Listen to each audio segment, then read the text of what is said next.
From the Charlottesville Regional, the NCAA Tournament round of 64 play rages on as we've got UVA hosting 20-5 7 seed, the at-large bid, and they are going to take on in this first round FDU the Knights, meeting for the fourth time in their program's respective histories. This is unprecedented coverage of the NCAA Tournament on Crack Rackets. We are live streaming on YouTube.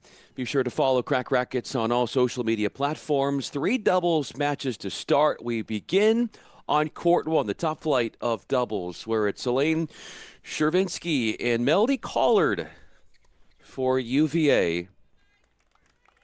Team that won the NCAA doubles championship last year. And for FDU, it's a pair of Naomi Isago and Yelani Kim are 5-3 together. So we'll work our way through doubles and get you to singles. Temperatures 83 degrees in Charlottesville right now. Partly cloudy skies, no chance of rain, scant showing of wind. Chervinsky is serving for UVA.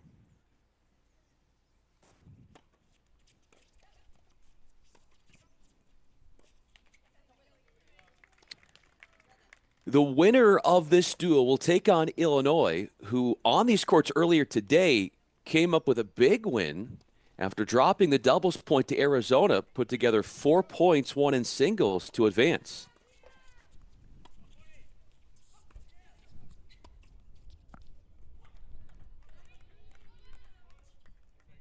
This is UVA's 12th time hosting a regional.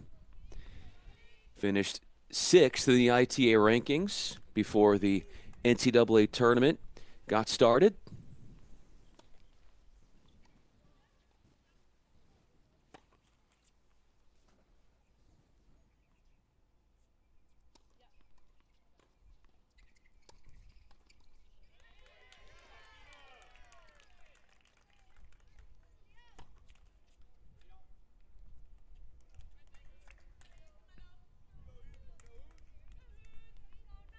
Double fault there for Chervinsky, 5'9" senior from Baltimore, Maryland, teamed up with Collard, 5'10" senior out of Canada. Number 1 ranked doubles team in the nation.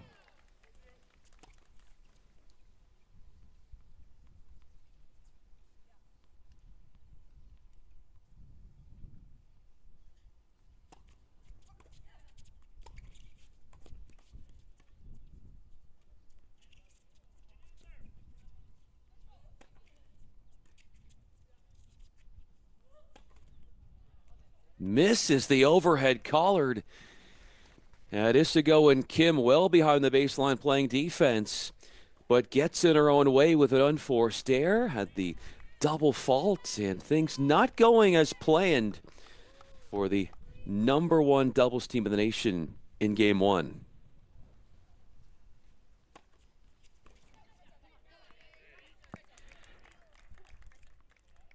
Big saving of a break point to take us to a deciding point. Collard and Chervinsky, 30-3 on the season, 13-2 record they share in dual matches.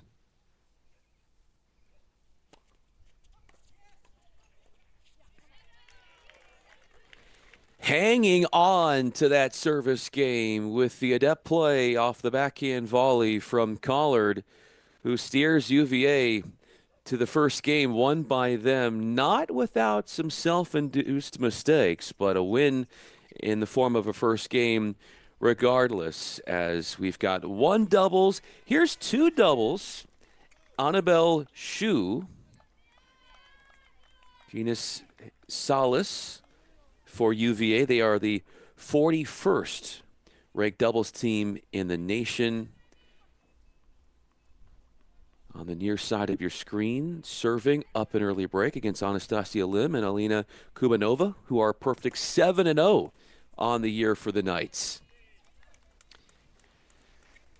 As mentioned, this is the fourth meeting between these two, and every one of the prior meetings has gone to UVA.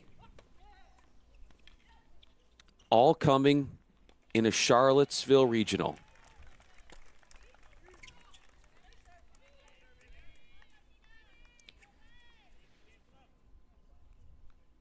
Denise Salas comes up with the right formula to extend the lead 2 games to love. UVA better than 70% winning percentage over courts 1 and 2 in doubles. It's the top 2 flights where they come up with the most success in doubles.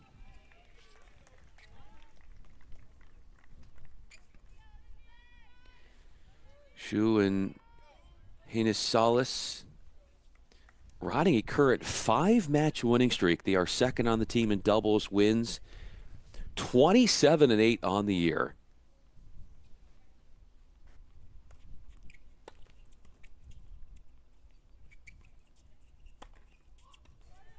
Easy put away off the paceless high bouncer.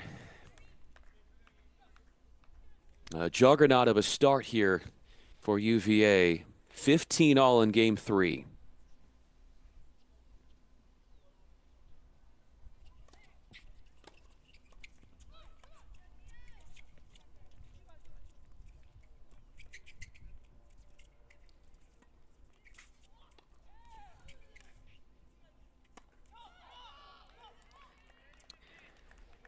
Looking for an angle that wasn't quite there. Annabelle Shu waited for that ball to come down a little bit too much before she went up for the overhead. 30-15.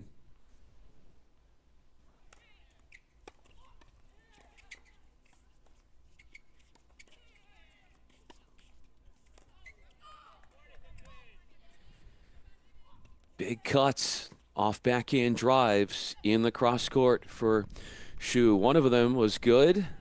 The other was pushed too far. Game points for the Knights.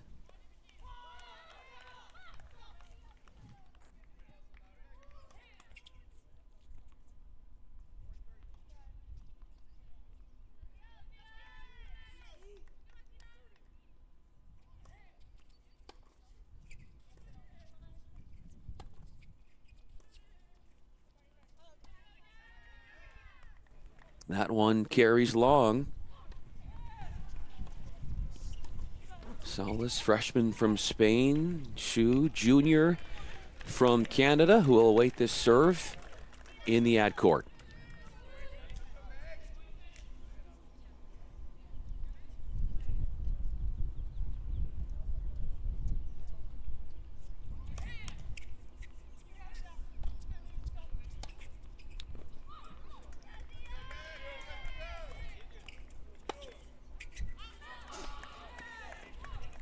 Out it goes on the board. FDU with their first game as Virginia is hosting the first and second rounds of both the NCAA men's and women's tennis championships for the 5th straight year. That is continuous dominance from both of those fine programs. Skipping over to court number 1, again, where we've got the number 1 doubles team in the nation, sporting the UVA garb, and Stravinsky and Collard on the far side.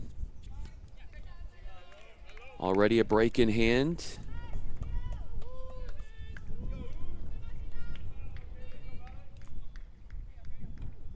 On Izago and Kim.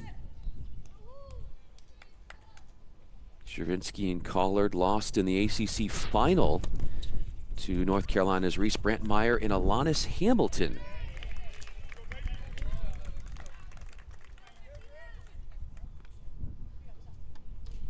Ranked number 1 this season in doubles for 9 straight weeks, Stravinsky and Collard.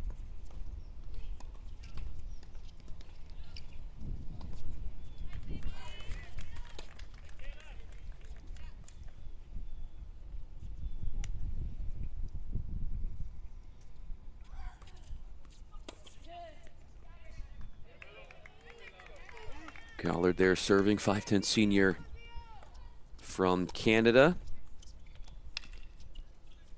Cavaliers making their 24th appearance in the NCAA Women's Tennis Championships and their 7th straight under head coach Sarah O'Leary, who just won ACC Coach of the Year for a 2nd season in a row.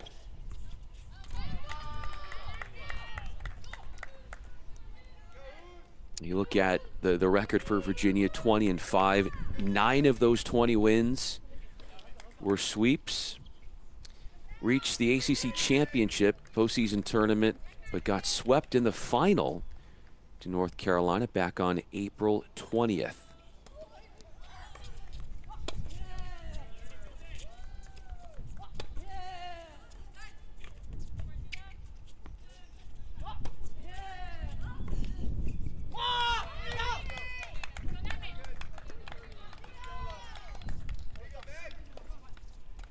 Happens to be the 2nd straight year where Virginia was the runner-up in the ACC Women's Tennis Championship.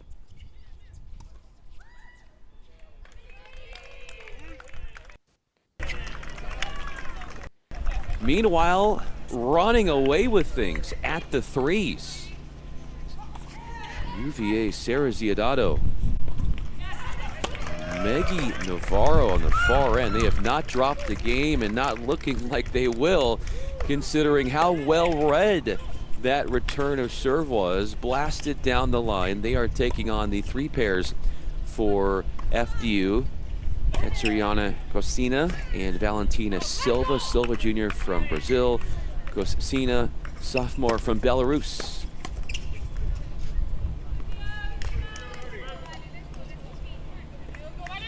At the threes, this has been a flight in doubles that's been tinkered a little bit more than any of the other flights. Navarro and Ziodato, 6-4 on the year. Navarro Jr. from Charleston, South Carolina.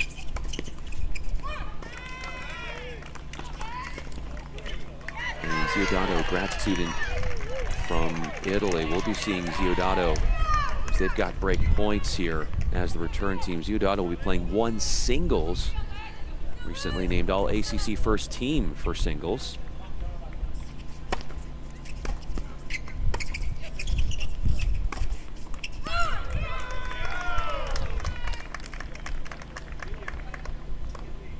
Can ask for a better start for the Cavaliers at the threes. Blossoming, 5-love starts, 1 game away. So 5 games to love there. All the while, we do want to bring in, we've got action that will be starting and is just getting underway momentarily from Starkville, Mississippi.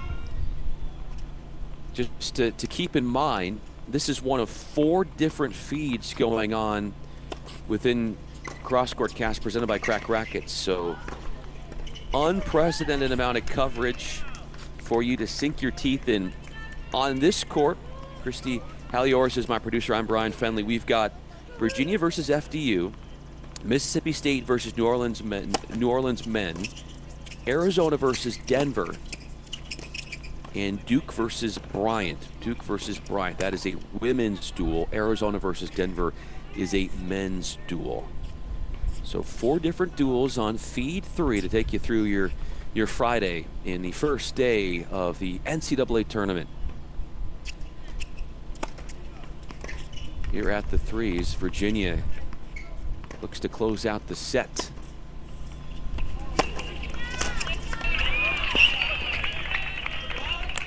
So while they do that, we will bring in action from Mississippi State, which is our second duel that is just getting underway. You can watch some of the action, and we'll introduce you to the teams as well as the day goes on. But it's the 12th ranked Mississippi State men's tennis team hosting a regional.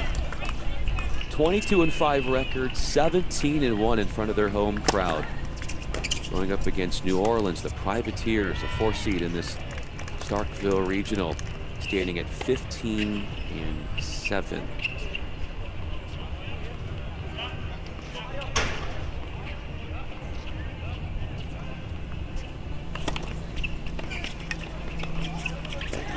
Match points, set points for UVA, left box.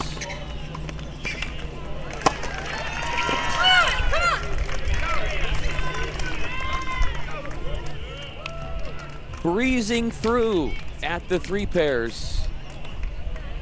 UVA strikes first in doubles, needing only one of the 2 remaining doubles courts to go their way in order to gain hold of the doubles point before we open up 6 different courts of singles.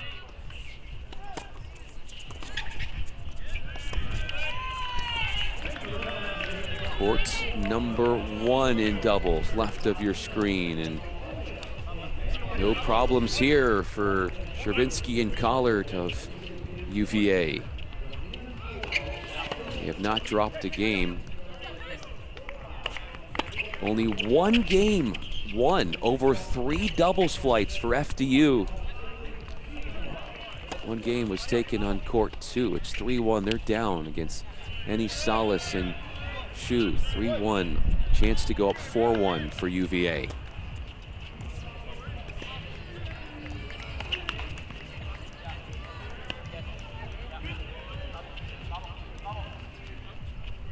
Game points for Chervinsky, who held in her first service game through a deciding point, had to save 2 break chances, and since then her side has been extremely dominant.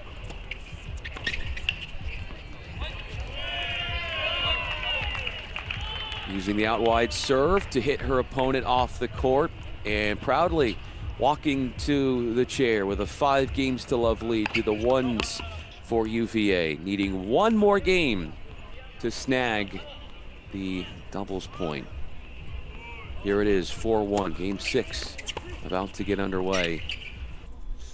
On court 2 for Virginia on the near side of your screen, left box.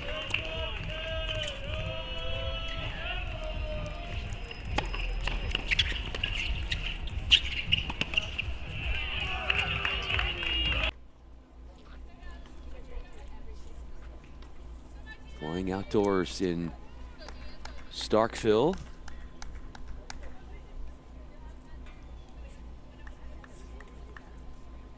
Much more to get to in Starkville.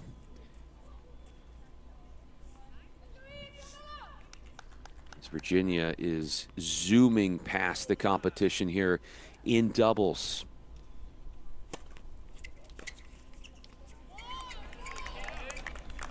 Virginia has a 4 games to 1 lead at the 2s. They are up 5 games to love at the 1s. Already a bagel set at the 3s, courtesy of Ziadato and Navarro.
In Starkville, Mississippi State has leads on all 3 doubles flights.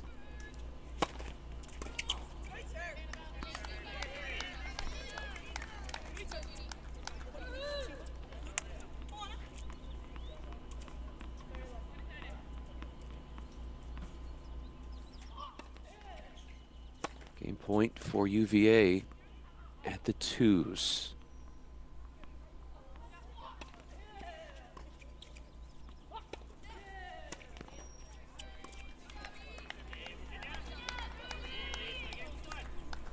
Cavs jump out in front to 5-1, while FDU is serving 30 love 5 at the 1s.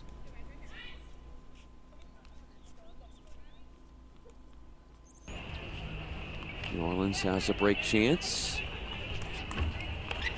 Here they have it broken once. This would be the 1s. Back over to the 2s in Starkville.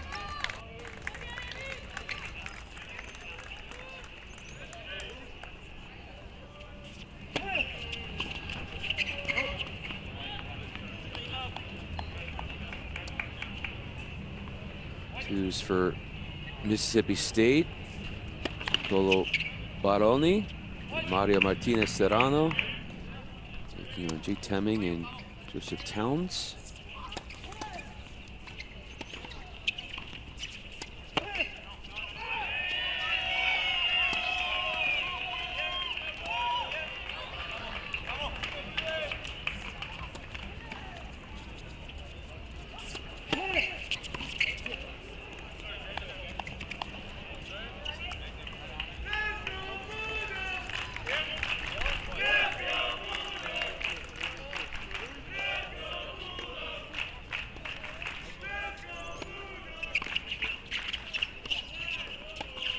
Match point on court 1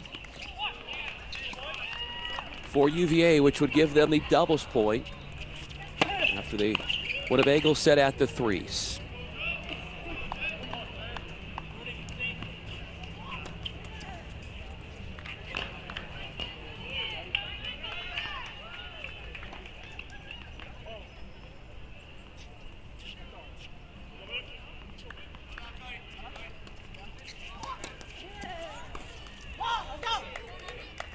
Deciding point we play.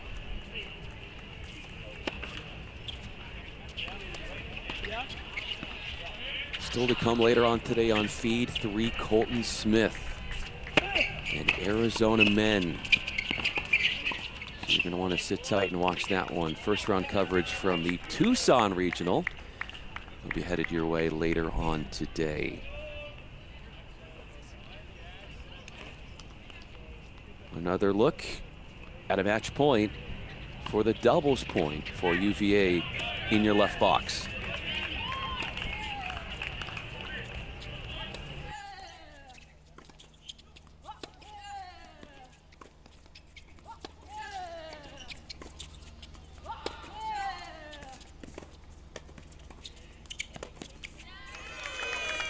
Great decision making and pragmatic play come together for a bagel set won by UVA, along with one they had at the 3s. The 1s and the 3s, bagel sets won, and the host team takes the doubles point just about blemish-free going into singles. We got a little bit of a break until we turn things around and get the singles underway. So with that being said, let's now focus our attention in Starkville, where we are outdoors in SEC territory. This would be the 3s matchup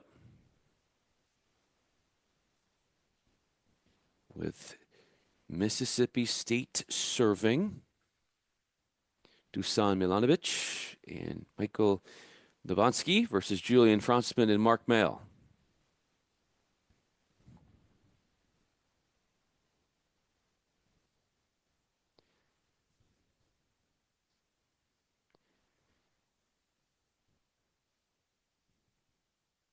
Playing here at the A.J. Pitts Tennis Center.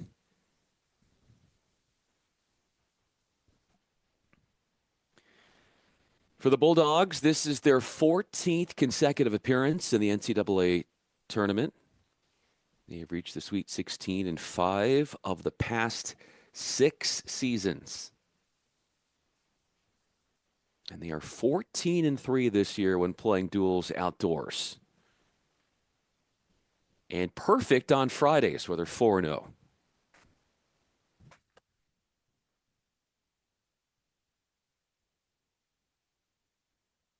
Deciding point coming up after the double fault. Mississippi State is undefeated in the overall series against New Orleans, 3-0. Last meeting was actually 10 years ago. You got to go back to 2015 when Mississippi State swept New Orleans 4-0 in Starkville.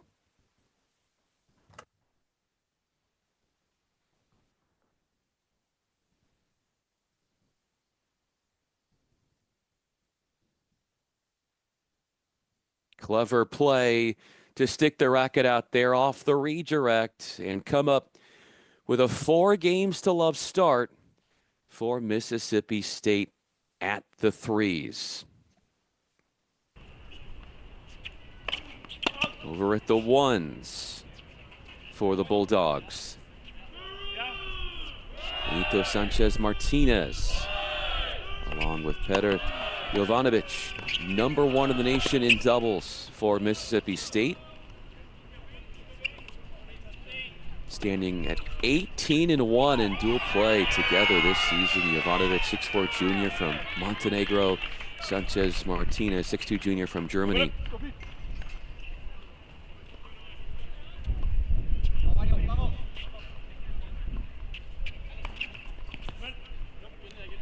They are facing Matthew Armbruster and Sepp de Visser.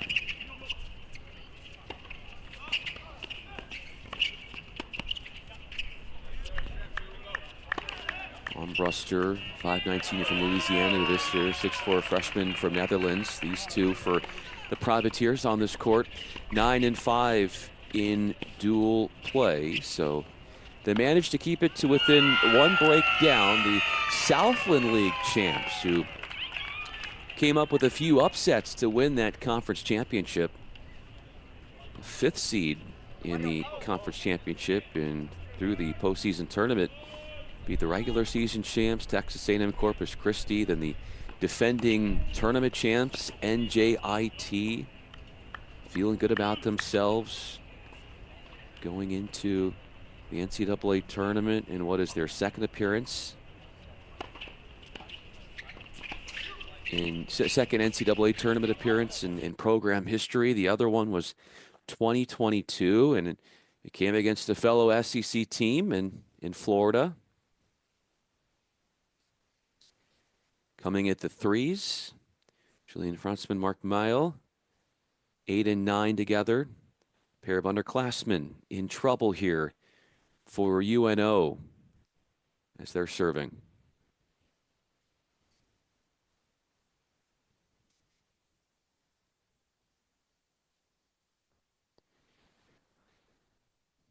Finding width off the forehand, planting a winner into that doubles alley.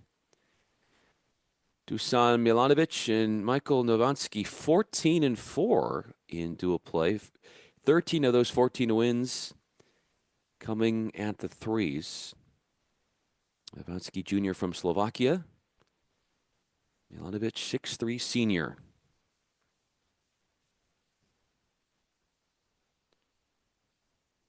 From Bosnia and Herzegovina.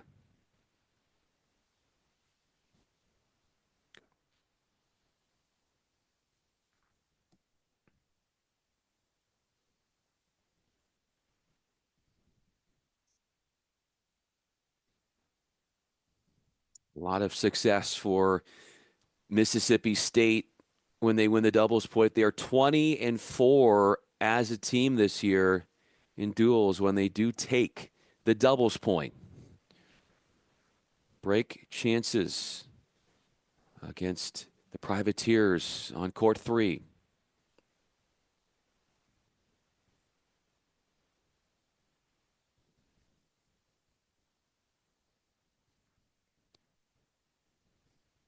Excuse me, that was a game point, and that would be a hold. So a first game on the board for the Privateers.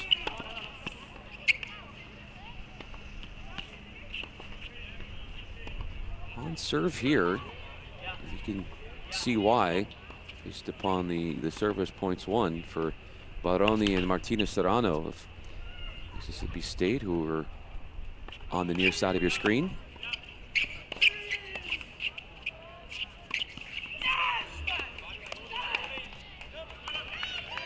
Baroni, 5'10" freshman from Italy. Martinez Serrano, 6-footer junior from Spain. Martinez Serrano and Baroni, 14 and 6. Together, they are ranked 60th in the nation in doubles against Jay Temming and Joseph Towns. Temming, freshman from Netherlands. Towns, sophomore from South Africa.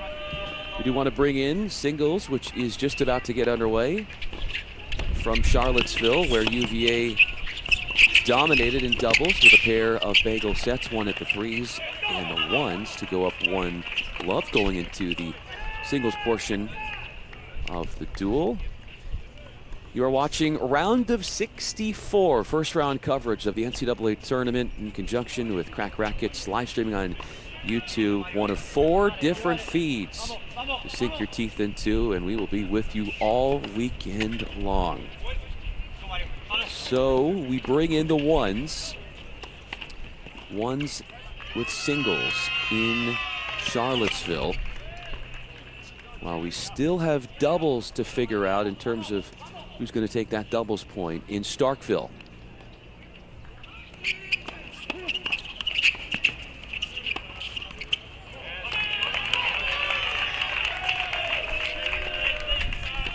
Temming and Towns for the Privateers, 14 and 5 in dual play together. They have 10 of those 14 wins coming at the twos.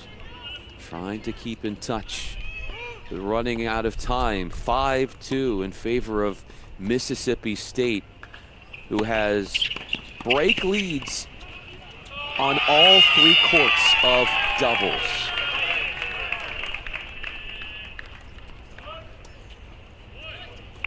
Over at the ones in Charlottesville, we continue our coverage of FDU versus Virginia. And Naomi Isago is the ones player on that far side of your screen, left box for the Knights. 5'5" senior from Brazil. She's lost her last 2 matches, and she takes on Sarah Giadato, grad student.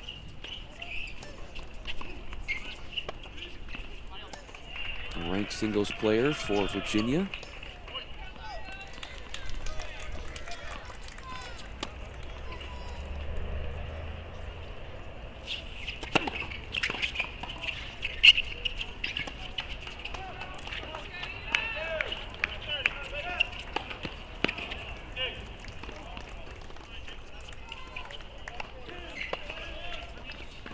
Giadato played 3 doubles, did not lose a game, teaming up with Maggie Navarro. Giadato, transfer from Baylor. He's won the first 3 points in game 1 against the serve of her opponent.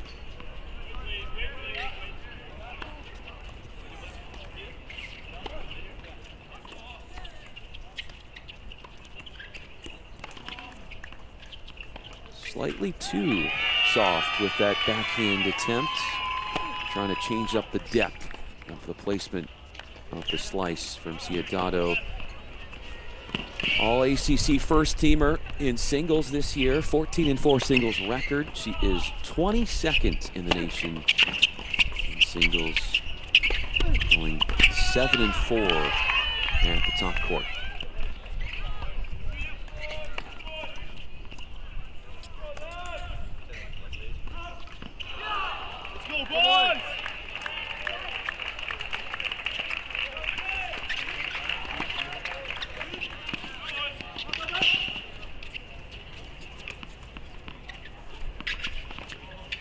A gift to Ziadato as Isago double faults to hand the first game to UVA at the top flight. Ziadato recorded her 100th singles victory back in April. Looking all the part here as she is the first to score. At the twos, we welcome in the twos, two singles. This would be Annabelle Shu Jr. for UVA. Up a game already.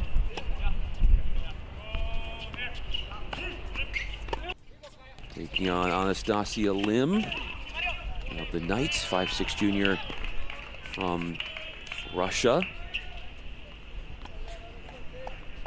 Shu went unfinished in two doubles, but was up big when her two doubles match was abandoned.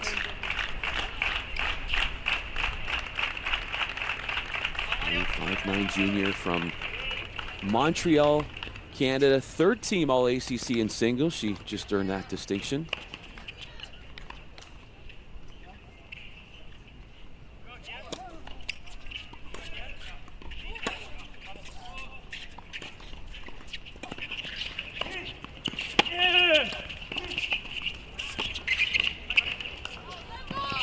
Out it is, had the forehand inside out to open up the court to get her ahead in the point, but couldn't find a way to finish it. Enforced mistake gives Lim the point. 30-15 she serves. Who's played only at the twos this year with a 7-8 record.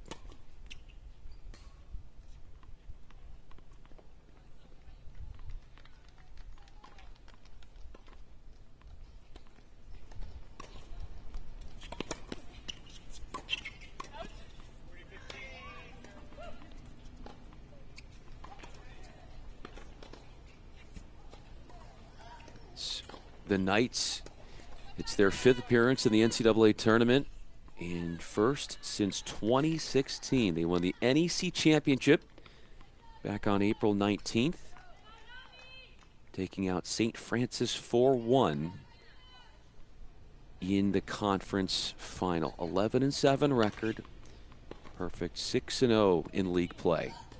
Game points for Lim.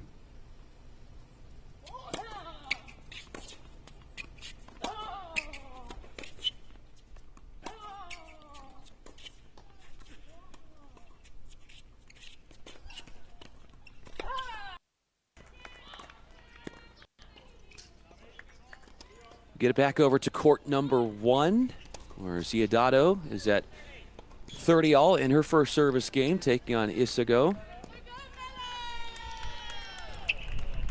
Isago, 5'5" senior from Brazil. She is on the near side serving for the Knights. Mississippi State, right box, serving for the set on court 1. And they got match points. Right there on that court would be the #1 doubles team in the nation. And Sanchez, Martinez, and Jovanovic. 6-2, a victory there for Mississippi State.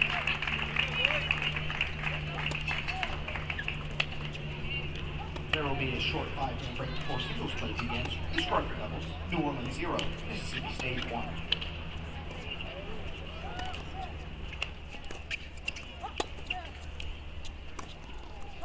So that is the doubles point won by the Bulldogs with a pair of 6-2 sets. They won 6-2 at the ones and also at the twos. Meanwhile, at the threes and singles, as they will now take a few minutes in Starkville to transition to singles, gives us more time to focus solely on the happenings in Charlottesville.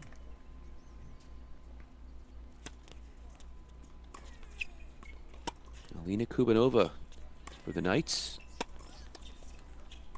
on the close end.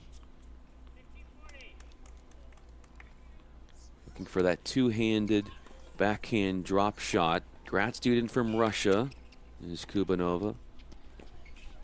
looking for her 10th win on the year. She is 9-8 in dual play and 9-7 at the threes as she takes on Martina Hennis, 5'9" freshman from Spain,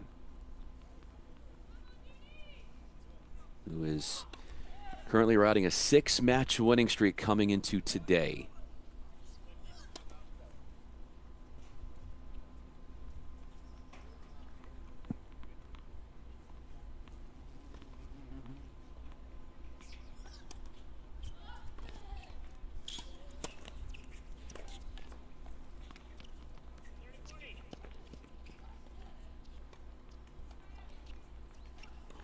Gubanova uses a good serve, targeting that backhand to elicit the air and saves a break chance.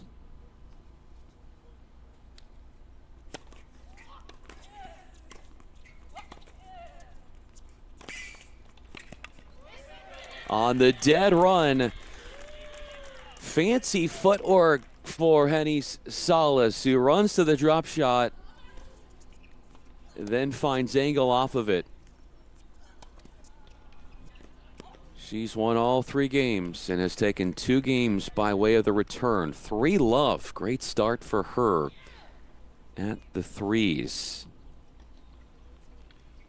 UVA already winning that doubles point with wins at the 1s and the 3s. 2 bagel sets in the doubles portion of the duel. So they are at a changeover there. Over at the 4s, Karolina Kozakova. UVA comes to the net, and that would be stretching out to her forehand side for FDU. Yelena Kim, 5'7" junior from Kazakhstan, who was named tournament MVP of the NEC tourney, the conference tournament that got FDU into the NCAA tournament.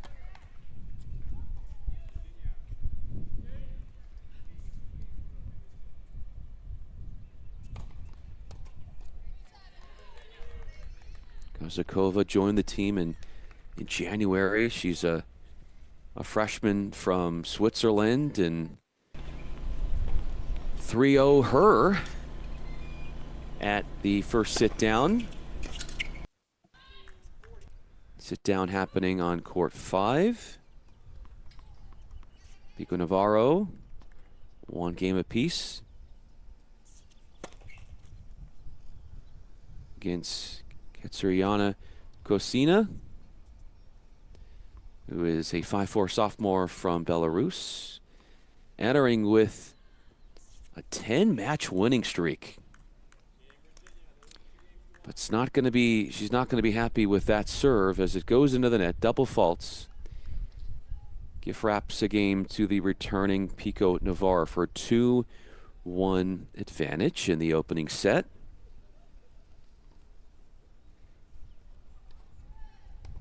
Virginia looking good at every single one of the flights with leads on all 6 different courts.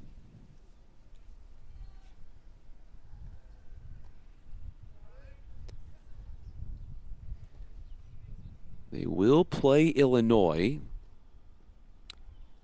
in the round of 32. We'll have coverage of that round of 32 matchup here on Crack Rackets, live streaming on YouTube. But we are at the Virginia Tennis Complex. Early changeover at the 6s. Virginia is on top. Ended an 8-duel winning streak before losing in that ACC championship just a few days ago. So Virginia coming in and playing at a high level.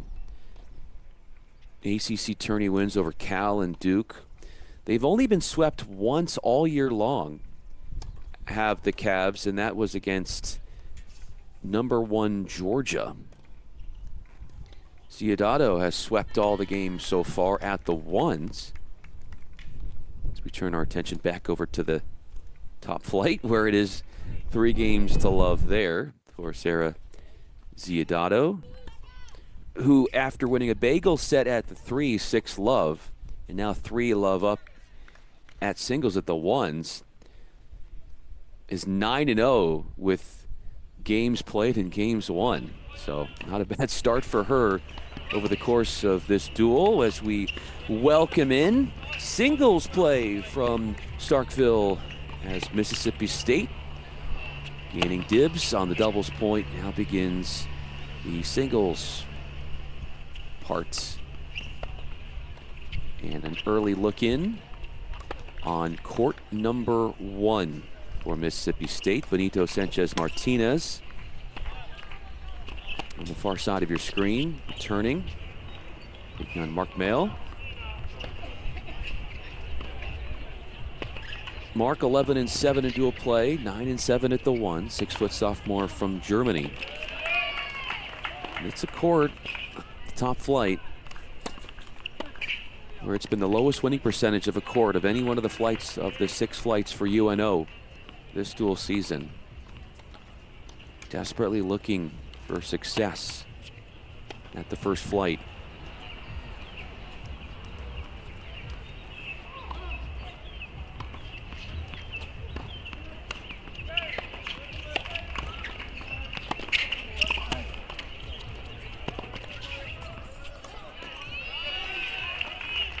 Slight serve comes in contact with the net. Sanchez Martinez, 6'2" junior from Germany, 28th in the nation. He ranks in singles. Recently nabbed the distinction of being first team All-SEC.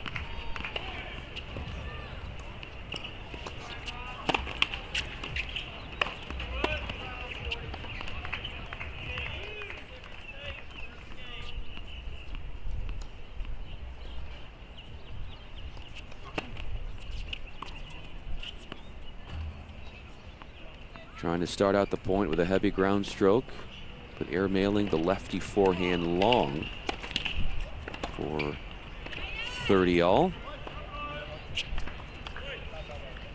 Top 3 flights for the Bulldogs are ranked singles players, including here at the first flight.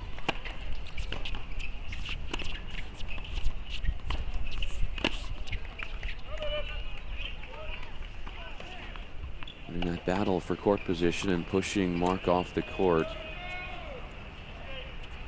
Uncomfortable start for the privateer, facing break chances at 30-40.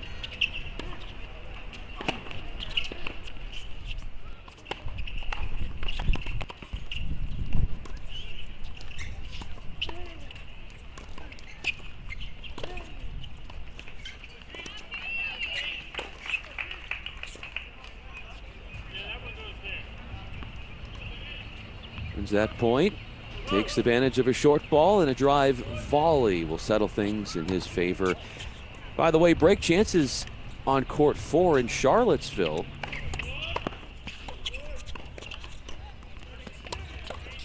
Sakova trying to go up 4 love.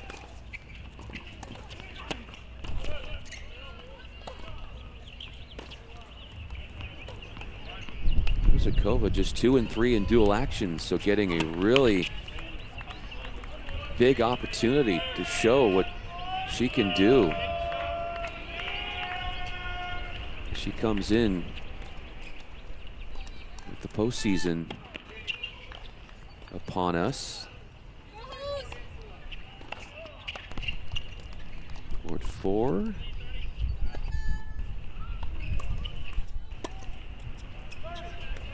To court number 2 in Starkville.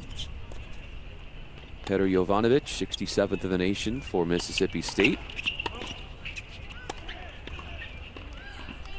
On your side of your screen, in the ad court, up a game, taking on Matthew Armbruster, 5'9" senior from Louisiana.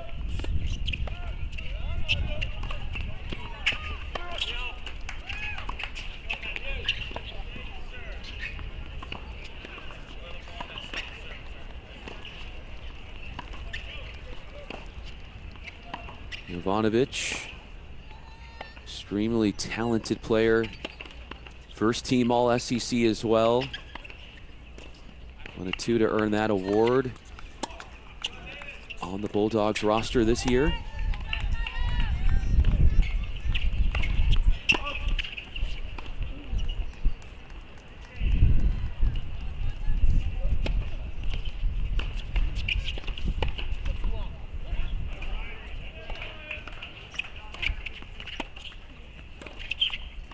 Getting a big cut, Jovanovic, and taking that early and with depth, all of that turning into a 30-40 score. Armbruster is in trouble of letting his first service game slip away.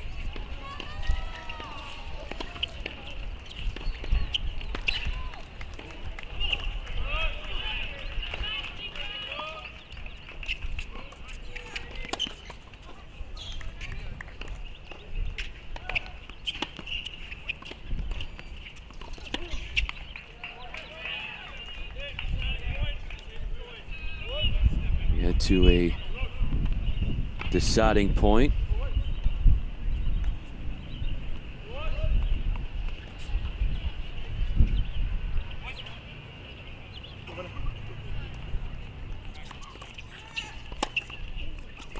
Mississippi State comes in winning 8 of their last 9 duels. Got knocked out in the semifinals of the SEC tournament.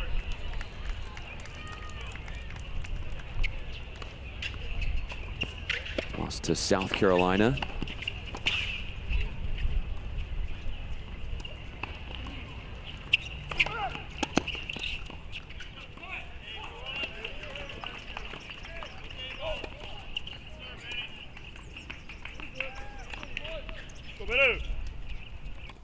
A good look at a couple of break chances, but they come and go at the twos for Mississippi State. So we bring in the threes to show you what's going on there.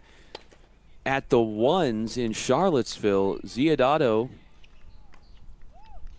looking to try and break again. He's won 2 points on the serving Isago, the Brazilian. As far as this threes matchup in Starkville, we've got at the threes for Mississippi State, Nicolo Baroni, ranked 111 in the nation, just a freshman. He's an Italian. His adversary on the other side of the court, Julian Franzmann, still a freshman. He's from Germany. Southland Freshman of the Year, so Conference Freshman of the Year. He's standing tall at 6'3".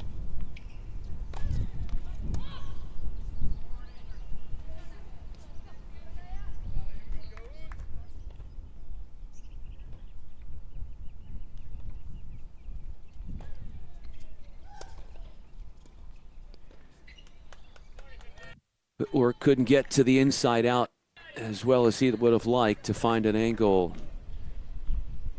Baroni. Oh, excuse me, Franzmann, who airs there. So it's going to be 15-30. Franzmann is the one serving. He was responsible for clinching the duel in the conference championship.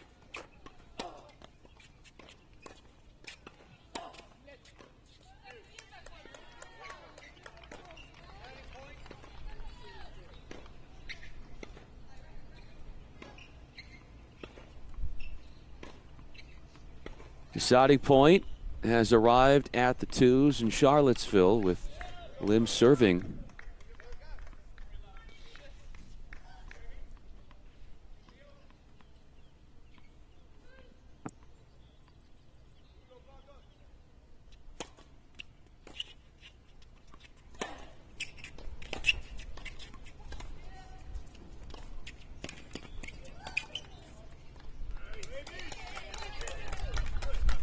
Elite problem solving for Shu, who comes in, left herself slightly defenseless with a paceless return of serve right in the middle of the court.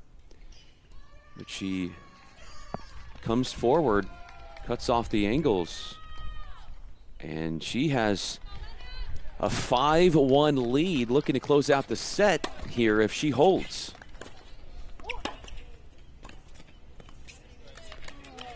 More intelligent decision-making in scurrying forward and lacing the punched backhand two-hand volley down the line to take time away.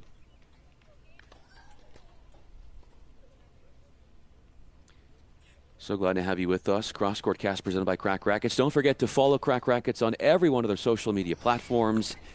Instagram, Twitter, they're all over the place.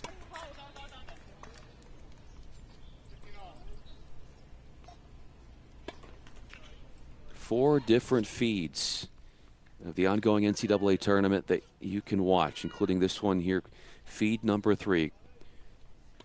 Chrissy Haliatoris is my producer. I'm Bryan Fenley.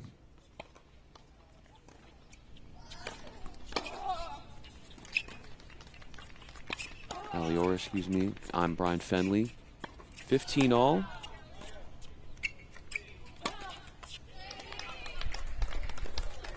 Weather pristine in Charlottesville. It's north of 80 degrees. No chance of rain in the forecast in Virginia.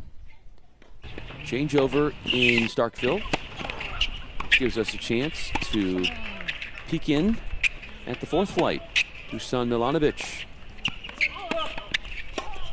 He is serving for Mississippi State against the Privateers' David Tesic.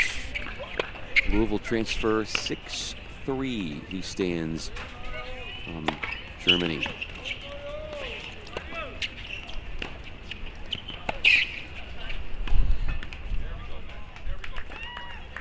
Annabelle Shu serving for the first set, a game away from making the first set hers.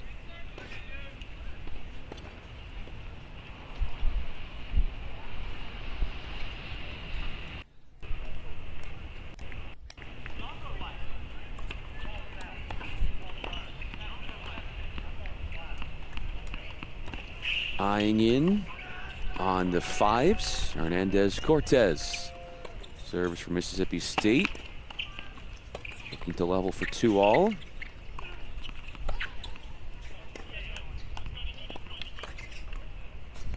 Taking on Septa Visser, 6'4" freshman from Netherlands.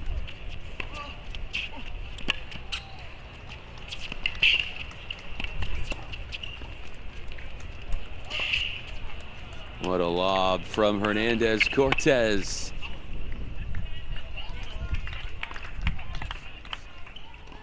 Six-three freshman from Spain collects his second game.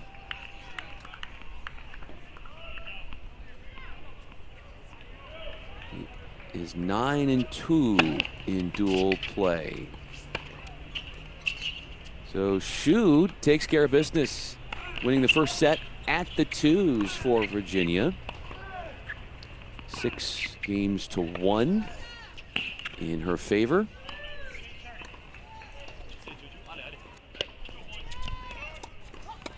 Annabelle Shu, 8-6 dual record.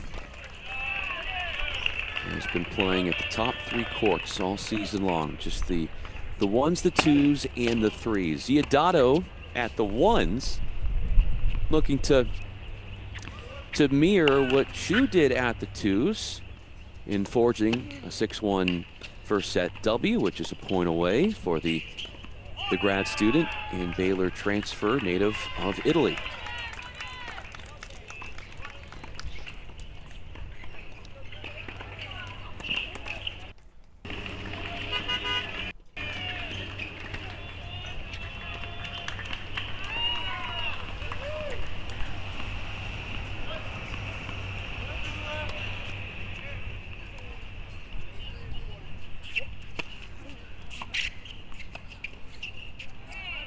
Reminder, the winner between FDU and Virginia will be taking on Illinois. Illinois beating Arizona, knocking out the Wildcats. 4-1 was the score.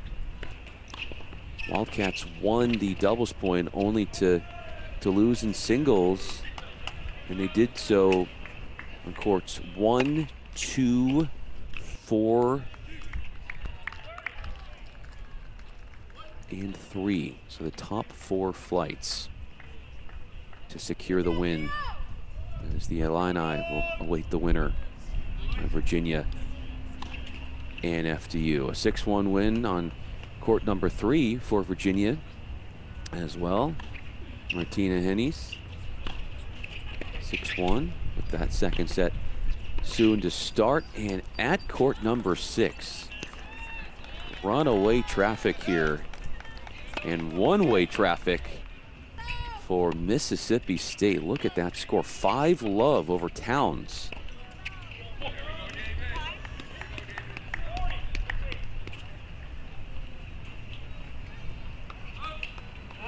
Joseph Towns, 5'10" sophomore from South Africa, in trouble. Just an update.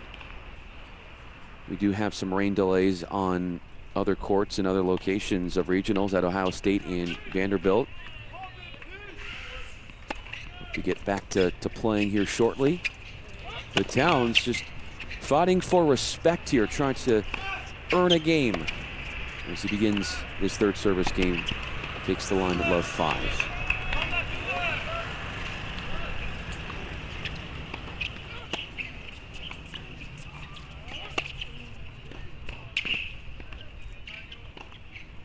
Gets to that forehand line shot to do the necessary damage.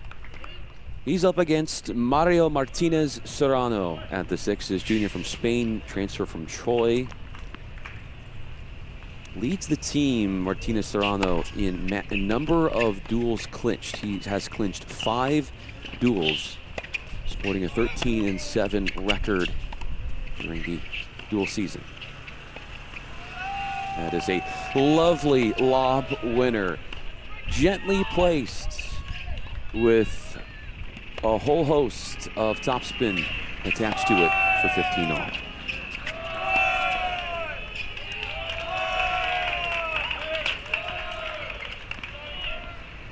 Court 6, things are pretty close in Charlottesville. Nico Navarra, 30-15.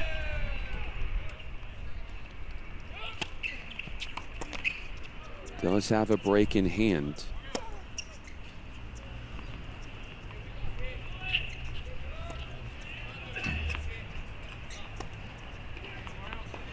Using that forehand to gain better court position and attack a moon ball to then really start asserting her offense into those corners. Pico Navarro forehand finding its range and helping her stumble upon a few game points for 5-3.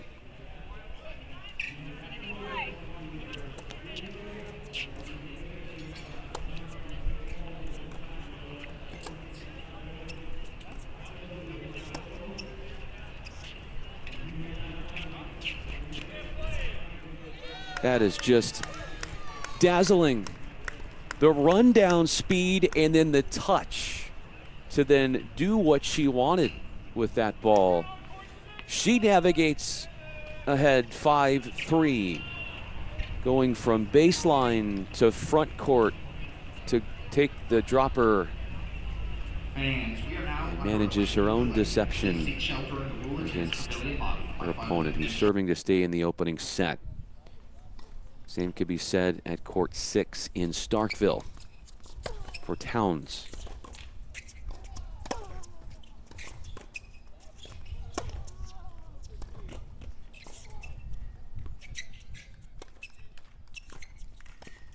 Looks like things might be frozen in Starkville, but what we can tell you is that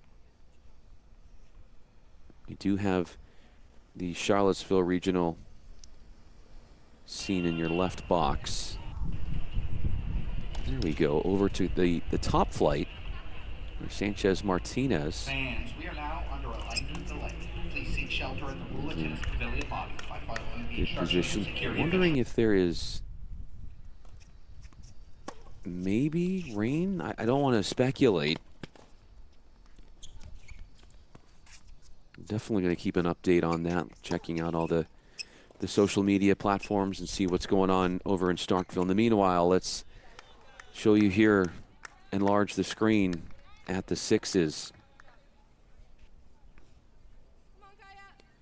We do have a couple of rain delays. We talked about it at Ohio State, at Vanderbilt. It's that time of year. Teams wanting to play outdoors. A lot of these teams have indoor courts, but outdoor certainly is the preferred surface. Good job, baby.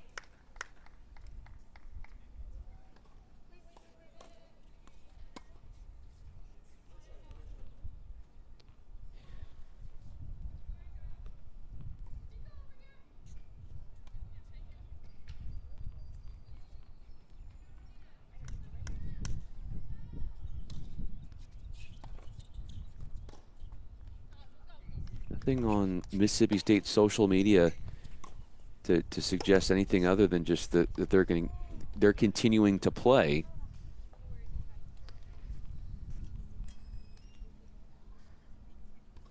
First set wins at the top 4 flights for UVA already.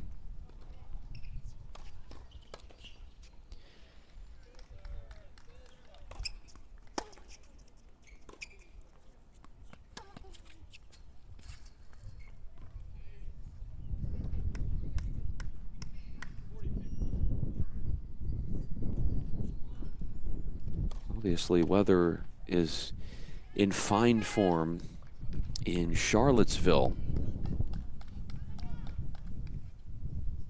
Christina with her delivery.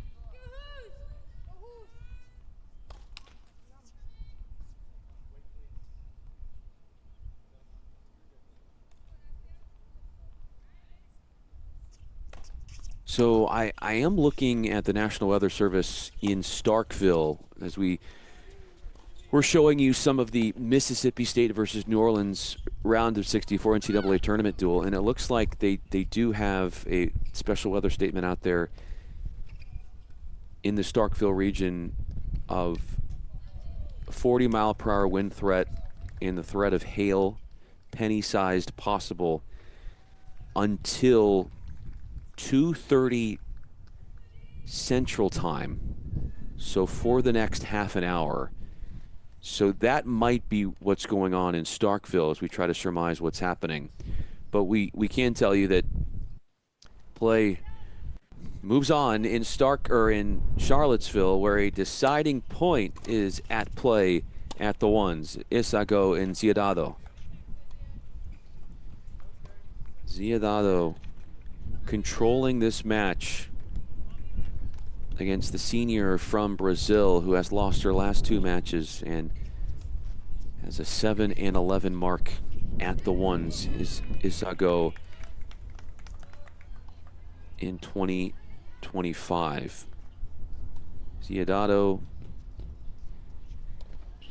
22nd in the nation in singles. She's won 7 of the first 8 games at the ones.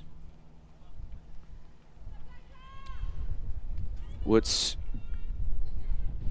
nice to hear if you're a Cavaliers fan is that because the Cavs have a top 8 seed, if they do win today and then they do win later in the weekend against Illinois in the round of 32 to get to the round of 16, that Virginia would also get to host that round of 16 contest, and they would host the winner of the Knoxville Regional, just to keep that in mind as we move forward in the tournament.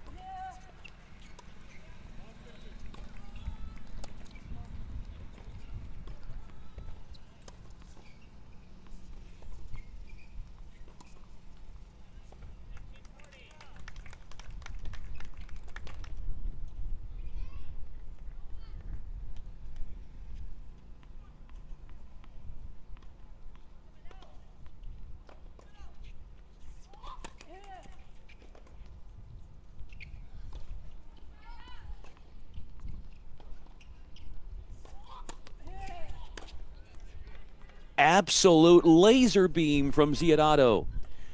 Grip it and rip it. No holding back from her. Ridiculous return. Love 30.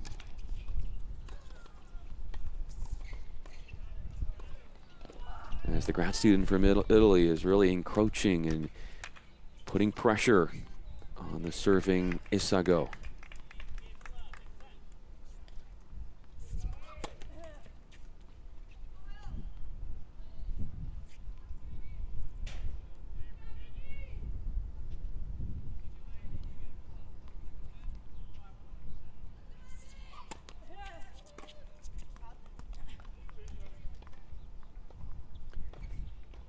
Still to come later on today on stream number 3 here, on feed number 3 on Crack Rackets. We will be bringing you Arizona men versus Denver at 4 p.m. Eastern Time. Also the Duke women versus Bryant. That will be at 4 p.m. Eastern Time as well.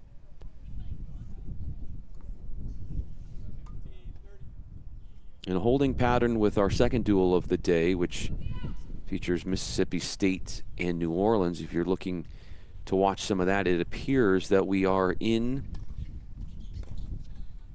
a weather delay of some sort based upon reading the latest report out of the National Weather Service.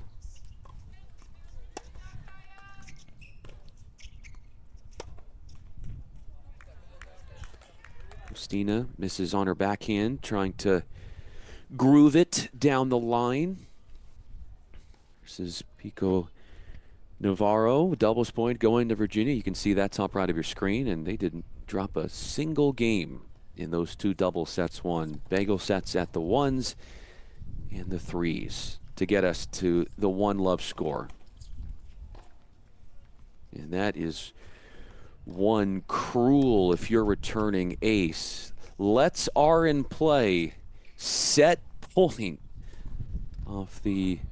Only in college you'll see that type of ace.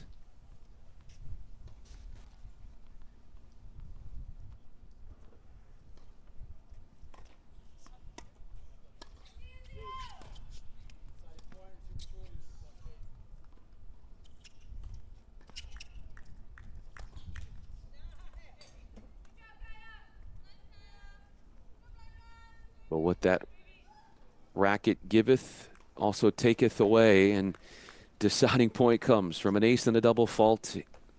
Receiver's choice. Costina wants it in the ad court.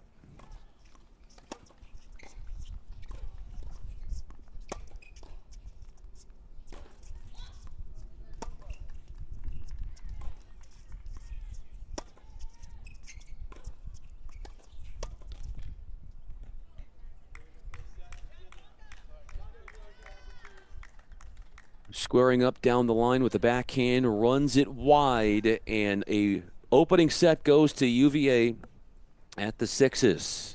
Pico Navarro captures it. Numbers on your screen there. Service breaks galore, as you could tell by the numbers. Over to 2, it's Annabelle Shu.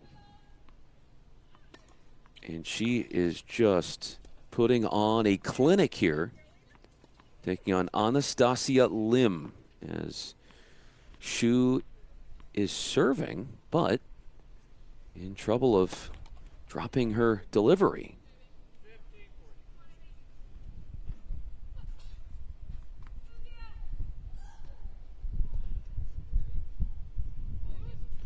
It's an ace on the board.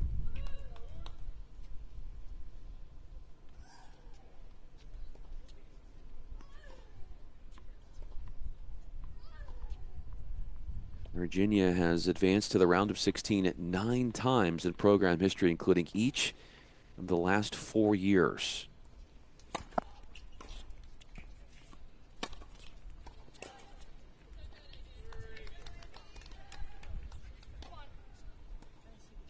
For them to get there for a 5th straight year, UVA would need to not only win today, they would need to win later this weekend against Illinois. And they would get the opportunity to host that round of 16 contest against the winner of the Knoxville Regional because UVA is one of the top 8 seeds. So they get to host the Super Regional because of that. Set point, FDU. FDU hasn't won the first set. They've dropped the first set on courts 1 through 4 along with 6. But a contrast of the status quo seen at the 5s.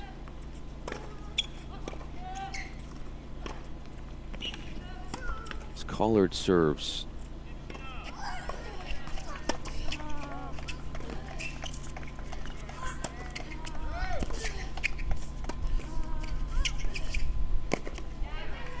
It's a nifty, sneaky little shot. Noticing where Silva was. Slightly caught out of position. Collard, senior from Canada. Part of the #1 doubles team in the nation with Sherbinsky. But Collard in singles playing here at the 5. She's played the 6s, the 4s, and the 3s.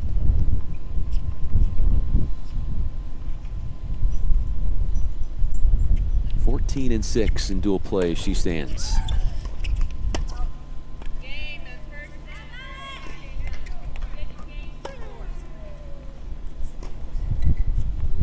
Tough mistake there to stomach a double from Collard.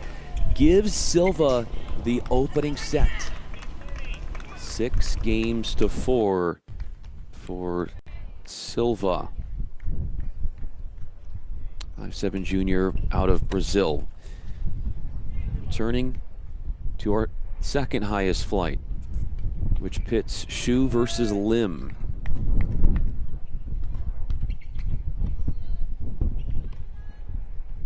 Shu came back to hold a game ago after being down love 40.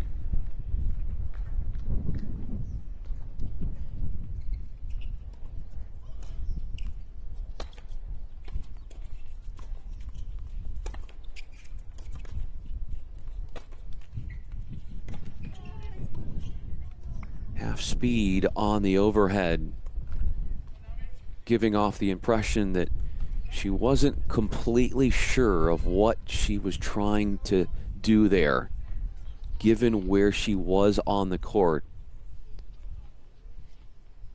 40 love.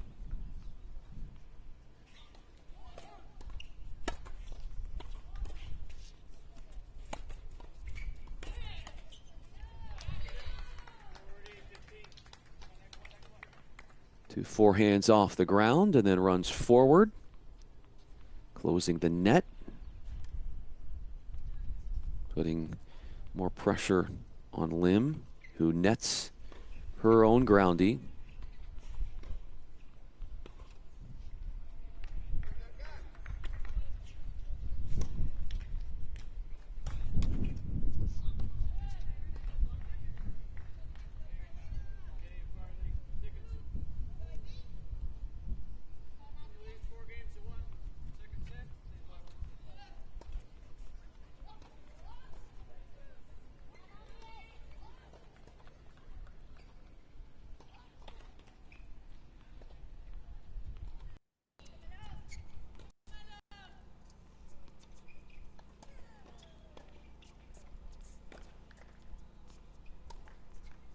Toggling back to our top flight.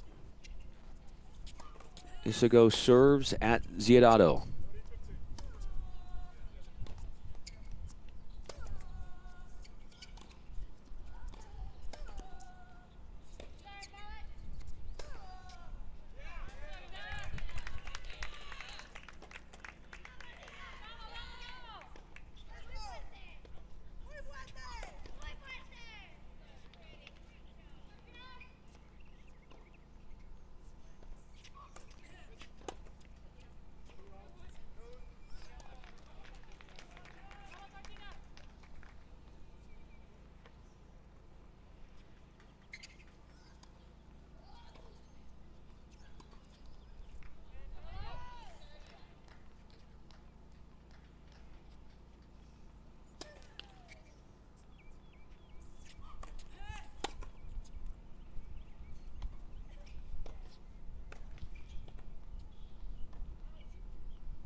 Break point coming up for Ziadato.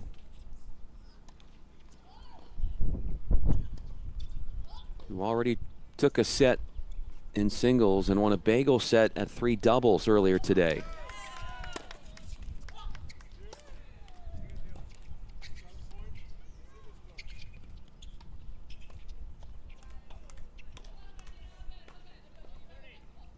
Ziadato teaming up with Maggie Navarro to win their 7th doubles match together on the year. 7-4 they improved. That was the first double set to wrap up. Then came a double set by way of a bagel set at the ones, courtesy of Sherbinsky and Collard.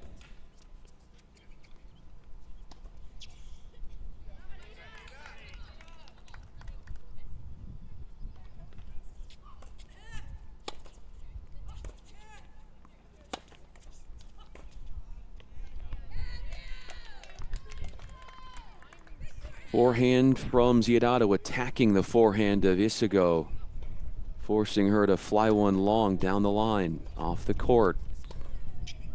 And the grad student, Baylor transfer, has just been on a tear. 4-love she serves.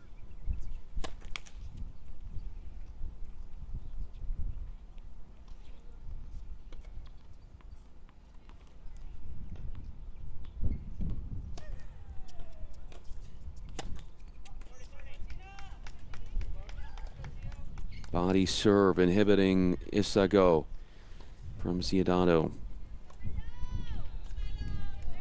24th straight appearance, no, excuse me, the 24th overall appearance for the Cavaliers into the NCAA tournament. And it's 7 straight under head coach Sarah O'Leary.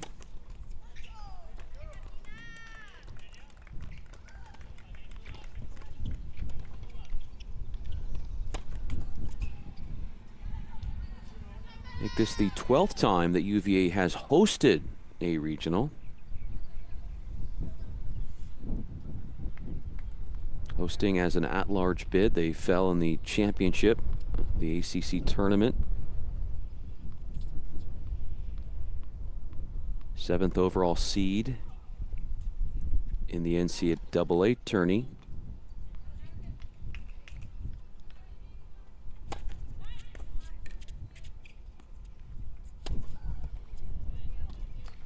A wicked forehand.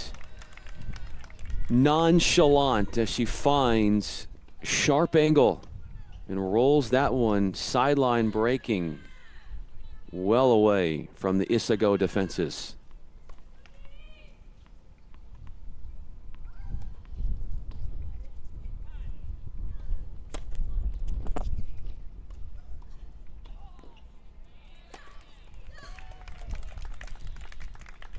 Around the grounds, over on 2s and 3s, courts 2 and 3. Virginia is 1 game away from winning those matches, with Shu at the 2s and Henny Salas at the 3s.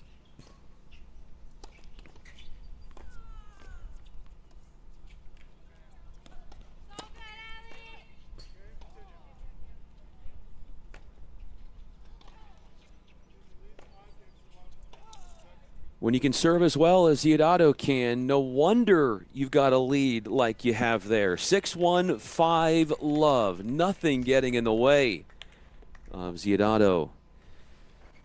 As they hit the changeover, we're going to soon go back over to 3 singles, where Kubanova is in a desperate position against Henny Salas. Look at that scoreboard pressure that the Cavs are putting on FDU here at the 3s.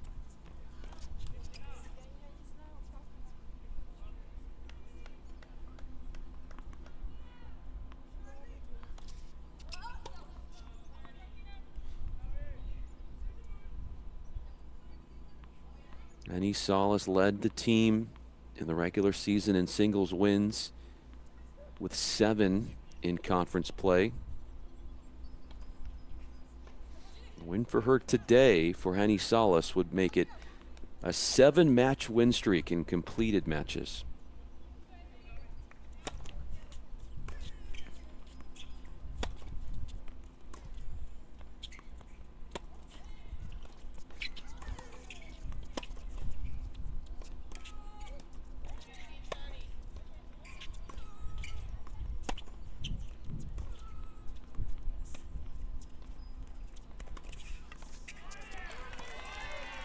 Unbelievable play, springing into action to run down the short shot and then generate pace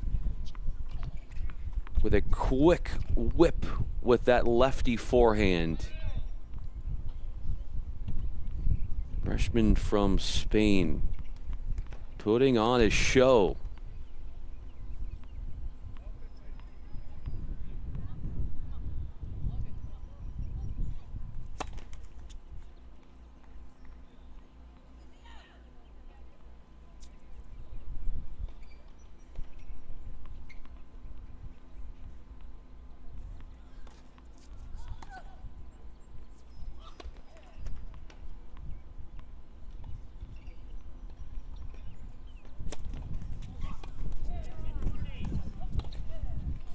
A painful result from Kubanova gives Henny Salas a few tries and wrapping up the set and the match, which is exactly the position at the twos that Annabelle Shu is in as well, and she has made it official, confirming the second point on the board for Virginia with a pair of 6-1 sets going her way. So 2-love, Virginia goes ahead. Will it soon be 3-love?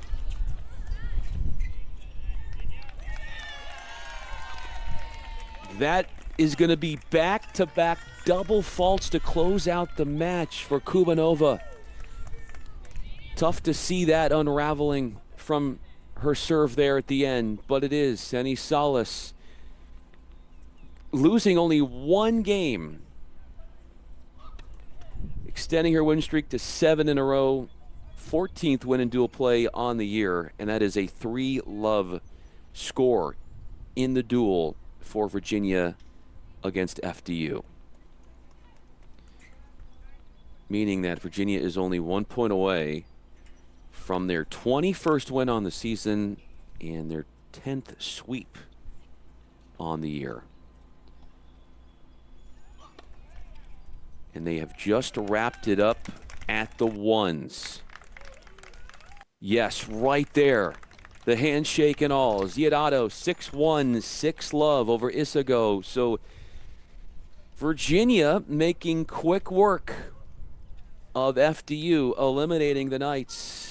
And the host team moves on to the round of 32, where they will be taking on Illinois later this weekend after Illinois came up with a win in Charlottesville in the earlier duel on the day, 4-1 over Arizona. So we do have 2 more duels coming up at 4 p.m. Eastern time. That would include Colton Smith and Arizona hosting the Tucson Regional, going up against Denver. Also the women of Duke taking on Bryant at 4 p.m. Eastern time. In the meanwhile, we'll step away from the commentary for a moment and try to get you an update on that Mississippi State duel against New Orleans. In the meanwhile, thanks so much for watching our coverage here, and continue to do so on Cross Court Cast, presented by Crack Rackets.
Action has returned in Starkville, Mississippi, the regional, where they have moved from outdoors to indoors because of inclement weather.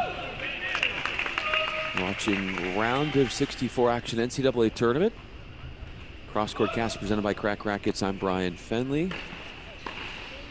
And we have Mississippi State hosting their regional. And they're taking on New Orleans. Mississippi State won the doubles point.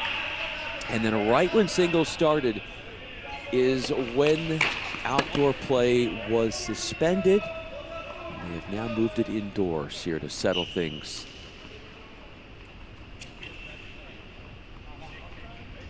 This should be our top flight. Nino Sanchez Martinez running away with things. He's got set points against Mark Mayo.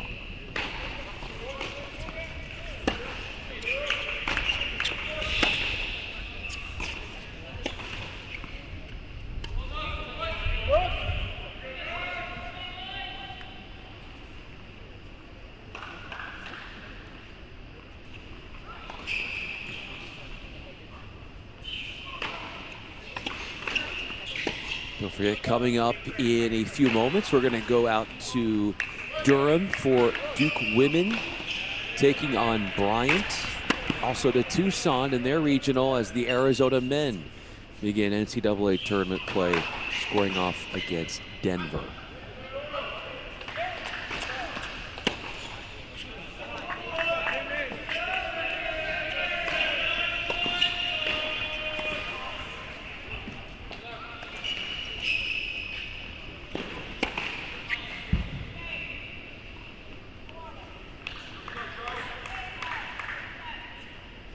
Set going to Sanchez Martinez for the Bulldogs. 6'2" junior from Germany, 28th ranked singles player in the nation. He wins a bagel set to get us underway. First team all SEC. He won that just a few days ago. One of two Bulldogs to earn that honor, along with Petr Jovanovic, who is playing two singles today. 67th in the nation in singles for MSU.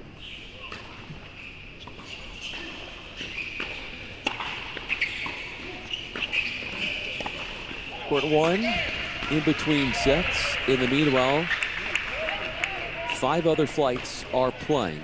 A bagel set has already been won at the sixes for the Bulldogs, courtesy Mario Martinez Serrano taking out Joseph Town 6-love. It is one game apiece at the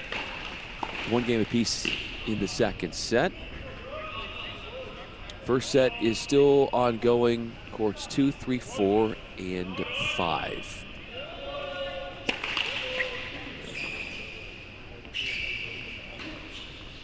Mississippi State, number 12 ranked team in the nation, 22-5.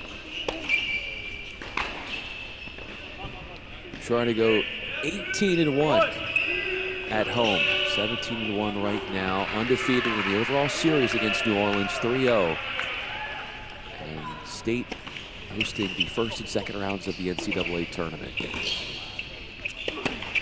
Mark Mayo to serve to start the second set, and that is one epic return, stretched out wide, and then blasts it down the line, putting Mark on the run right away. Could not get to it in time.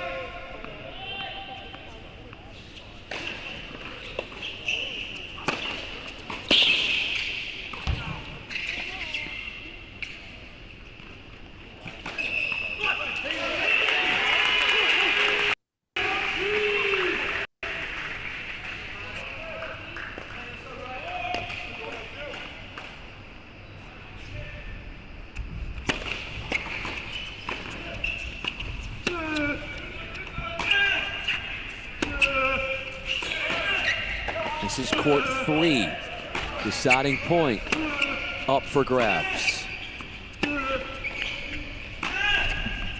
Nicolo Baroni and Julian Franzman battling out his third flight. Franzman, 6'3" freshman from Germany. Southland Conference Freshman of the Year. 13-5 mark in dual play. Squaring off against Baroni, ranked 111 in the nation in singles, who jumps ahead 5 games to 2, the 5'10" freshman from Italy. Only one senior of the 6 singles players for Mississippi State. And that one senior would be at the 4s.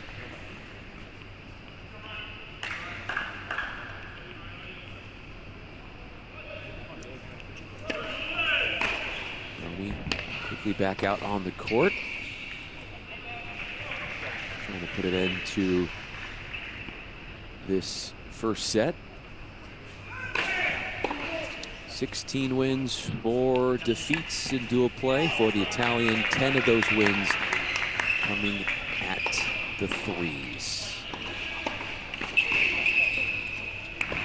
The backcourt set, Whirring Bulldogs serving for the first set.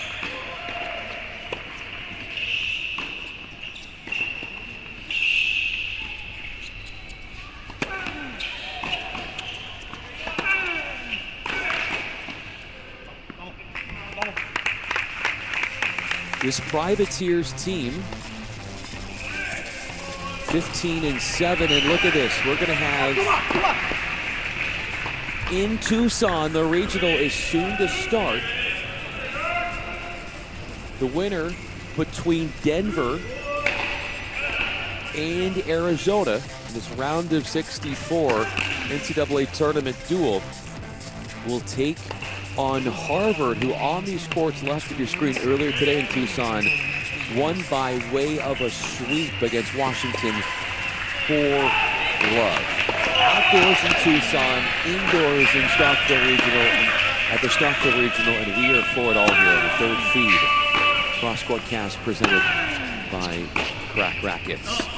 Warming up, still in play. That's what's going on there. Just a few minutes before Arizona meets up with Denver. Already a win for Virginia women today on our court, on our stream. They took out FDU 4-love. They will make their way to the round of 32.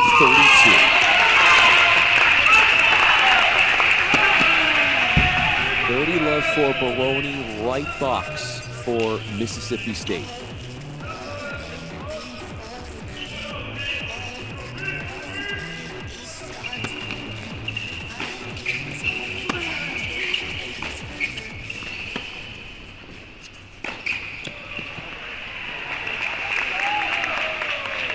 the net cord and out. Springing set points in action for Baroni. As the Privateers are playing an SEC team for the first time since 2019.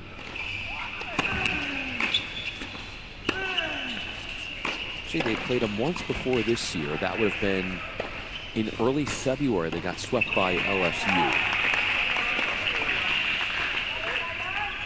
They did, the Privateers, win their conference championship. They beat the defending conference champ, NJIT, to get into the prized field of 64.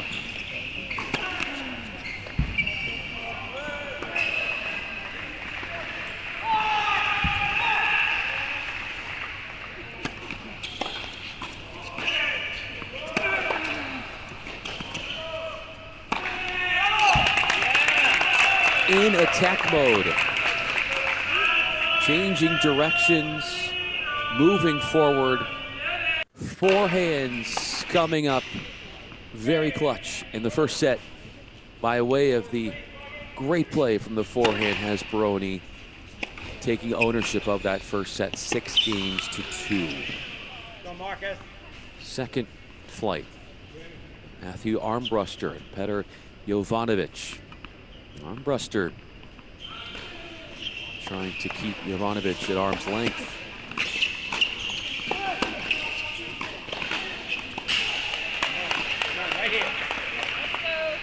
Big fist pump from him, which brings in a handful of set points, which would be the first set that the Privateers would win.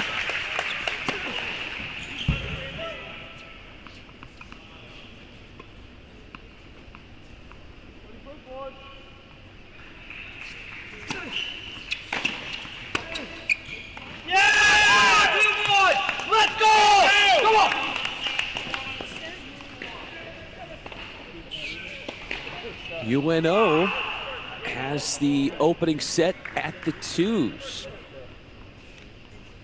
Thanks in part to Matthew Armbruster.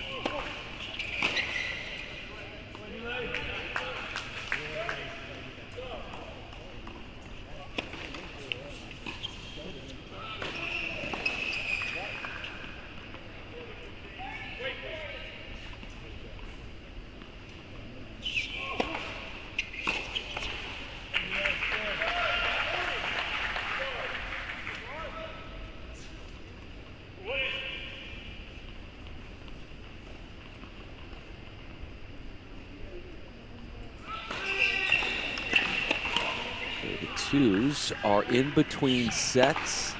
You see the score there, 6-4 Armbruster.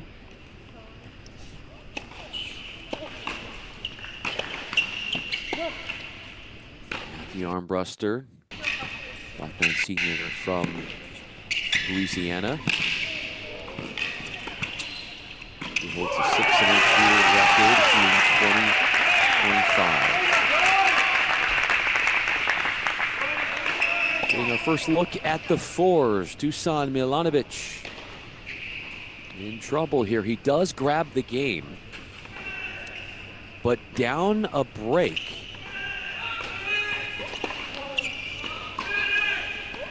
5-4 for David Tesic, the 6'3" German Louisville transfer, which would make it, if he can hold it at that 5-4 game, that would be the first set won by UNO. Already Mississippi State has won the first set at the 6s, the 1s, and the 3s. Speaking of the 6s, Martinez Serrano. Bagel set, which is what Mississippi State had at the 1s in their favor. Here at the 6s, taking on Towns.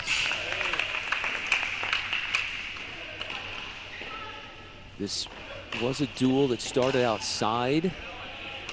Threats of strong winds and a potential for hail has moved competition indoors in Starkville. As Martinez Serrano takes on Joseph Towns, sophomore from South Africa.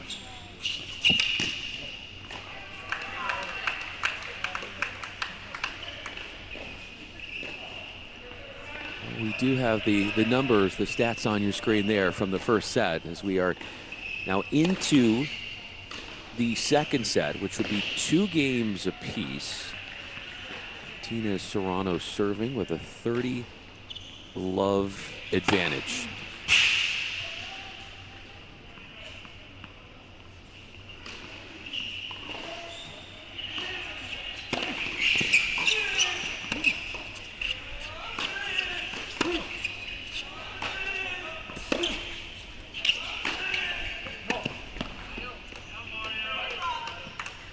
Junior from Spain, Martinez Serrano, transfer from Troy, 13-7 in duels. He's clinched 5 duels this year by way of winning his match in 2025. That leaves the team in number of duels clinched.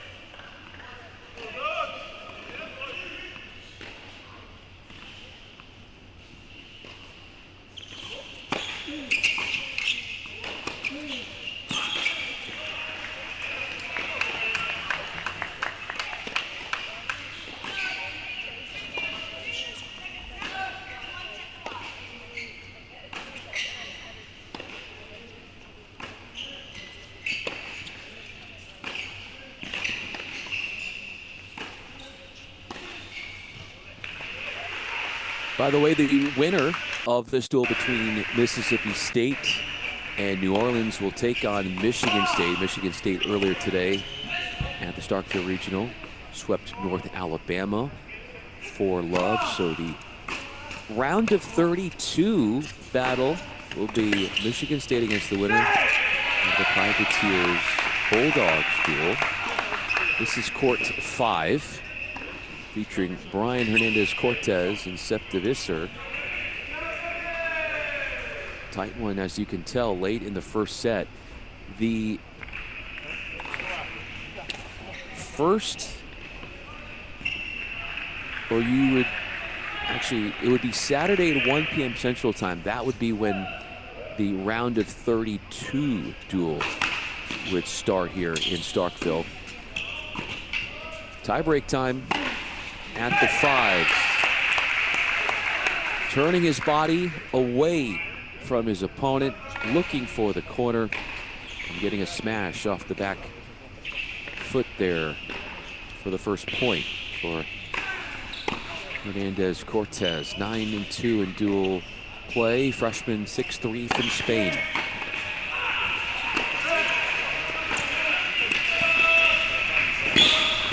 Come in off the forehand, and we are underway in Tucson.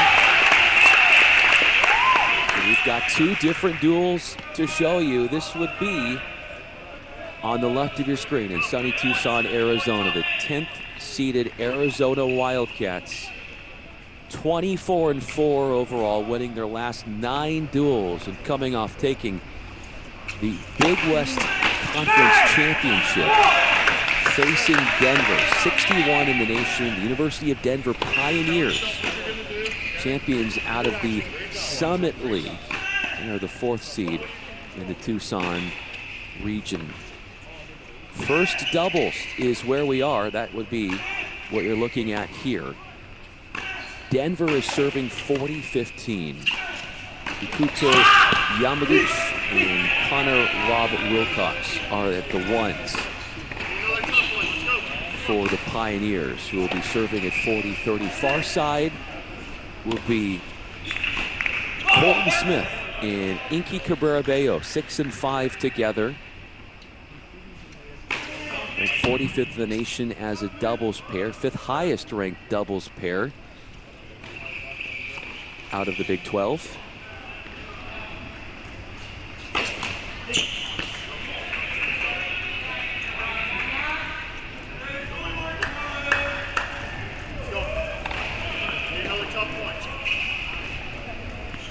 The arrival of Colton Smith. Colton Smith, 4th in the nation in singles, but that's only because he's been playing a lot of pro events. Should be number 1. Currently ranked 161 in the pros. He is, as soon as his college career is over, headed over to Paris for the French Open. Exciting point.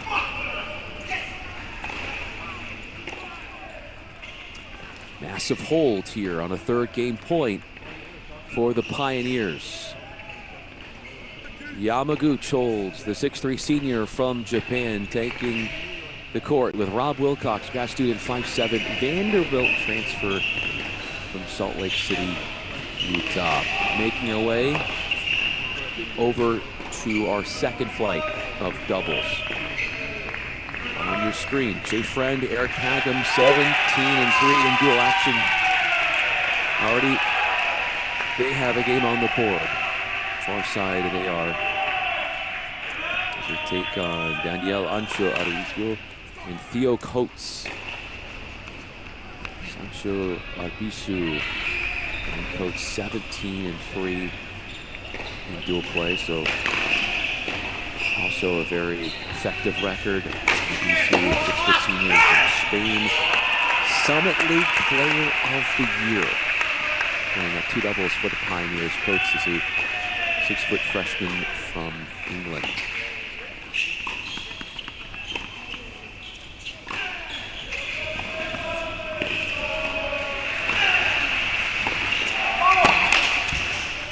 At the twos, both of these doubles teams share the same dual record. Pagum and Friend, 8-1 at the twos. They've been splitting time between the ones and the twos. Pagum, junior from Australia. Friend is a junior from Tokyo. Over at court 5, all Mississippi State in the tiebreaker. They win it. That tiebreak set, opening set at the 5s, the Bulldogs.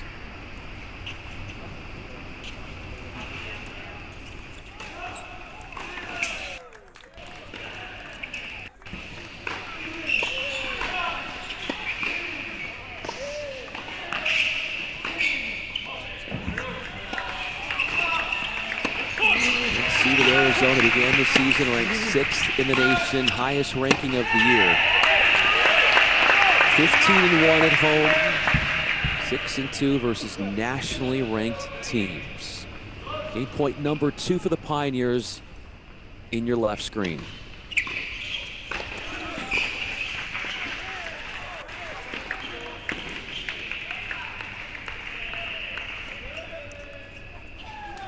Each taking a game right down the middle through 2 games at the twos. Winner between Arizona and Denver will be playing Harvard. Harvard winning earlier against Washington 4-0 in that other duel in the Tucson region.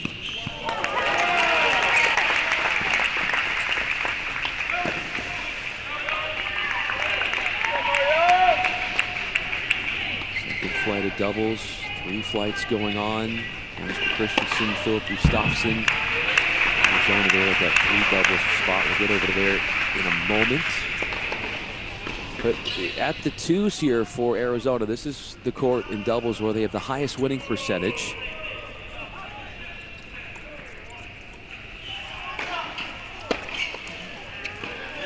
(21-5) record combined for Arizona at the twos and doubles. That's good for 81%.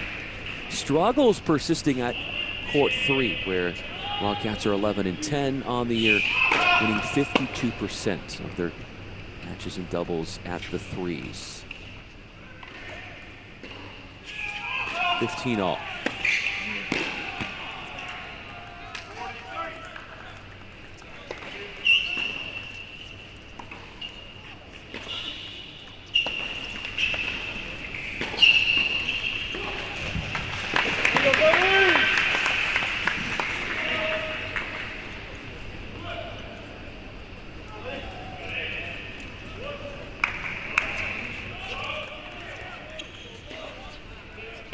Dusan Milanovic making quite the comeback at the fours for the Bulldogs.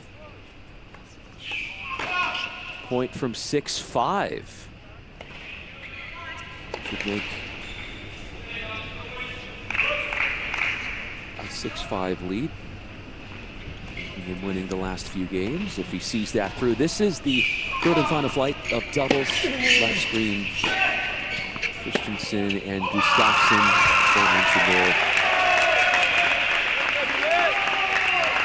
3-3 is their record together. In doubles, we face Fiello Popacek and Yoma Mishiro at the threes. Shiro Jr., Popacek Jr.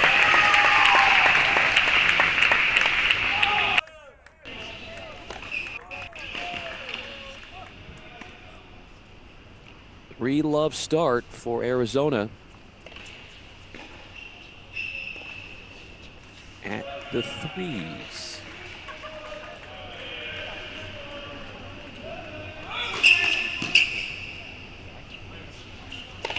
Christensen, senior from Oslo, Norway, and Gustafsson is a freshman from Sweden. Taking us back to the twos. 3 holds on the board, 2-1 is our tally.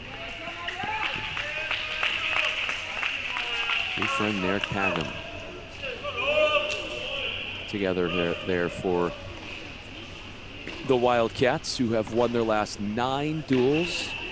And during this winning streak, they have given up more than 1 point only once.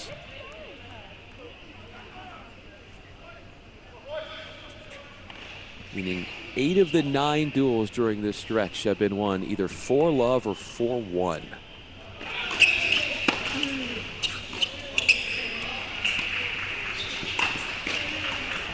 Denver serves.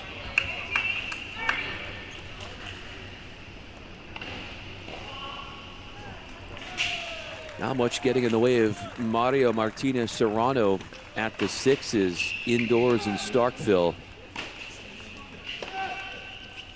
2 points away from giving Mississippi State their second point in the duel.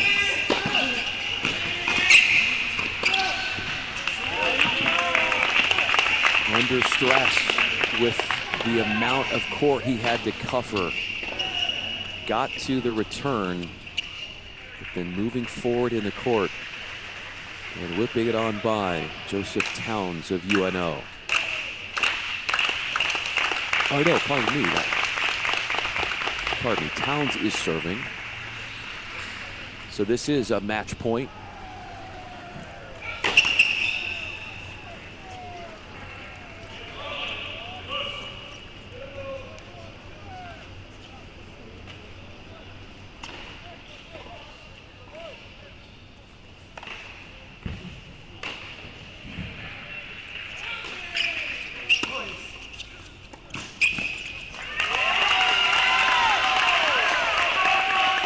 It appears to be a final at the sixes, where Mario Martinez Serrano wraps up his match, 6-love, 6-2, giving Mississippi State their second point. 2-love, they lead the Privateers of New Orleans in the round of 64 encounter from Starkville. In Tucson, we take you back to the ones. 1 doubles, left screen, also court 1 singles, right screen in Starkville. This is all Big 12 first team doubles. And Colton Smith and Inky Cabrera Bayo.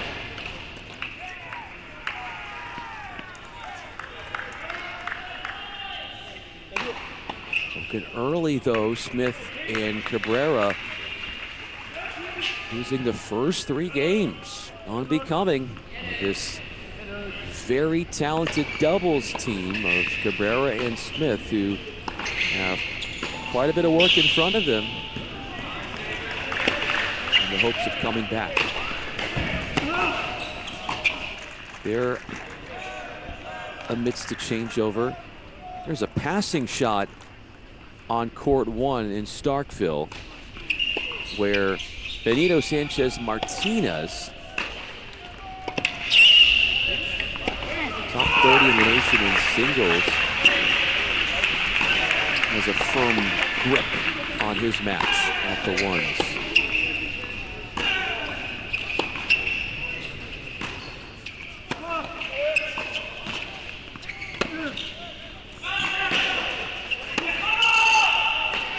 Two all.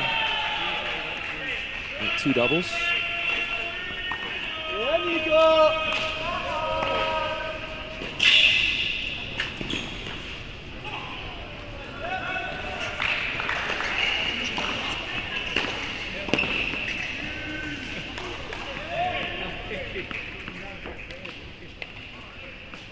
Denver comes in 18 wins, 6 losses.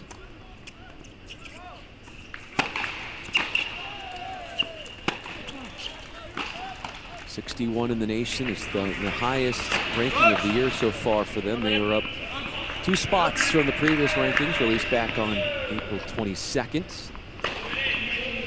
They're coming off a bye week after winning the Summit League Championship back on April 19th. Second consecutive league championship for the Pioneers.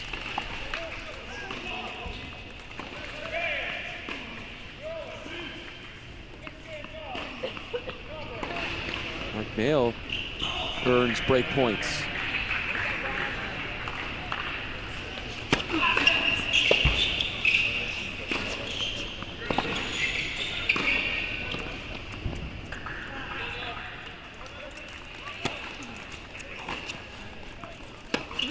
A swinging forehand at the net off the out wide serve. Come together for that 4th and final point of the game. 3-2 Arizona.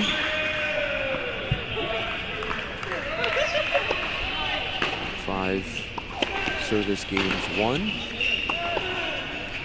Service breaks at the 2s. There have been service breaks at the 3s as we turn our attention to 3 doubles. Gustafsson and Christensen. With a good opportunity to up it their lead to 5-love.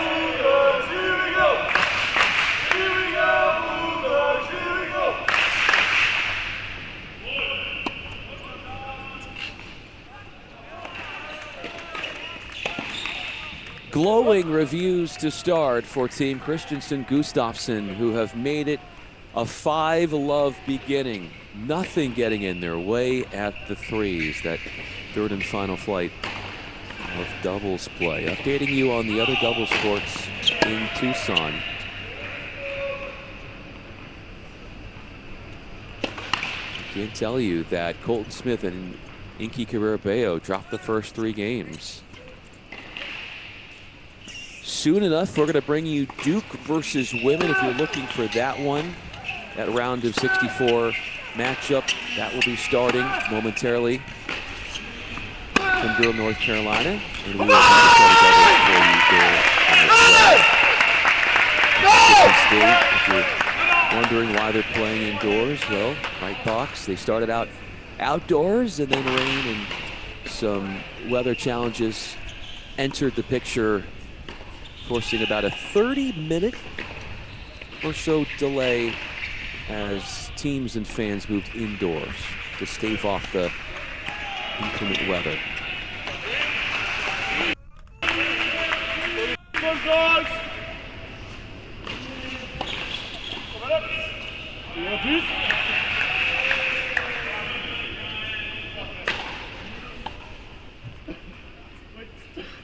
Second consecutive appearance into an NCAA tournament for Denver.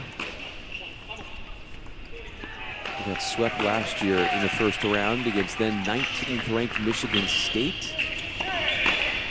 Pioneers then were a 3 seed in the Cambridge region.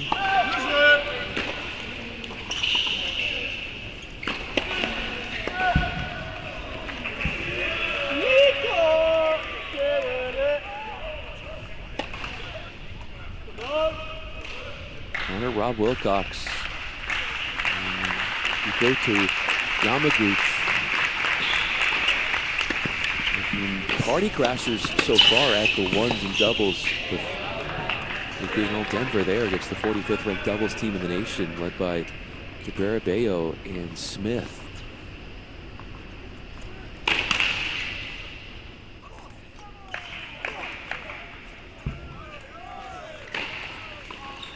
Match points at the ones for Mississippi State. On the doubles point, one on court 6 singles. Narrowing in on winning at the top court.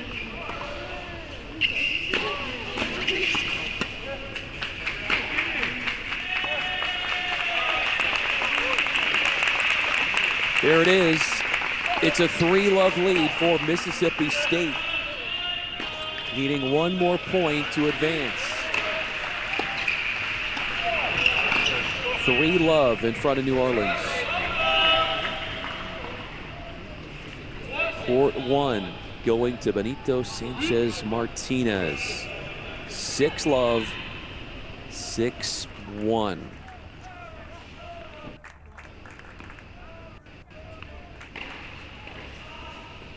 Serving for the match / set in 3 doubles would be, or excuse me, looking to break to win this opening set / match would be Arizona, as they are wearing the navy blue. Not to be confused with the red that the Denver Pioneers are donning today.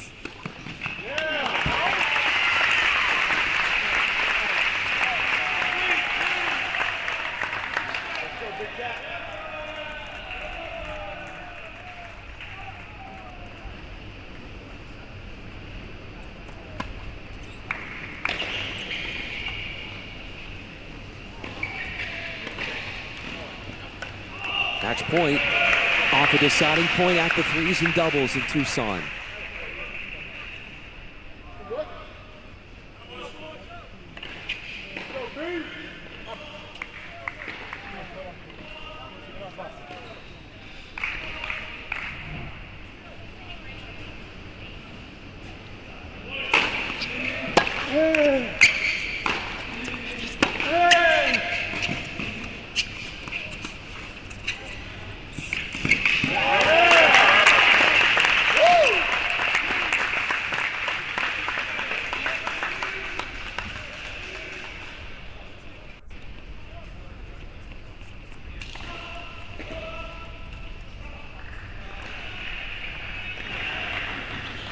A mighty must hold for the Pioneers when they're most up against it to force the 7th game.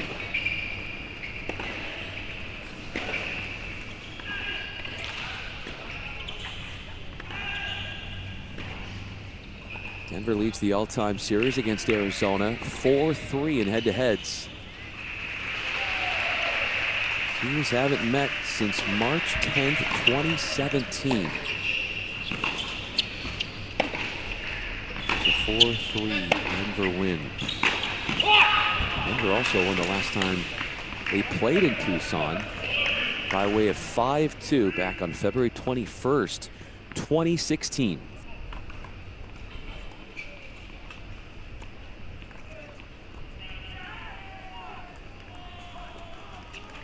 As Christensen and Gustafsson look to serve out the match at threes, we are in a quote-unquote holding pattern, 7 holds in 7 games at the twos. Tiebreaker for Mississippi State's Dusan Milanovic and UNO's David Tesic.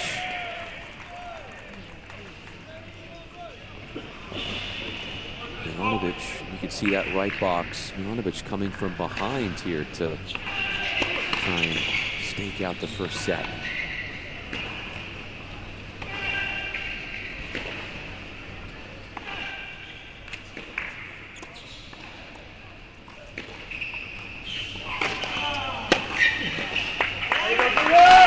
Durham, North Carolina. Doubles is upon us. And what a beautiful thing it is here, live streaming on Cross Court Cast presented by Crack Rackets, is to have 3 different duels in 3 different regions across the country playing out all at once, NFL Red Zone style. This is my producer, I'm Bryan Fenley. Make sure you follow everywhere on social media that Crack Rackets resides, be it YouTube, Instagram, Twitter, you name it, for all the latest in unprecedented wall-to-wall coverage of the NCAA tournament. 3 different, make it 4 different feeds of live coverage right now. And we'll have it for you all weekend long. So we do welcome in a new duel. Go Bryant! From Durham, North Carolina, where Duke is taking on Bryant, round of 64. First all-time meeting between those 2 schools. Bottom left screen is Natalia Vela and Maria Jose Hernandez Diaz for Bryant. In a deciding point here against Irina Balus and Ellie Coleman of the Blue Devils. We'll get more in depth into the teams from Durham in a little bit.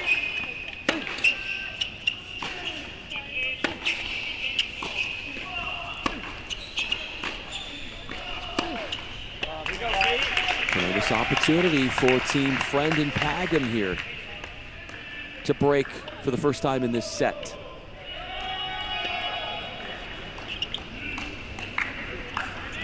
You good? You all good?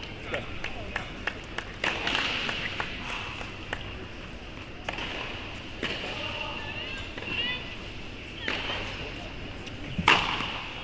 Petar Jovanovic for Mississippi State at the 2s. Making headway in terms of splitting the first 2 sets.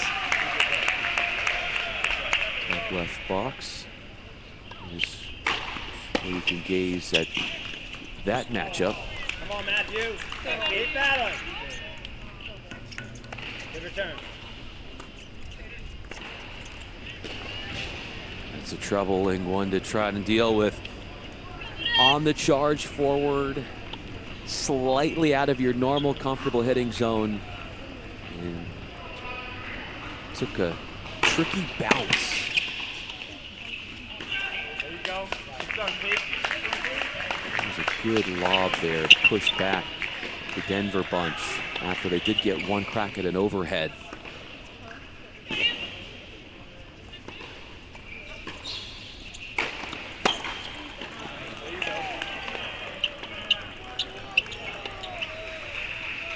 One more threat after 3 have been nullified by Team Denver at the 2s. There you go, Pete.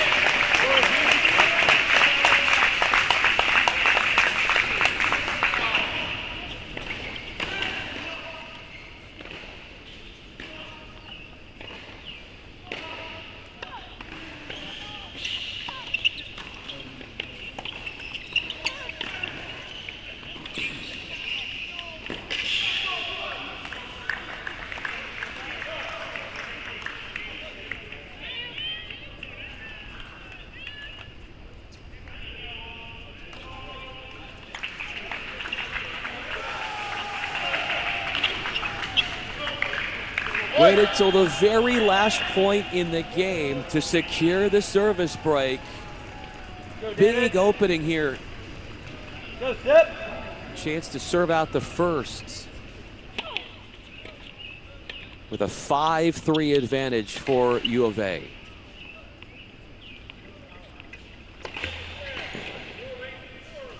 Go, Julian. What?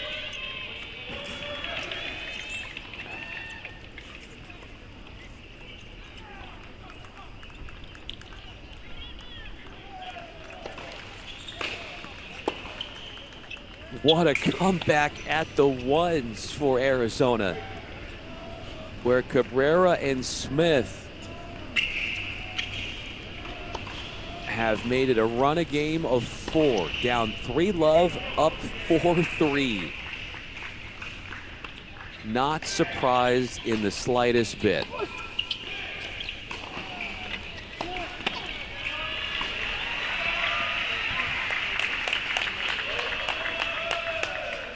Hagem and Jay Friend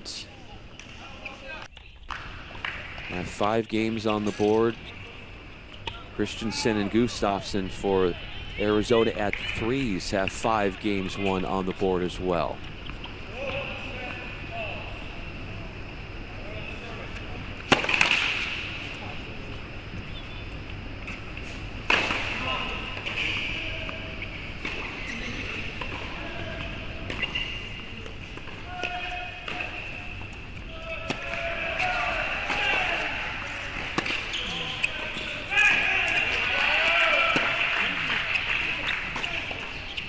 That one was eerily close.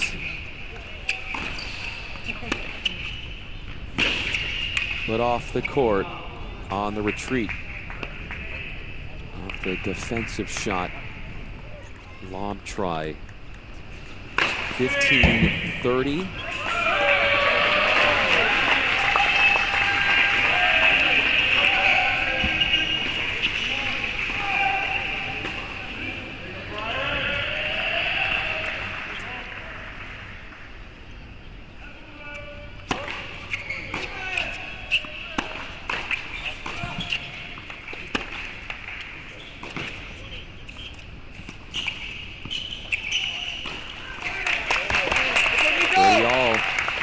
Daniel Sancho Arbizu, who is part of the 2 doubles team here for Denver on the big screen, the bigger box. He is ranked 43rd in the nation in singles. He will be playing 1 singles coming up.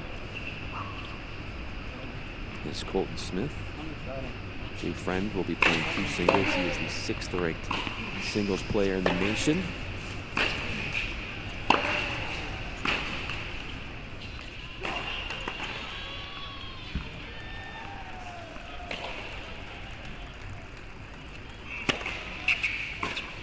Three-love lead for Mississippi State against New Orleans. Polo Baroni is serving at the 3s, top left box. And at least he is closing in on a 5-2 lead. Already taking the first set. 1 break point saved by the 2s pair for Arizona. Here comes a match point.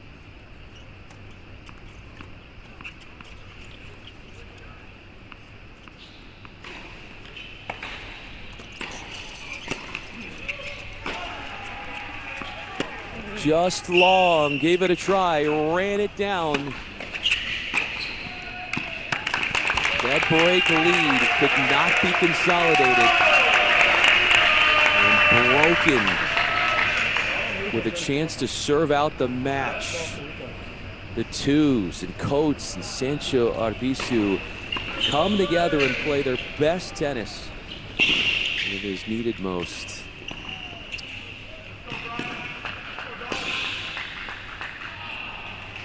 Christensen and Gustafsson have made it official. You see the update there. They pull through. 6-3. Won the first 5 games, then lost 3 games in a row, and then summoned the courage to finally close it out at 6-3. Putting Christensen and Gustafsson at a 4-3 dual mark this year, and now Arizona needs one of the 2 remaining sets to go their way. Gonna come at the 1s, where Smith and Cabrera were down 3 games to love and now have roared back, winning 5 straight. Nico, we boy.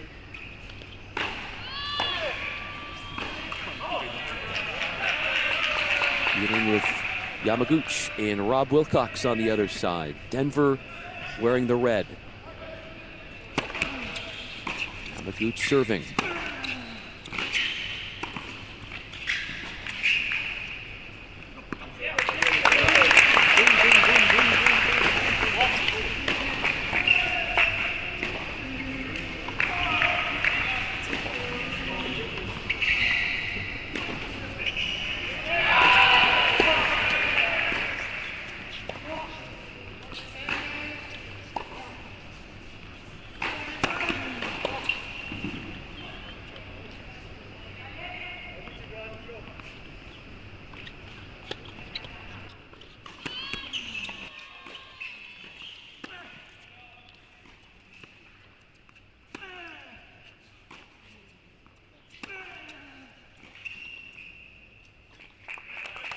I'll give you an update in Starkville, where Mississippi State leads 3-0 in the dual score, and they have set leads and up 5-2 in second sets at the 5s and the 3s. The 3s, top left screen. Nicolo Baroni serving at 30-love, needing 2 more points to come up with the dual clincher. And the 5s on your screen there, Bryan Hernandez-Cortez. It could come up and come down to him because he's got a dual clinching point here at 40-30.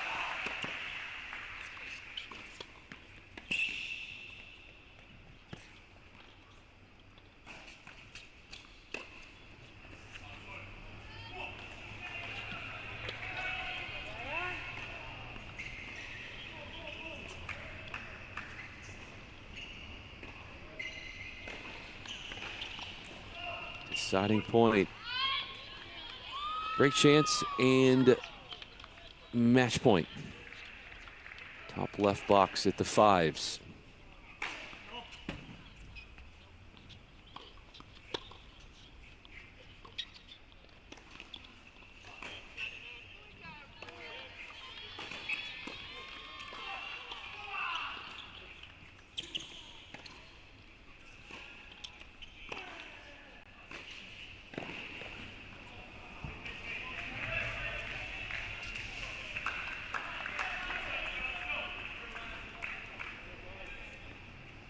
Bryan Hernandez-Cortez can't finish the job. But we do, at the 3s, have match points for Nicolo Baroni of Mississippi State.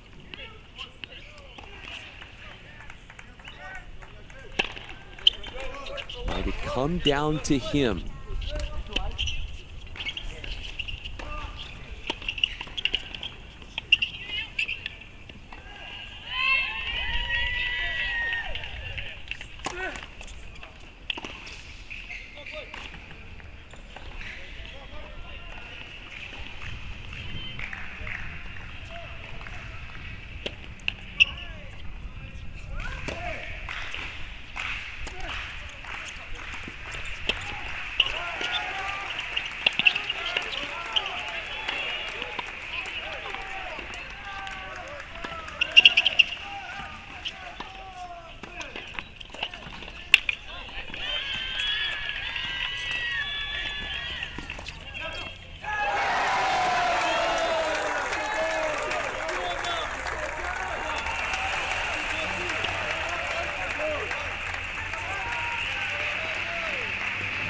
It is official in Mississippi State. They have won it. Court 3 was the clincher. Nicolo Baroni, 6-2, 6-2 over Julian Franzman. Bulldogs to play in the round of 32 against Michigan State. The Spartans beat North Alabama earlier today. Big win for the number 12 ranked team in the nation, Mississippi State, improving to 23-5 on the year.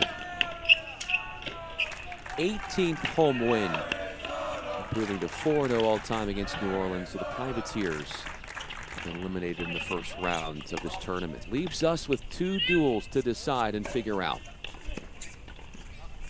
At the 1s, doubles from Durham, North Carolina.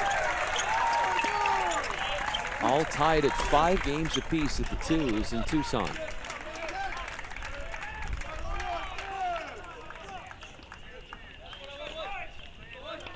If you're just joining us, Friend and Pagam at the twos in Tucson had, and I think, yeah, we're done. The ones just wrapped up, so the twos will go unfinished. Jay Friend and Eric Pagam were up 5-3, a chance to serve out the match at twos. They got broken. They were about to play the 11th game, but it's not to be because Cabrera Bello and Colton Smith have won it 6-4 at the ones, coupled by the win at the threes from Jasper Christensen and Phil Gustavs in Arizona. The host team clinches the doubles point with the singles now to come. Now we get a chance with a few minutes between doubles and singles in Tucson to introduce you to these two teams, with Duke taking on Bryant. These two teams have never met before until today. Bryant out of Smithfield, Rhode Island, 15-6 record, most wins in a season for their program since 2008. They're serving.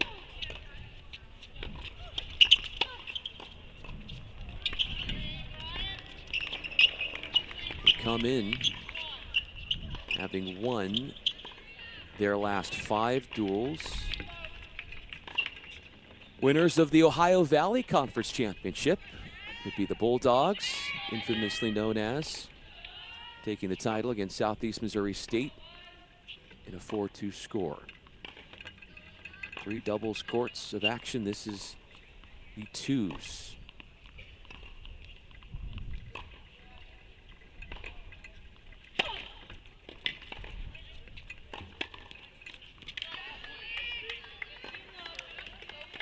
Out there on the court for Duke at the twos. Shavit Kimchi. And she's teamed up with you.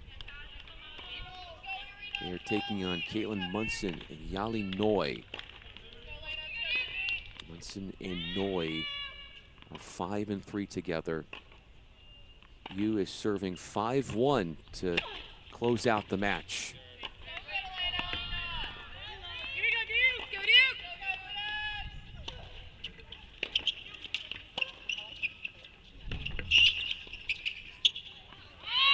Elena Yu, 72nd in the nation in singles. Trying to put the clamps down on the festivities on court 2 with the hold. 5'6" sophomore from Ohio, transfer from Stanford.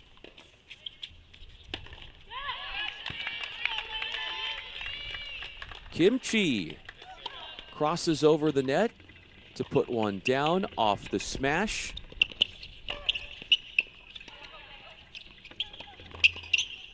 She'll be playing 5 singles when singles gets underway.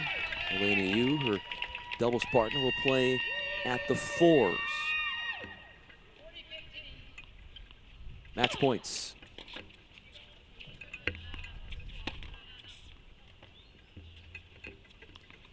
Keep in mind that Duke has already won a bagel set at the 3s, courtesy of Liv Hovde and Emma Jackson.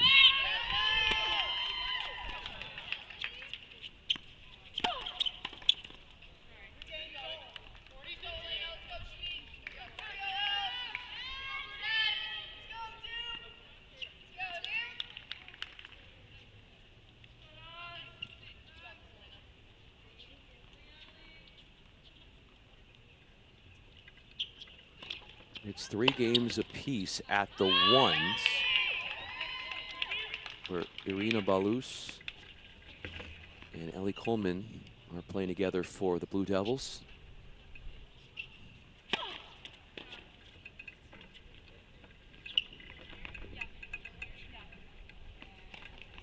Balus and Coleman ranked 20th in the nation, but they're having a hard time with the 1s of Bryant.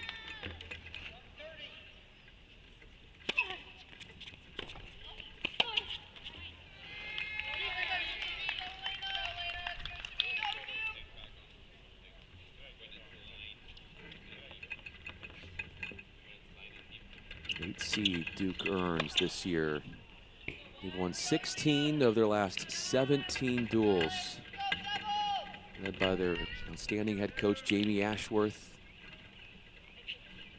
guiding the Blue Devils to their 22nd ACC regular season title in program history.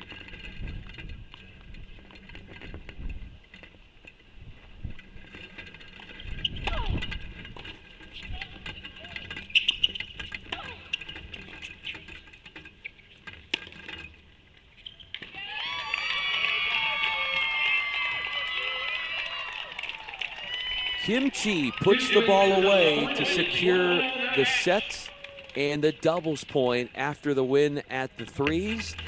One comes at the twos. Doubles point goes to Duke, where they have won the doubles point in 19 of their last 25 duels, including 7 out of their last 8 duels. No wonder this team has won 16 out of their last 17 duels, because they're getting out to good starts. So, singles to come shortly, and we'll bring that to you in its entirety in a few minutes from Durham. Well, they get all situated for singles in North Carolina. That gives us a chance to tee up and set the scene for singles in Tucson, where Arizona has the doubles point, up 1-love, as they take on Denver. 6 different courts of singles will be happening concurrently. We'll be introducing you to all the teams, all the players, that is. And at the top flight, what a crowd to watch Colton Smith. Colton Smith, part of this 10th ranked team in the nation, Arizona. 5th of the nation in singles. He stands Big 12 Player of the Year. He is getting ready to take on the 43rd ranked singles player in the nation, wearing the Denver Pioneer jersey, Daniel Sancho Abisu. U of A has been all season long a perfect 24-0 at court 1, a court that has predominantly been occupied by either Colton Smith or Jay Friend. Colton Smith has been on the road playing professionally during the collegiate season, so when he's out of the lineup, Jay Friend moves from 2s to 1s. We'll see Jay Friend at the 2s today, but it's Colton Smith, who is 161 in the nation in the pros. The senior playing some of his last tennis in front of his home fans. Denver to serve to start. You talk to Clancy Shields, the head coach for Arizona, and he even made this comment to the media before the duel today. He said in the betting markets, Colton Smith is being viewed as the 45th best player in the world. So he's currently 161 in the world in singles, while moonlighting in his final year of college, playing for the Wildcats. But betting markets hold Smith in such high esteem that they look at him as 45th best player in the world.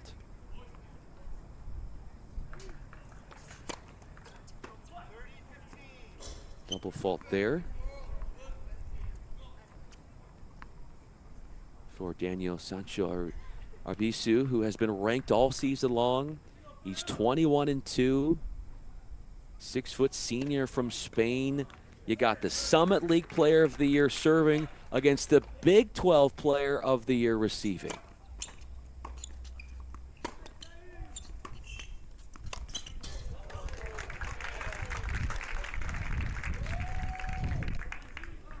What's going to give? Because Sancho Abisu has won his last 15 completed matches. He has won his last 30, I kid you not, his last 30 sets.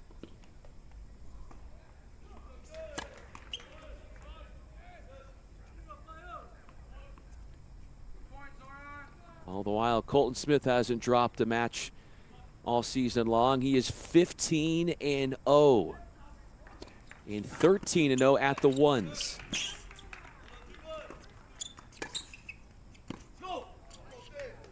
Slightly off. Got a good rip off the return as he found an excuse to move forward to force the issue. Pressuring the server with an early break point on Pioneer's first service game.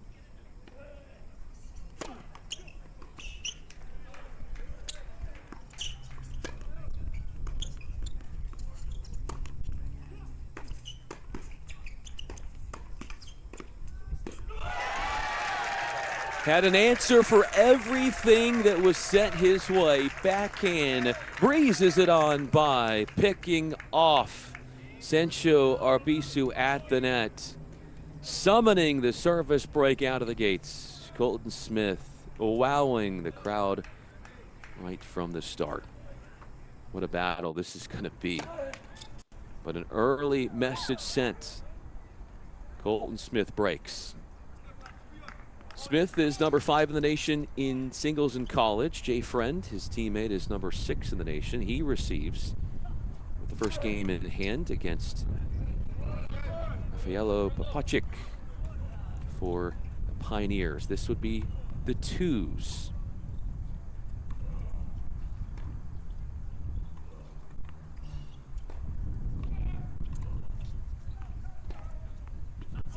Papacic, 5'10" junior from England. Has won 6 of his last 7 matches.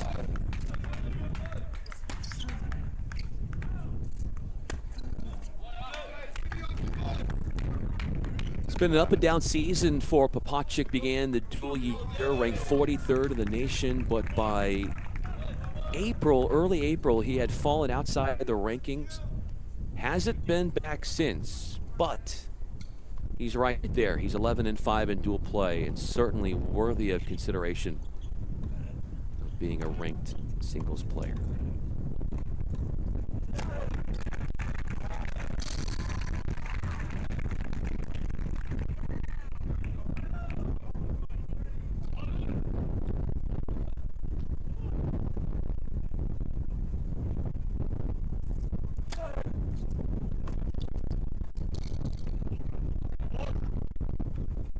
One of 2 juniors of the 6 starting singles players for the Pioneers. Papacic, the other one at 5'6" junior from Japan, Yoma Mishiro.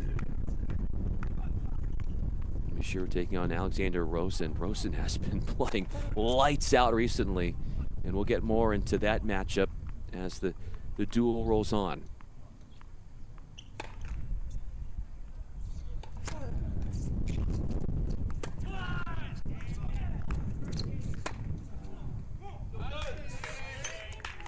Got to the runaround off the return of serve and just kept pummeling away Friend with the forehands. Jay Friend, one of the best in the nation, and I think he'd be the first to mention, maybe slightly overshadowed by the presence of Colton Smith, but Jay Friend has an incredible upside.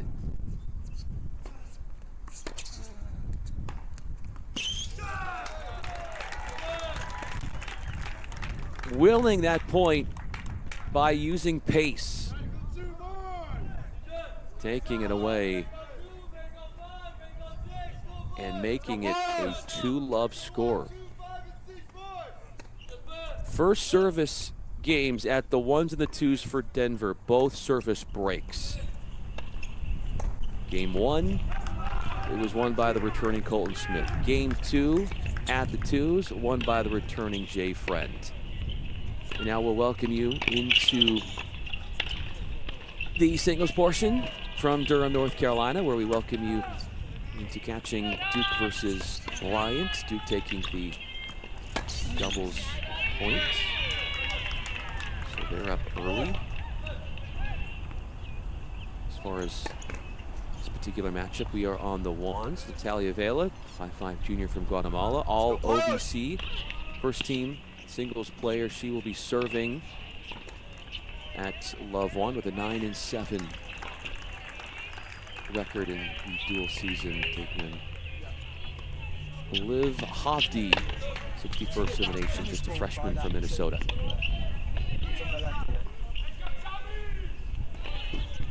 Lots of hype around the name from Hovde. You might remember she was the 2022 Wimbledon girls singles champ.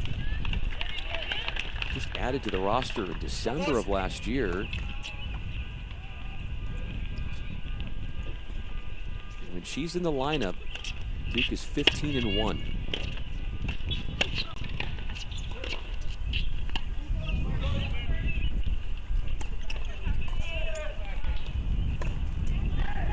Blue Devils hosting the NCAA first and second rounds. Anglo Tennis Stadium in Durham. And they're doing that for the 18th time in school history.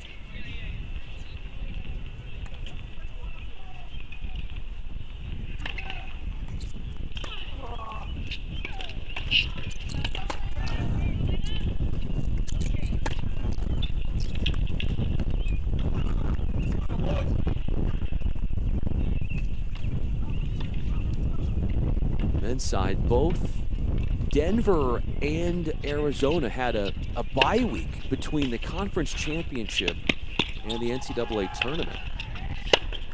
So a little extra rest going into postseason in the NCAA tournament. Bonchik misses that return. Court 3. Yuto Yamaguchi and Zoran Ludowski are up against one another here. Yamaguchi, 6'3", senior from Japan. Also played one doubles. Lost 6-4 with Connor Rob Wilcox against Inaki Cabrera-Bello and Colton Smith. 1-1 at the threes as Yamaguchi serves.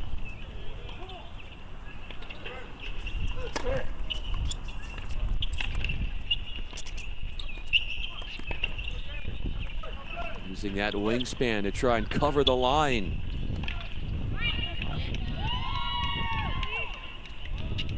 Yamaguchi, part of a very international roster here in singles playing. You've got Yamaguchi from Japan, Samuel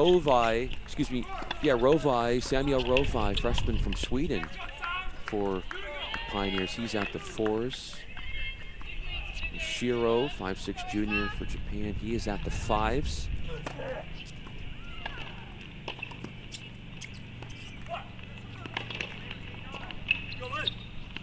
Six wins and 7 losses on the season for Ludowski, ranked 103 in the world, or excuse me, 103 in the nation, college, in singles. Freshman from Serbia. Hovde has game points for Duke.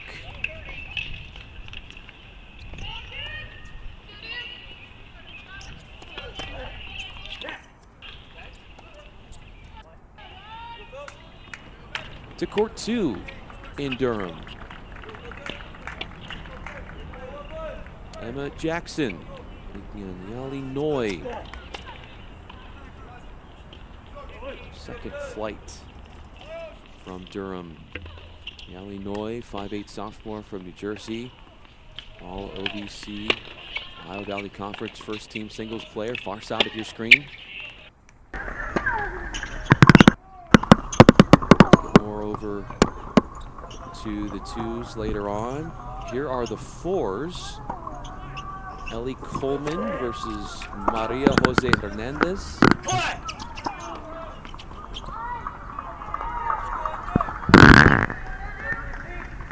Serving for Duke is Coleman here at 1-love.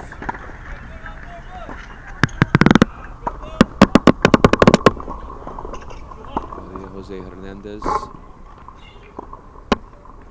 Diaz, 6' sophomore from Mexico.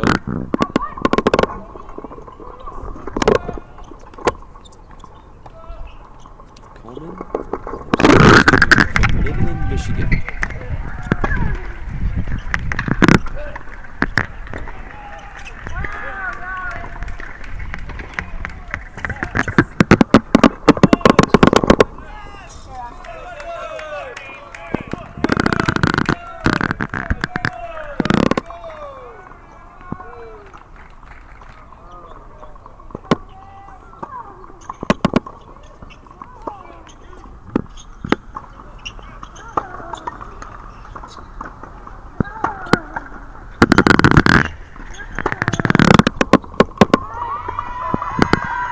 delayed move forward after a forehand rocketed into the corner.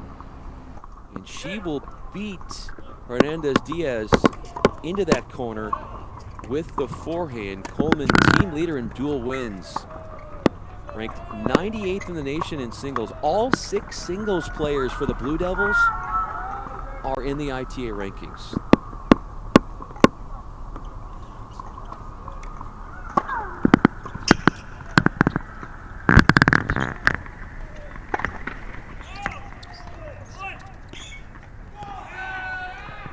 The fives in Tucson, left box, you've got Rosen and Mishiro. It's all Rosen, 2 games to love, he leads.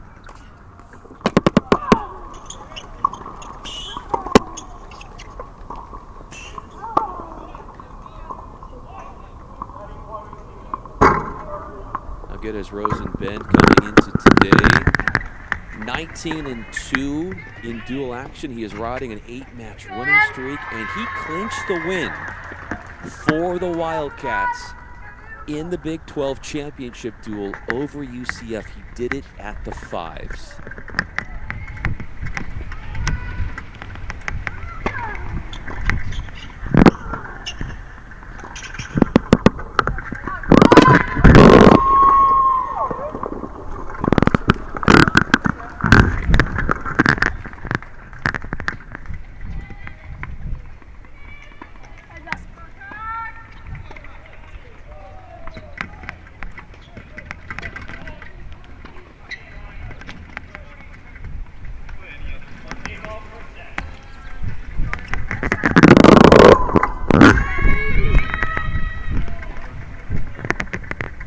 Is serving, 5'6" junior from Japan. He's won his last 8 completed matches played, so both the Pioneers and Wildcats at the fives coming in with some nice winning streaks. It's at stake for Mishiro. He hasn't dropped a match since February when he played at the fours against Jacksonville State. Score at the fives right now. Rosen 3 games to Mishiro's none.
Winner between Duke and Bryant will take on, in the round of 32 from Durham, Florida Atlantic. Florida Atlantic taking a duel earlier today at the Durham Regional 4-1 against Old Dominion. That moves the Owls of Florida Atlantic to 17-1. Having a memorable season that they hope will continue on. They will have a tough road in front of them, regardless of who wins out of the Bryant-Duke head-to-head. Court 6.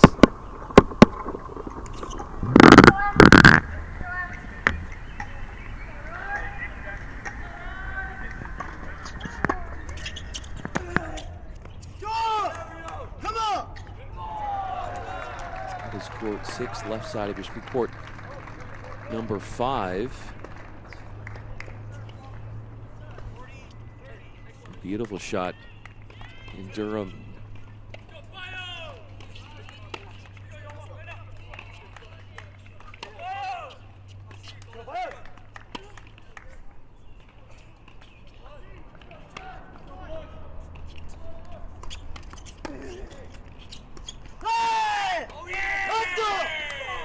Come on!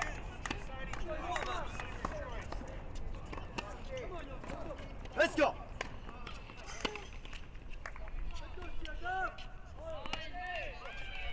Here's the baseline exchange after the miss from Aurora Pedwell. Ava Krug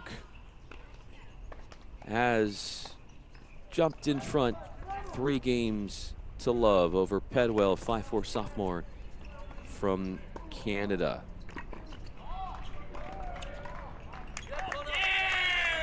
Ava Krug playing 2 doubles.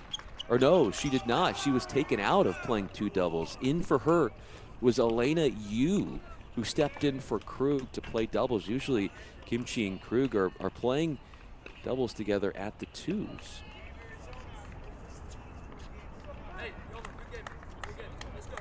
Gotta read 3-love Krug at court number 5.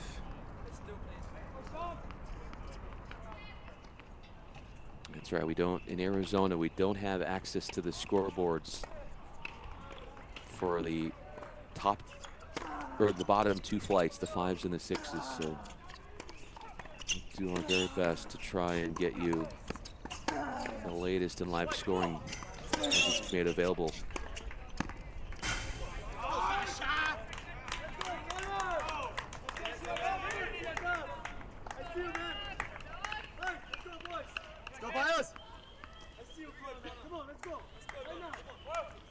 Court 6.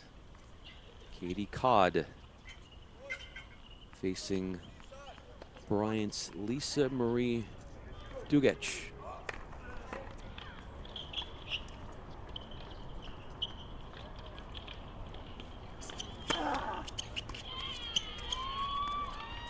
Serving against the 5'6" junior from Canada.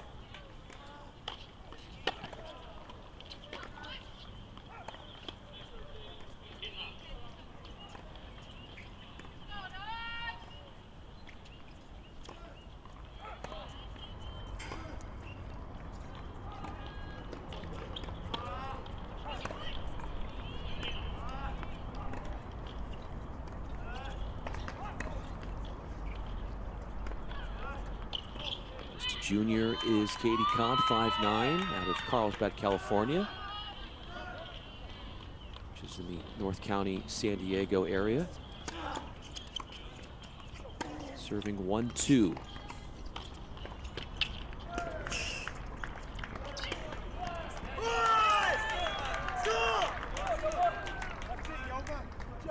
Running in, looking for a short ball, but the return did not eclipse the net. 30-love.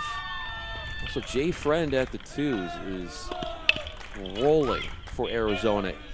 Left screen.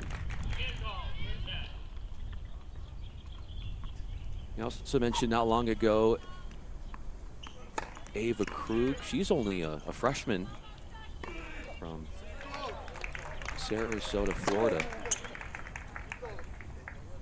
Blue chip recruit.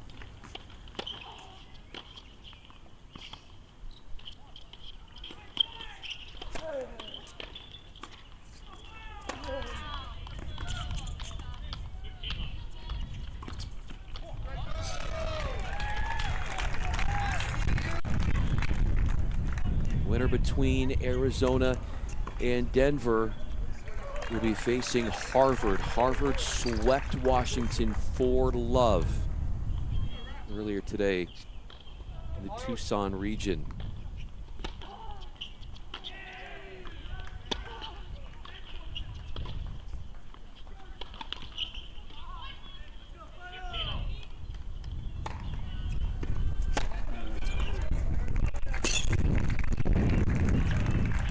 Talked to Clancy Shields, the head coach for Arizona, and he knows this is a team he feels is extremely well calibrated to make a deep run into the NCAA tournament.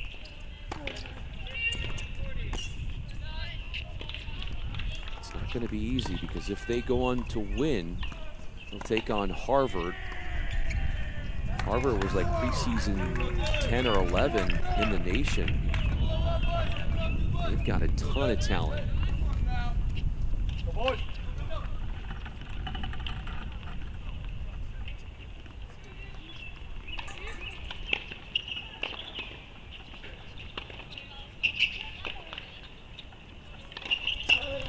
30 all.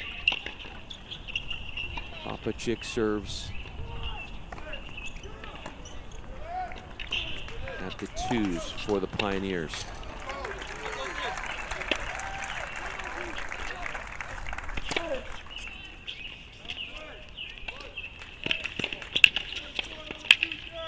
With Havdi. A break would give her a bagel set at the 1s.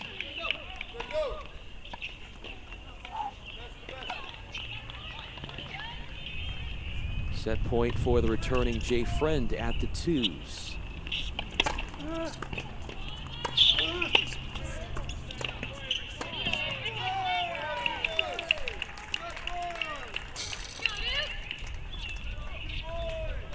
Bagel set win for the number 6 ranked singles player in the nation at the 2s. Arizona has the first set in their pocket at the 2s. A program that is coming off their first ever Big 12 Tournament Championship title. Really trying to make this a year where they get beyond the Sweet 16. The previous 2 seasons, the Wildcats have fallen in that super regional round. So hoping that they have what it takes to get past where they have run into trouble. That round of 16 contest the last 2 years. Court 4 from Tucson.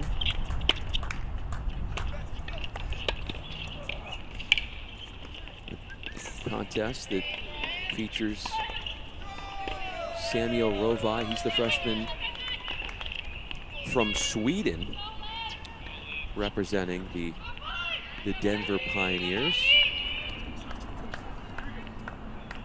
Taking on Philip Gustafsson.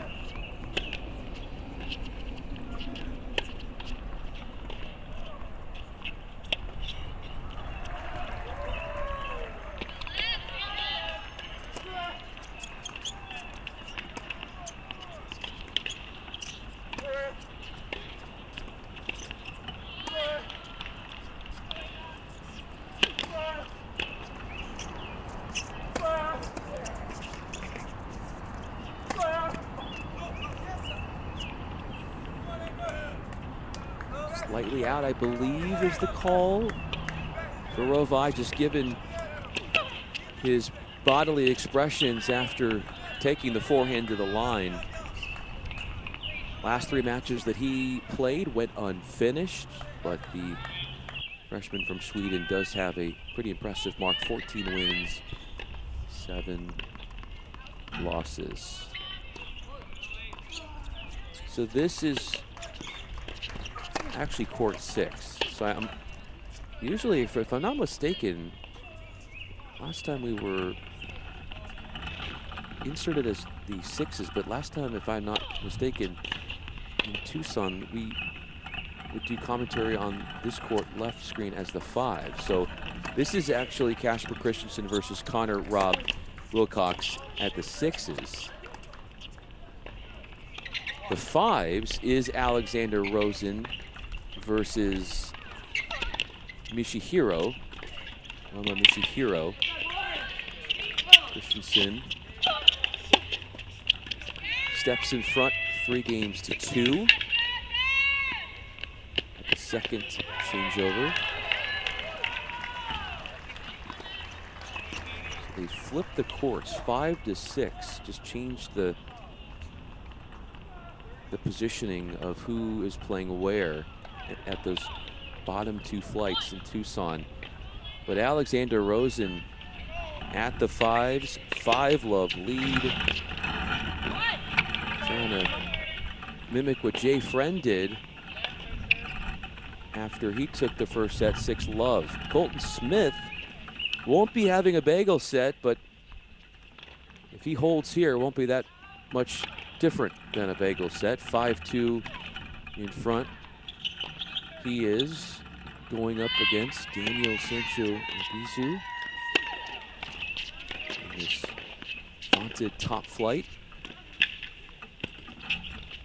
With the bleachers full of fans in tow.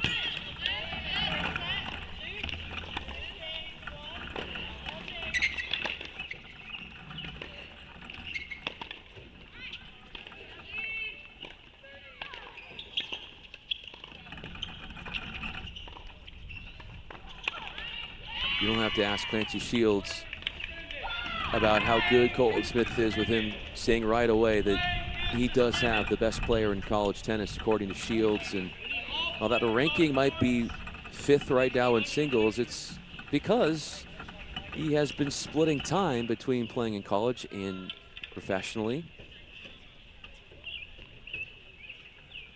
This is the confidence that having the best player in college in the nation on your team brings to the rest of the squad is indescribable.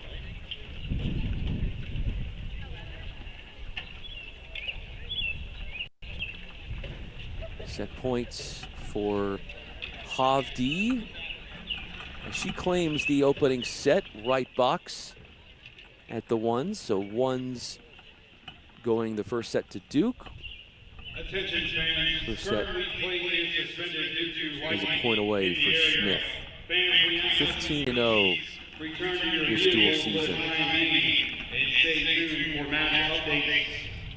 Against Sancho Arbizu, who has won his last 30 sets, and that streak is in serious jeopardy. Please clear the stadium and return to your vehicles for your safety. Thank you in advance for your cooperation. Not used to seeing that happen. That's a 6-2 first set that goes to Colton Smith.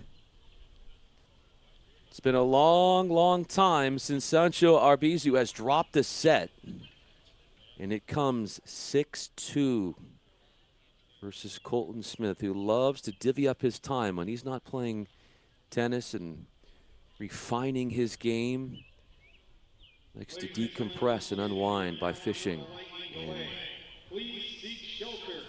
wherever he's playing, whether it's a pro tournament, a college tournament, coaches give him some space. He tries to spot out the local places, the ponds, the lakes nearby, wherever he's traveling to play tennis. Brings his gear and fishes in between tennis practice sessions.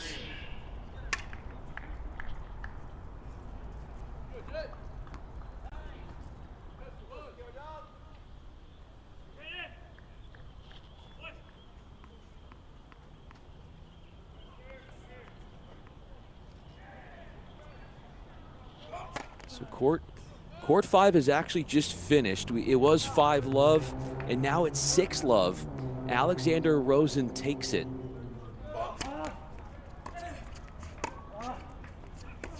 Three completed first sets, the ones, the twos, and the fives. All of them have gone to the Wildcats as Christensen misses the forehand cross. A combined 3 first sets won and a combined 2 games dropped over those 3 first sets.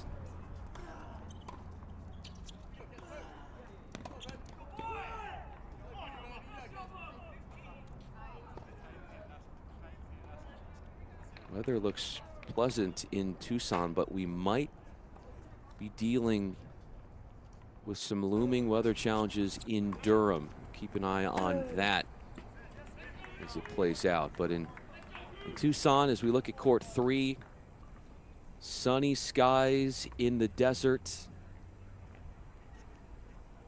86 degrees. And for those who don't enjoy spending time in humidity, well, it's just 7% humidity in Tucson.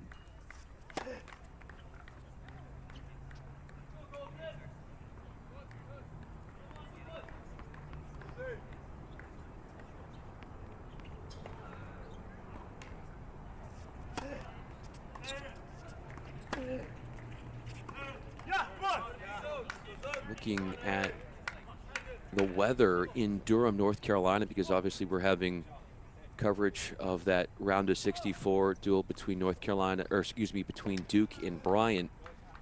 Looks like we are expecting to have some rain tomorrow in through Monday.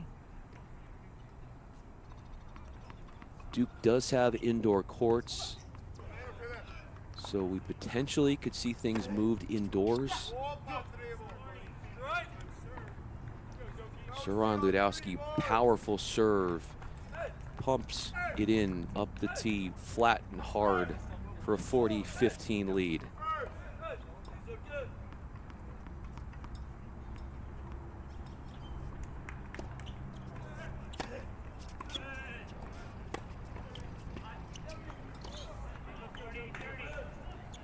Some pace off of the backhand, using placement, trying to beat Yamaguchi to his backhand side.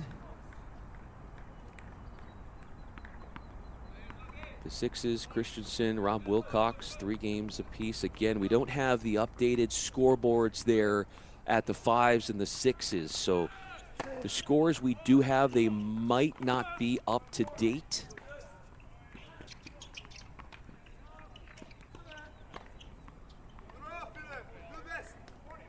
Rovai ahead 4-3 against Gustafsson at the 4s.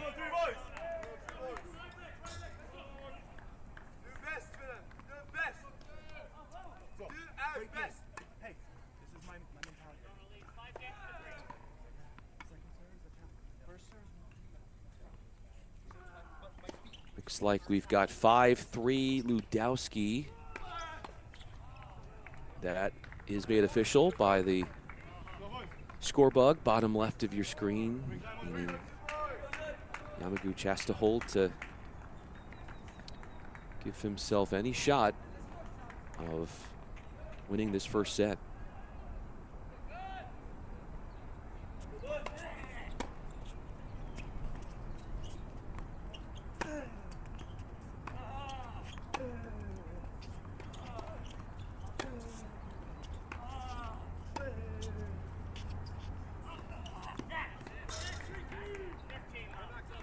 It is official. According to Duke Women's Tennis Twitter, they are in a rain delay, a weather delay. So that, as of a minute ago, that post up a minute ago, Duke Women's Tennis taking on Bryant, that round of 64 head-to-head from Durham, North Carolina. Delayed because of weather, and obviously we'll be monitoring that in the hopes of getting the resumption of play back between the Bulldogs and the Blue Devils.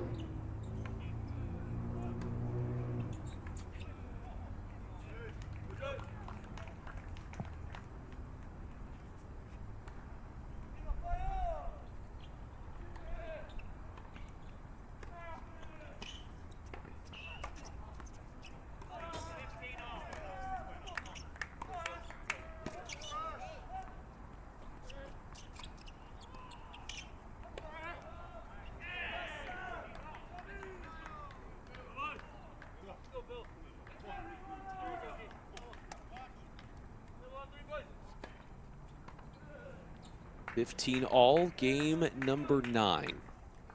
Yamaguchi serves into the deuce court.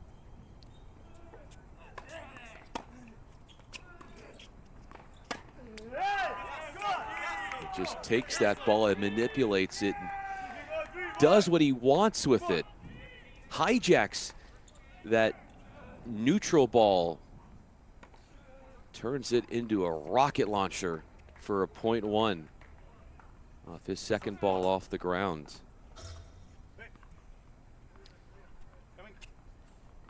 Second sets are underway on courts 1, 2, and 5. After the Wildcats won the first set in all 3 of those flights.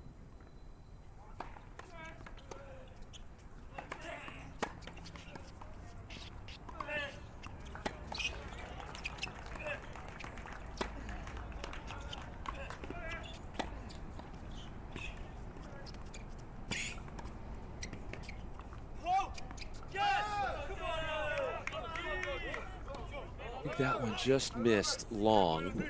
Championship match of this regional will be tomorrow. The winner of this duel will take on Harvard, 1 p.m. Mountain Time tomorrow for the rights to get into the round of 16. Set point for Ludowski.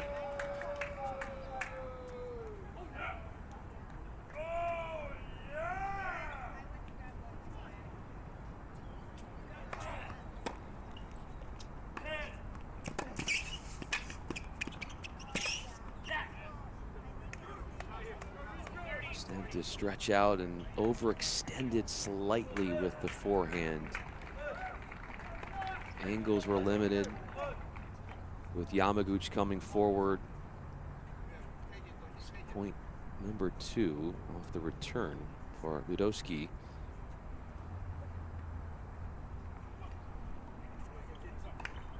Arizona won the doubles point. Started out with the win at the threes and doubles, and then the doubles point clincher at the ones, courtesy of Colton Smith and Inaki Cabrera-Bello, who fell behind 3 games to love and took the first flight 6-4.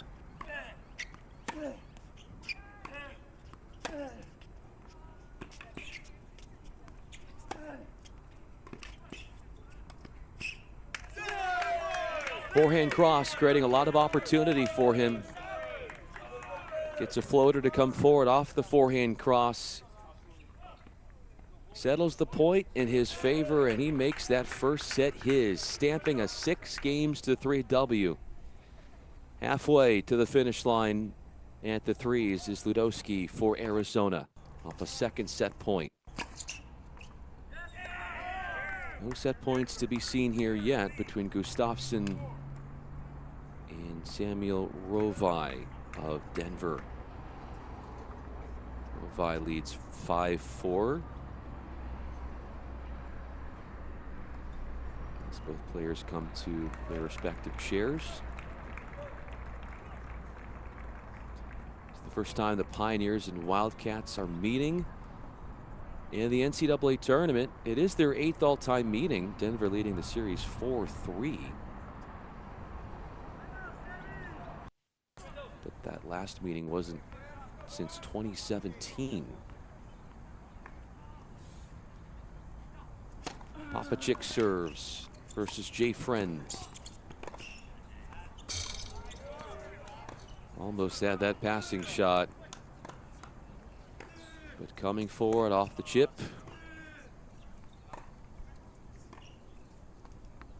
Rafaelo Papacik, in desperate need of just getting something to go, getting on the board.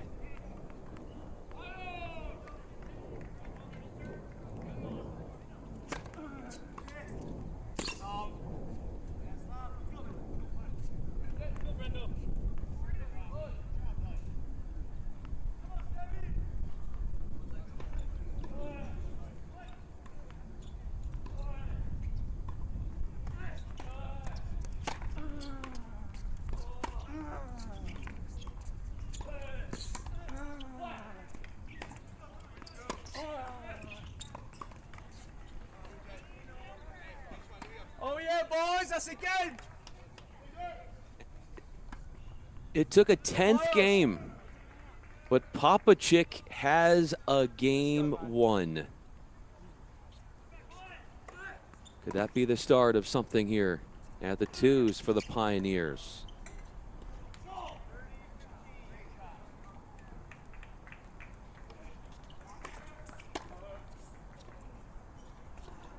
Jay Friend has already broken Papacik 4 times.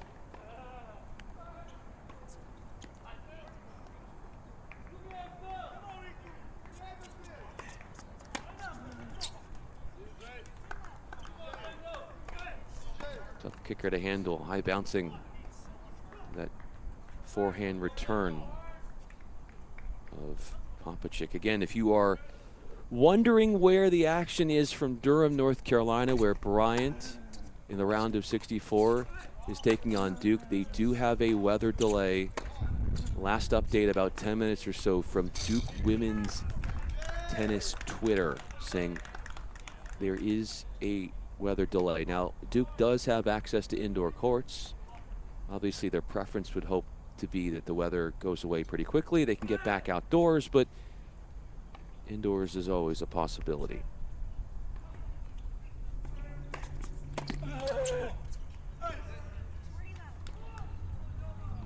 Which is what they had to do in Starkville, the regional between the first round, Mississippi State and New Orleans. We started out calling that duel outdoors. Weather came, moved it indoors, and Mississippi State clinched the sweep 4-love against New Orleans.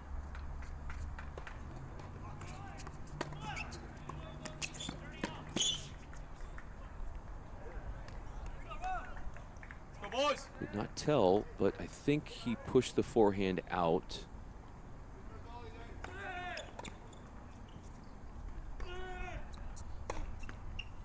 .40-15 for Jay Friend.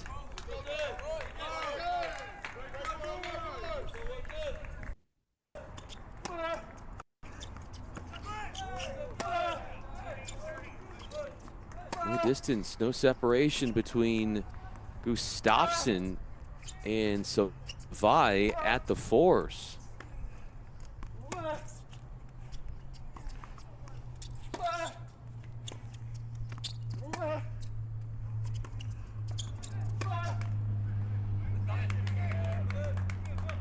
You got a pair of freshmen contending for a point on this fourth flight. 5 games apiece.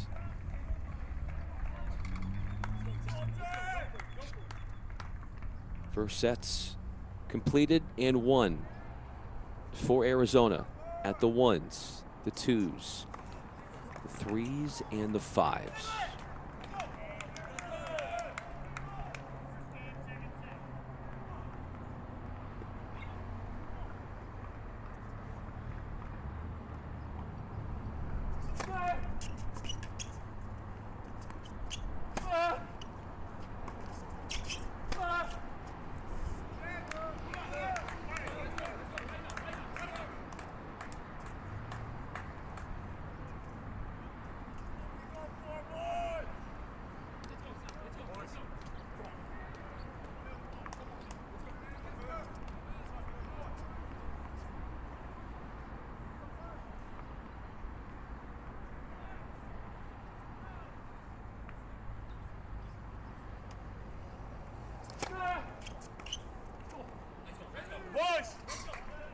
Taking a look at the weather radar in Durham, North Carolina, where we still are in the midst of a weather delay. Looks like the rain should taper down within the next hour from Durham.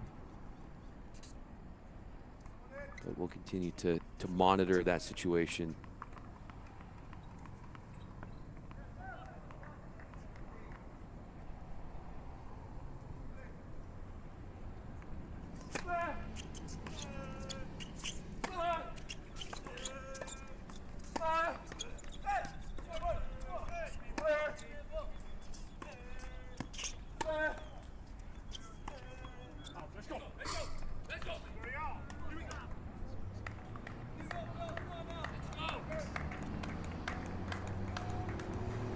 Jay Friend 4-1 after a bagel set in the first set. 4-1 second set.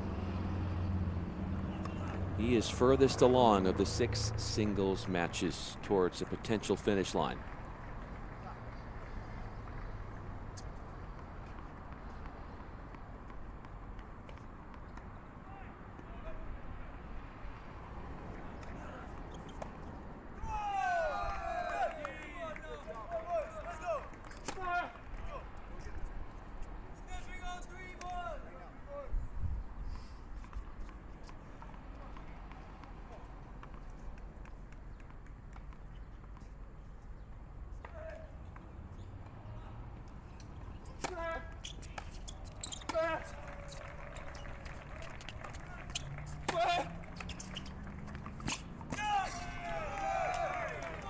40, or make that 30-40. Gustafsson hoping to seize an opportunity. Conjuring up a break chance.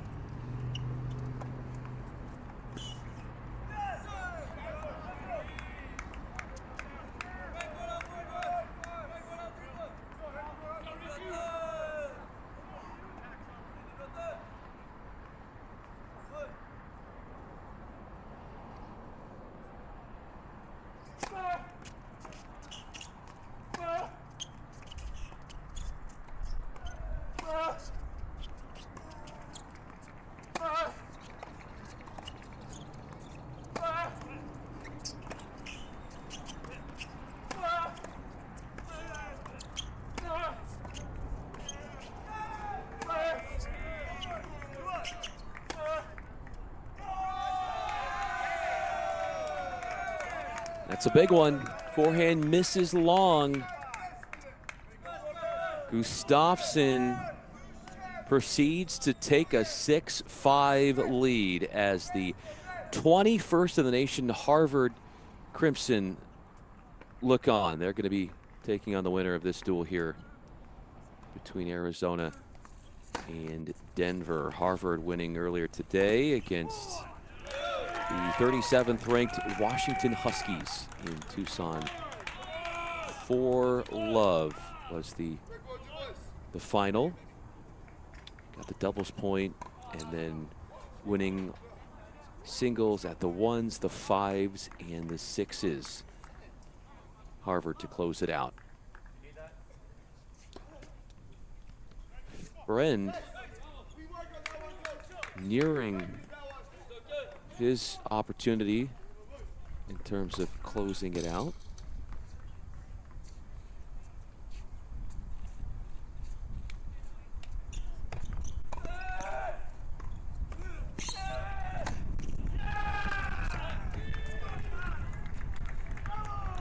Served off the court, but according to Friend, it doesn't make any difference. He can generate offense even when he is served off the court. Picking up the pace behind the backhand. 5-1, Friend could be a hold away as he looks, and the Wildcats look for their second point in the duel.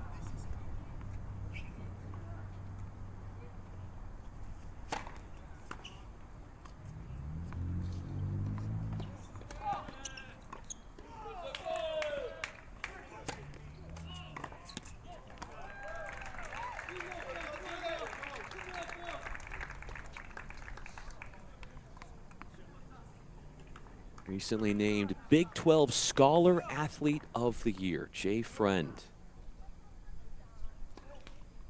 Ranked 6th in the nation in singles, serving for the match.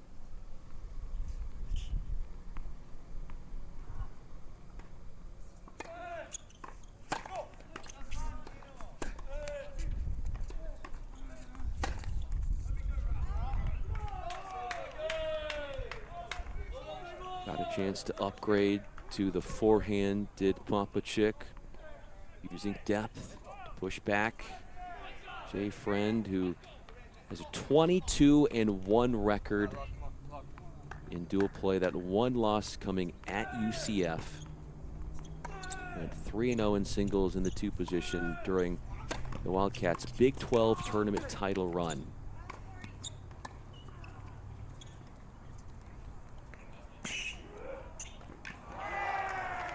Broken yet, but a big opportunity for Pompachik.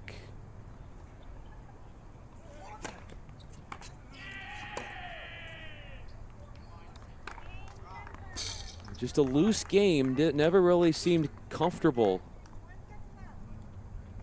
Credit Pompachik for the depth that he was finding behind those returns of serves, and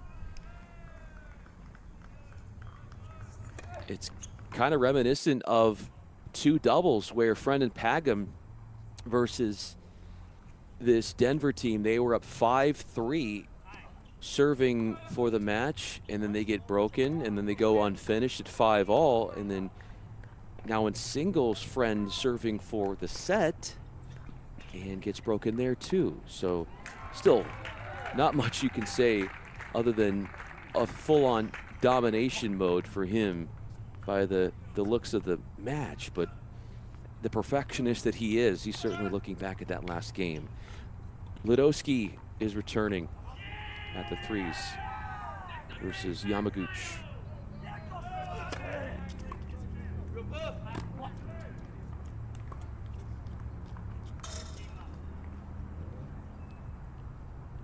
An innocent look down the line, carefree for Ludowski, who did not play doubles today, just focusing on singles.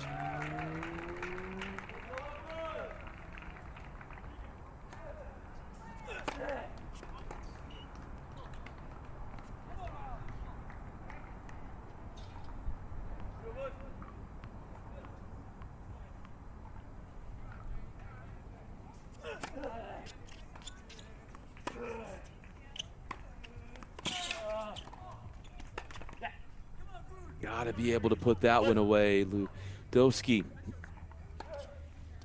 getting to that ball off of his right shoulder, up in the air, drifting towards that sideline.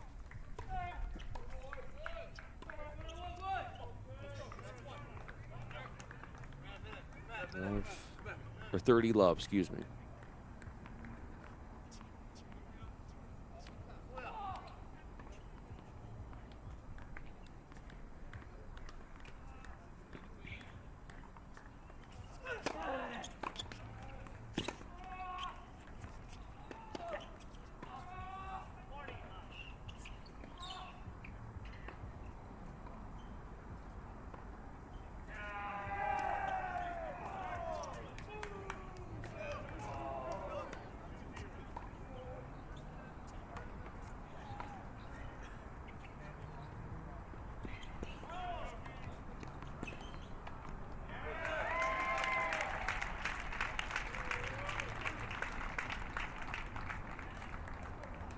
Date from Duke Women's Tennis, their Twitter still in a weather delay.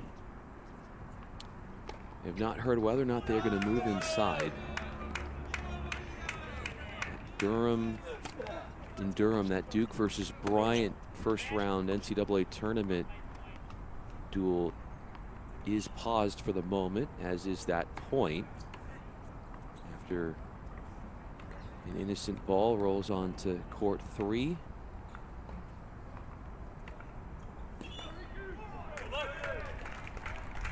Do-over for 40 love.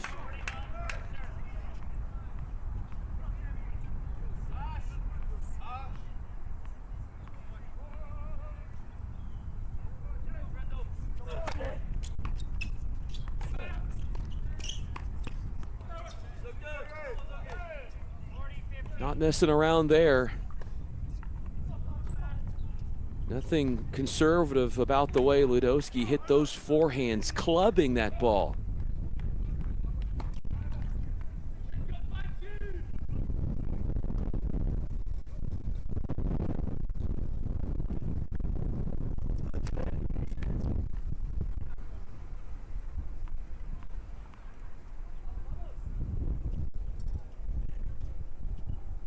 Date on court 5. Rosen is a game away from winning his match over Mishiro.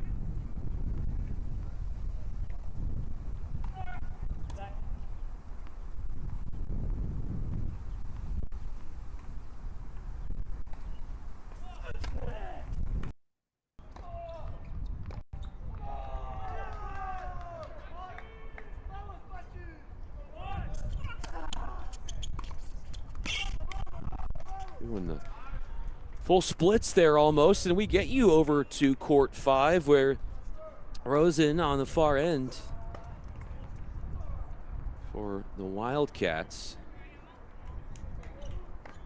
nearing the finish line, trying to pick up his 20th win on the year. All he needs is a break.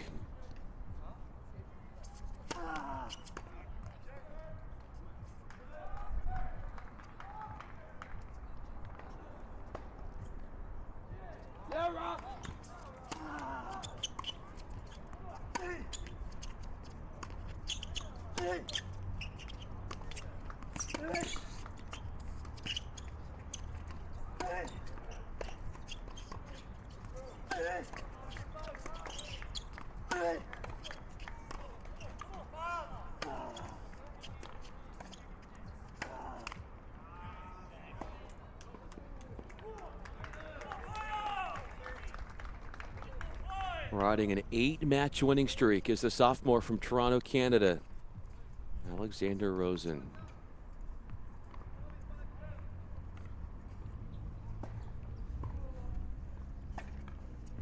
Shihiro, he's won his last 8 completed matches. Hasn't lost a match since February. A dominant run. Serious jeopardy.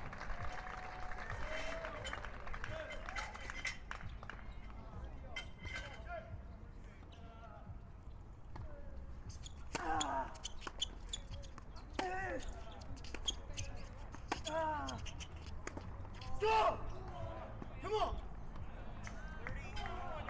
11 wins, 6 losses in dual action for Nishiro. He played 3 doubles with Rafaelo Popacic, and they lost to Casper Christensen and Philip Gustafsson 6-3. That was the first double set to end. Then the clincher coming on court 1 with Cabrera and Smith 6-4.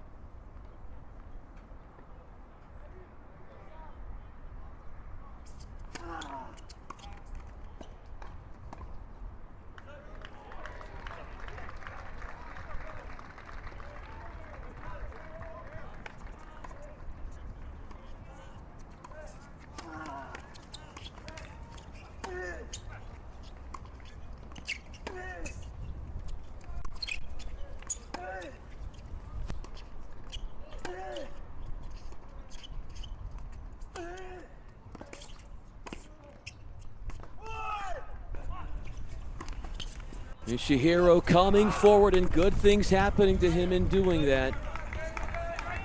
Jay Friend has a match point and now another one on a deciding point at the 2s.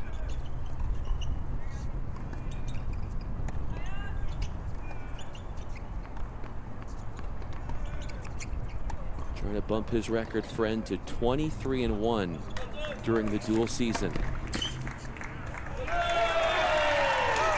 His serving stands above the rest, and it's a 6-love, 6-3 dominant display for Friend, who pockets the second point for Arizona, putting them up 2-love in the dual score. That would be the first singles match to end.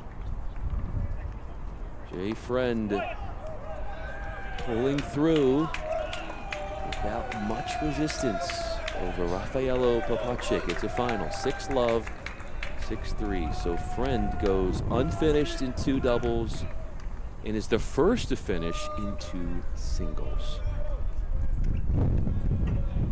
All the while, Rosen 5-2 up a set, just like Friend had a bagel set in the first set. Casper Christensen winning the first set 6-4 at the 6s. At the 5s, you've got Rosen in really good position. They're playing a tiebreaker at the 4s between Samuel Rovai of the Pioneers and Philip Gustafsson of the Wildcats.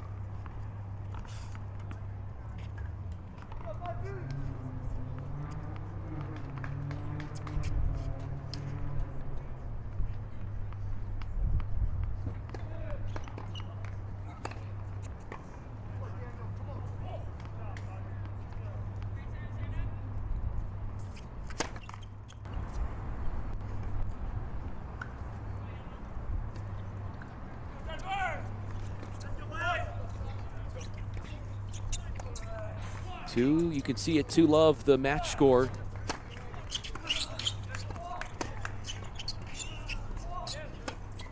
Gustafsson takes the tiebreak first set. Rosen serving for the match. Winning the Big 12 championship a few weeks ago for the Wildcats. They caught a break.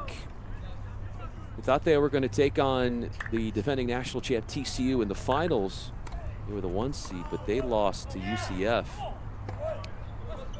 Meaning Arizona beat UCF in the final, did not have to face the Horned Frogs. 4 teams inside the top 15 in the nation from the Big 12. We talk about how dominant the conference is, including Arizona in the fold.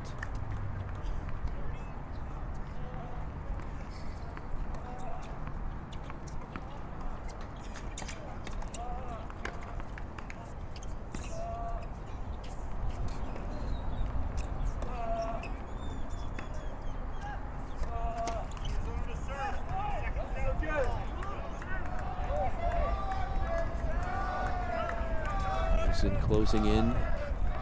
Second serve, 30 love. 5-2, second set.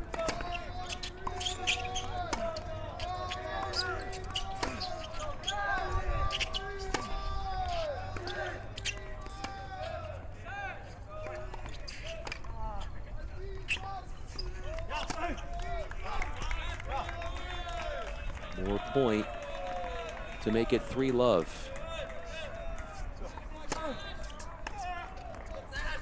Coach Clancy Shields says this is a team that could make a deep run in the NCAA tournament. Feels like he's got 4 spots in his singles lineup that are hard to beat.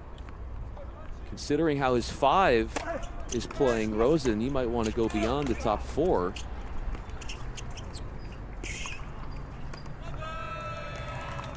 Easy put away for Rosen, and it's 3-0, 3 love Arizona in this first round of the NCAA tournament against Denver. Doubles point, Jay Friend winning at the 2s. Alexander Rosen wins his 9th straight match. He's victorious at the 5s.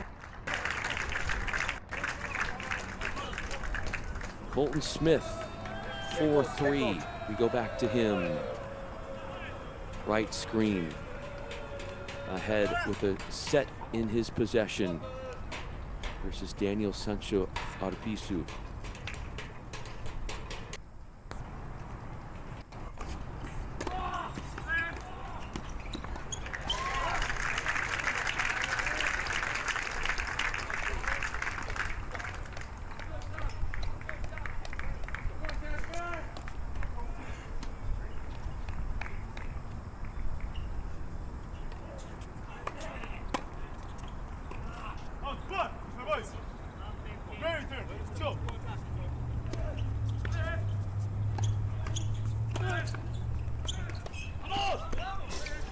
Got an update from Durham where they're going to return to play the Duke women's duel versus Bryant. We'll get back underway at 6:20 Eastern time, so we will have that for you. They've been dealing with a weather delay. 6:20 Eastern time is when play will pick up here on our feed.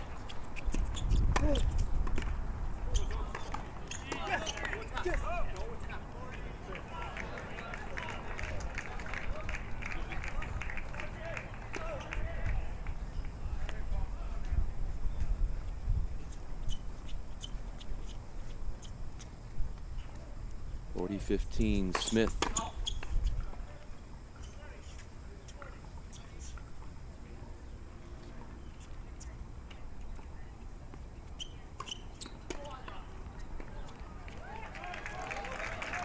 A second serve that turns into a service winner.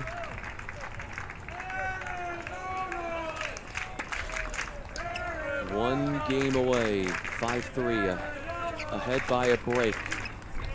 Moving in front, 5-3, Colton Smith.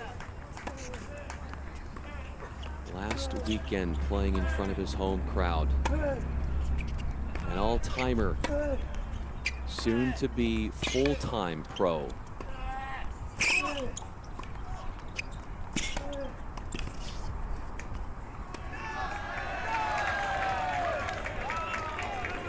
Potential Abizu, his opponent, comes in winning his last 15 matches. Had won his last 30 sets before dropping the first set today to Smith 6-2.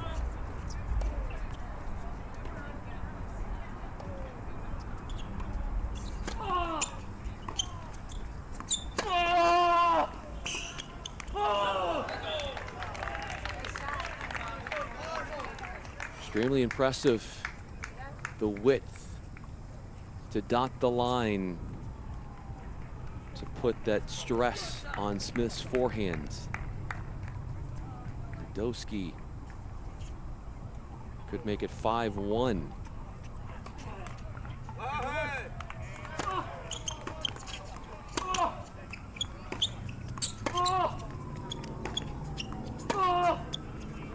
But she does. A double fault.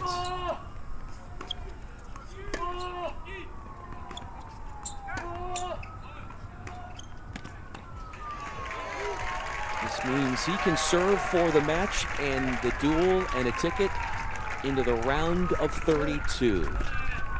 Freshman from Serbia for the Wildcats. It comes in big, bashing a backhand in transition.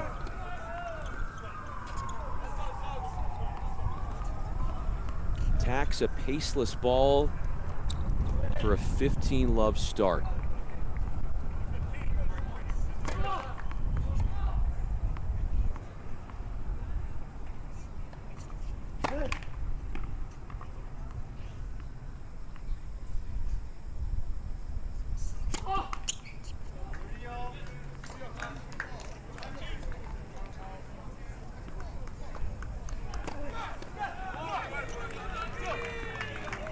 Cashes in with the T-serve ace.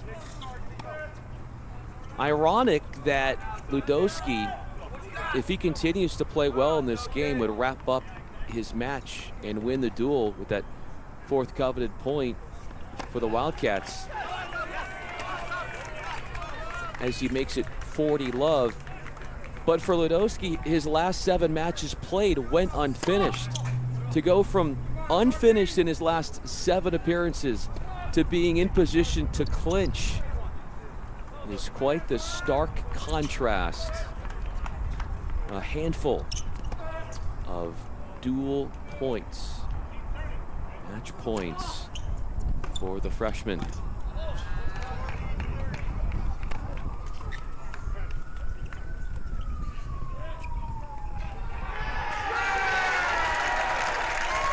On to the round of 32. Go to host team. Zoran Ludowski clinches it at the 3, 6-3, 6-1. Meaning that Colton Smith at the ones, right box, will go unfinished. Filthy was up, fell by the score. After the doubles point one in this order, the 2 singles for Arizona. Victory at the 5s and the picture of the NCAA Championship right here in Tucson, Colorado will take place at 1 p.m. tomorrow. The nation's 103rd ranked singles player beating Yamaguchi. Tomorrow at 1 p.m. Mountain Time, it will be ticket to the round of 32 matchup round 32 versus the Wildcats and Harvard. Chrissy Haliorius is my producer. I'm Bryan Fenley. Stay with us because we do know that in about 8 or so minutes, Duke women's tennis is going to be back playing against Bryant. They've been dealing with a weather delay, so we'll get you back out to Durham around 6:20 Eastern. Talk to you then.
We are back in playing in Durham, North Carolina, after a lengthy weather delay.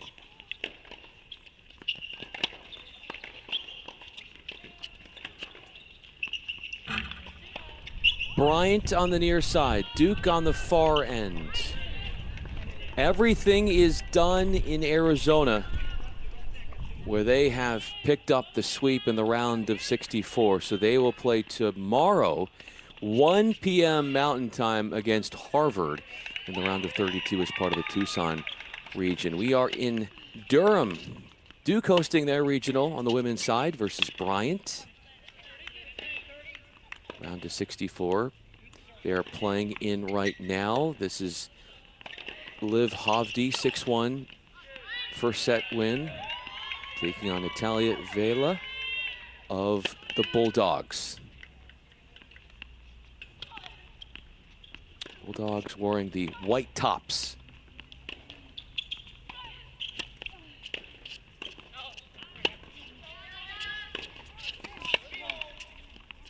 Play picking back up on all 6 flights. All 6 of the singles matches are still being played. Only 1 of the 6 singles matches actually finished the first set. That was the ones you just saw right there.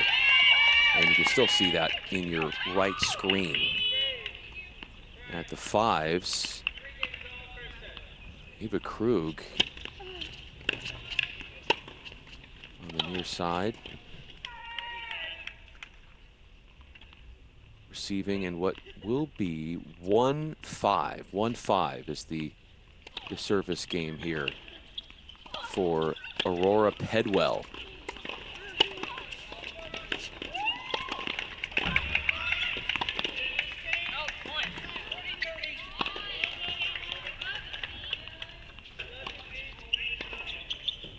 Looks like our scoring might be just a little bit ahead of the video.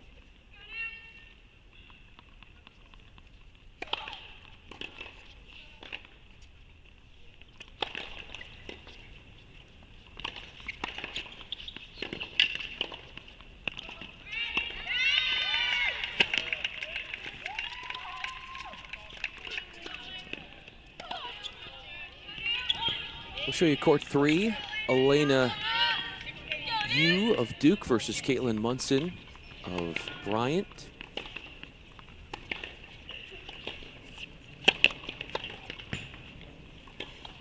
Elena Yu stepped in and played 2 doubles today. She and Shavit Kimchi won their double set 6-1. Hovde and Jackson for Duke won at the 3, 6-love to corner the doubles point.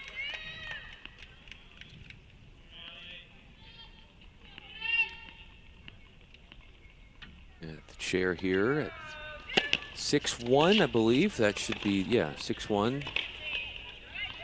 First set is complete. It goes to Yu, ranked 72 in the nation in singles. The Stanford transfer has made the first set hers. Same could be said at the ones, bottom left of your screen, courtesy of Liv Hovde.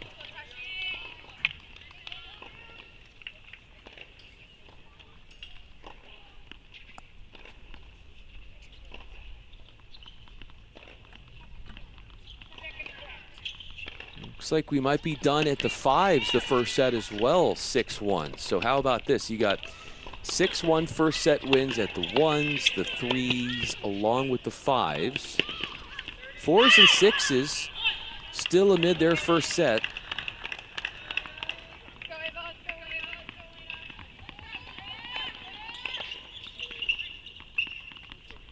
Munson serving big screen at the 3s for the Bulldogs. 5'9" senior from Georgia, the state of Georgia.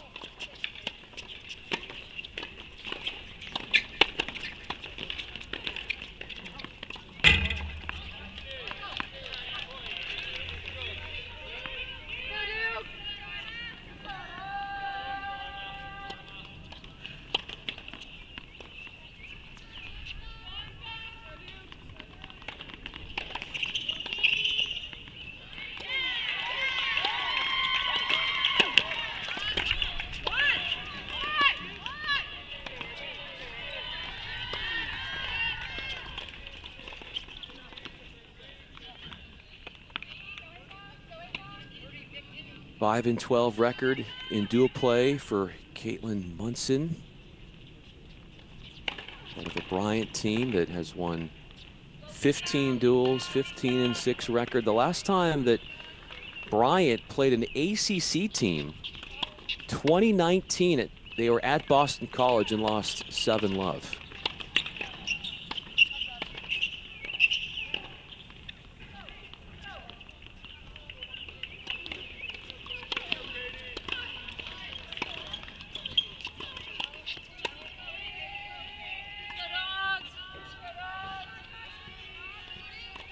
Coming out of the Ohio Valley Conference, they won the championship.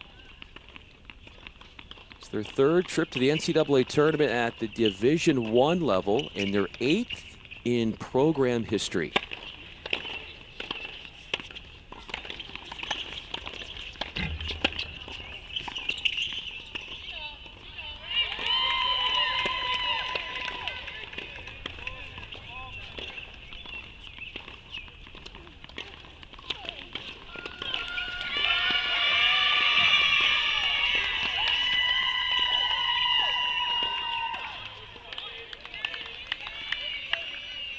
The first meeting between Bryant and Duke. Winner between these two will play in the round of 32 Florida Atlantic, who came away with a win on these very courts earlier today at the Durham region. A win 4-1 over Old Dominion.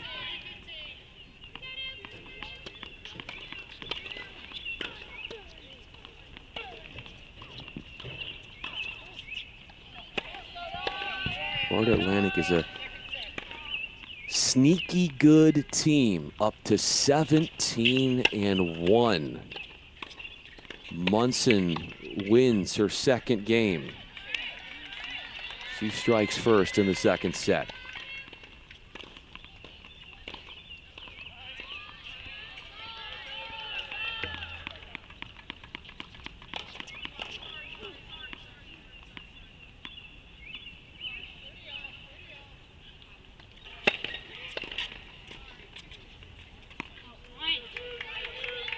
Nice thing for Duke is the fact that they are an 8th seed. If they are a top 8 seed, which they are, if they win their first 2 duels, are basically guaranteed to host in the Super Regional.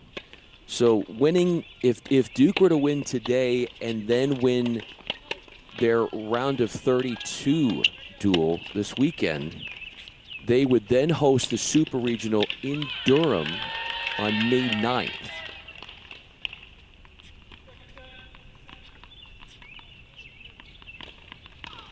And it will be, that round of 32 duel will be at 4 p.m. Eastern Time tomorrow.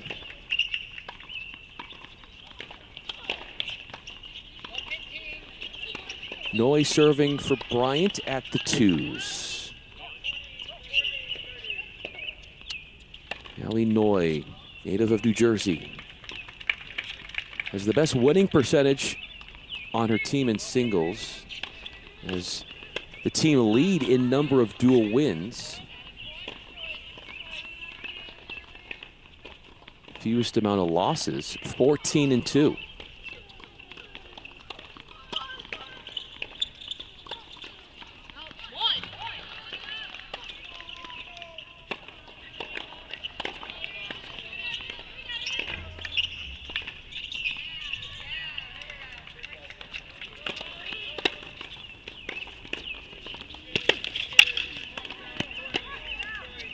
Double there off the Noy racket. She faces Emma Jackson, ranked 25th of the nation in singles, 5'6" senior from Illinois.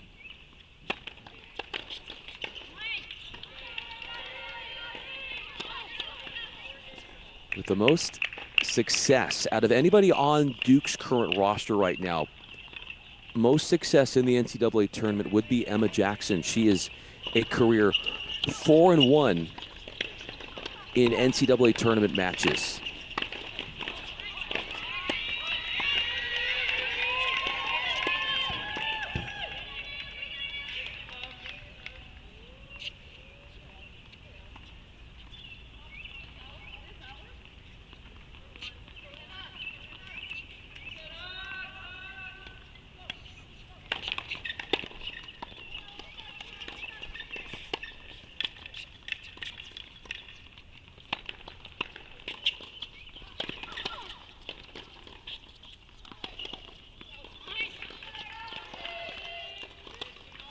Out it goes off of Jackson's racket. Noy evens it at 4 games apiece.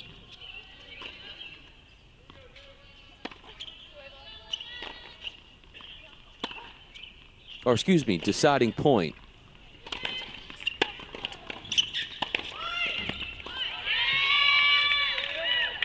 Now Noy evens it at 4 games apiece, if I'm not mistaken. Or maybe I am mistaken. Yes, 4 all. Trying to get the scoring all situated here. If you're just hanging out with us, just joining the stream, Bryan Fenley with you.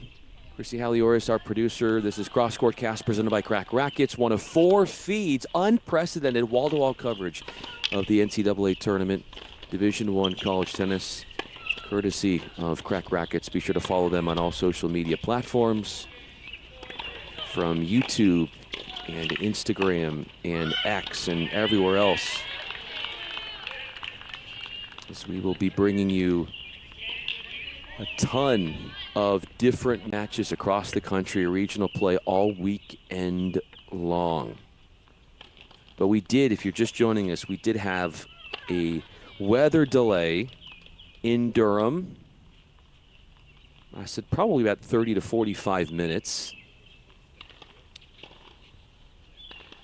So that's why we have only gotten to where we have gotten to in this match, despite the 4 p.m. Eastern time start. Now, it was backed up a little bit because of the earlier duel on these courts today, finishing and pushing into that start time when Florida Atlantic won over Old Dominion. But it is one love. No singles matches have been completed. Just the doubles point has been decided.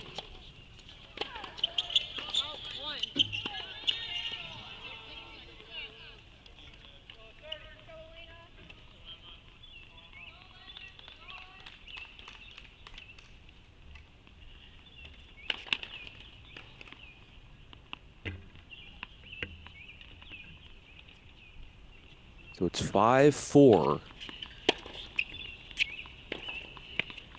Emma Jackson on the near side of your screen in the big box. Ranging to her left and missing a running cross-court two-handed backhand for 15 love.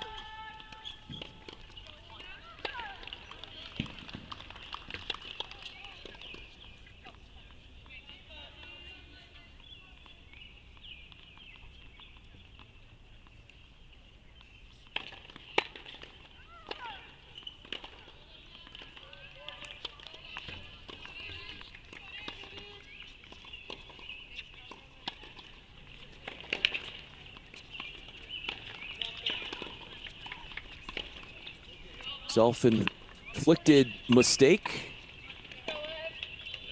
for 15 all. Jackson is 13-5 in dual play, owns 26 wins at the 3 singles position. Obviously she's up to court 2 today, but at 3 singles position over 4 years.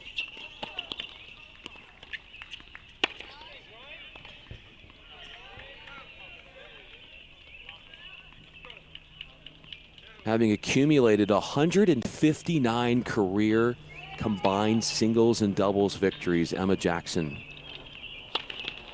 with 5 match-clinching wins in singles this season, has 18 match-clinching wins over the course of her storied career.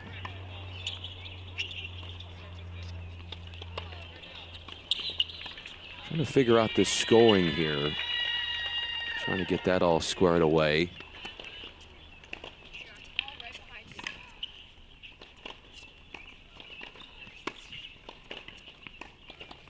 It should be 30 all, I believe. Yeah.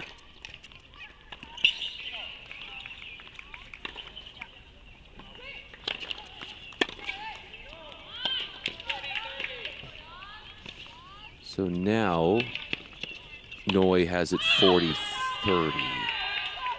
Well, either way, I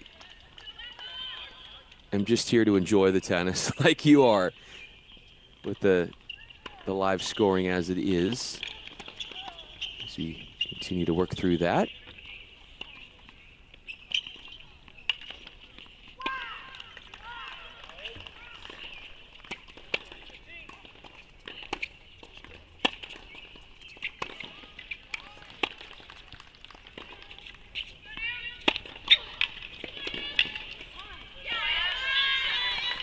A robust crack at a forehand, directing it down the line and dictating for Jackson. Court 3. Elena Yu is up against Caitlin Munson. Ava Krug is ahead 3 games to love in the second frame after capturing the first set 6-1. It's court 5. You can gaze at that bottom left of your screen.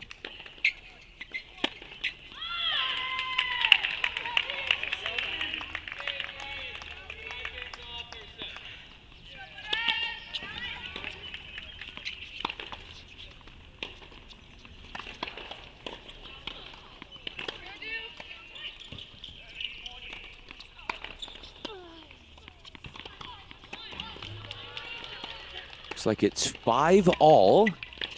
So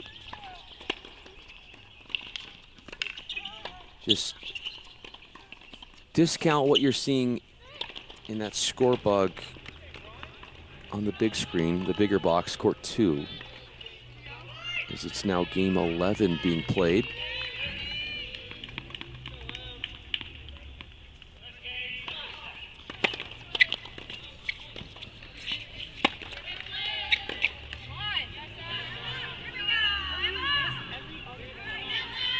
Duke winning the doubles point, and they have now won the doubles point in 7 of their last 8 duels and 19 of their last 25 duels.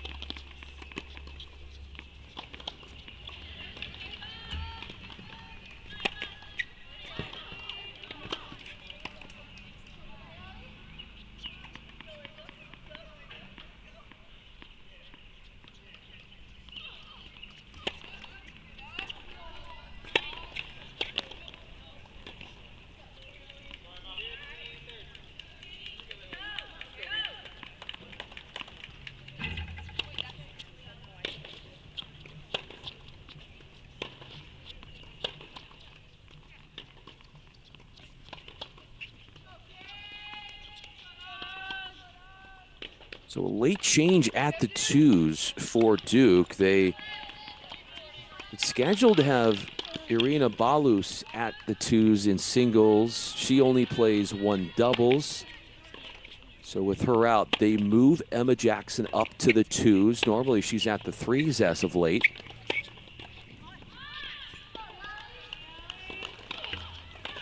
Which gives Katie Cott an opportunity for Duke at the 6s, where she won her first set 6-2.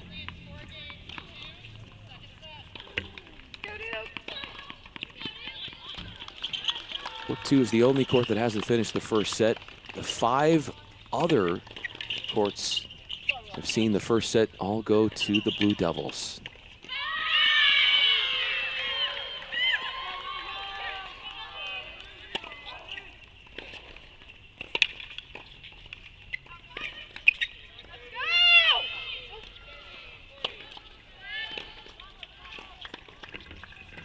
Ava Krug continues to play well, pulling away in the second set. At the 5s, just a freshman from Sarasota, Florida.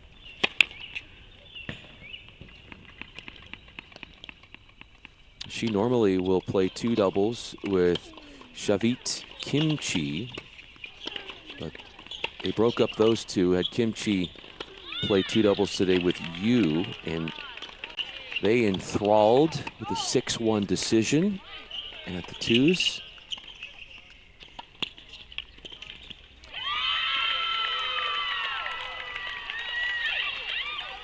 Noi will be up 6-5.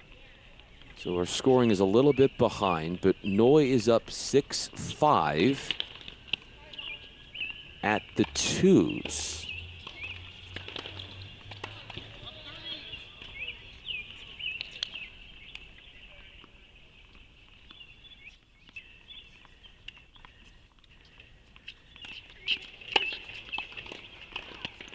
Court 1.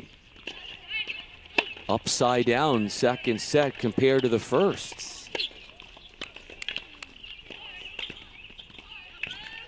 Avdi comes forward and plants the drive volley up against the line for the conversion.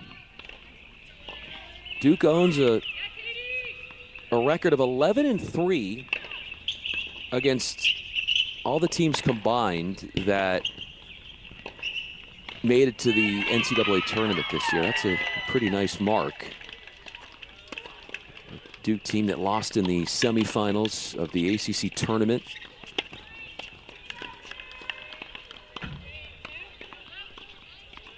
That was in Cary, where Virginia got the best of them, which then North Carolina got the best of Virginia in the final. And you listen to head coach Jamie Ashworth, really an iconic presence in college tennis, and mentioning after the semifinal defeat in the ACC tournament against Virginia, he said for the first time all season he felt like the toughness from his team had come into question, needing a wake-up call. Hoping to channel that into the NCAA tournament. Get back to that physical nature, that grittiness. A tough, charismatic, like demeanor out on the court. Off the trying to get back on serve is a point away from doing just that.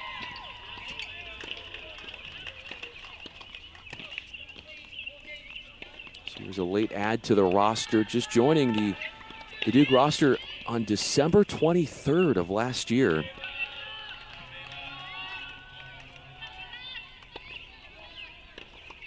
Six wins, 6 losses. Her dual record, but when she is in the lineup, Duke is 15-1 as a team.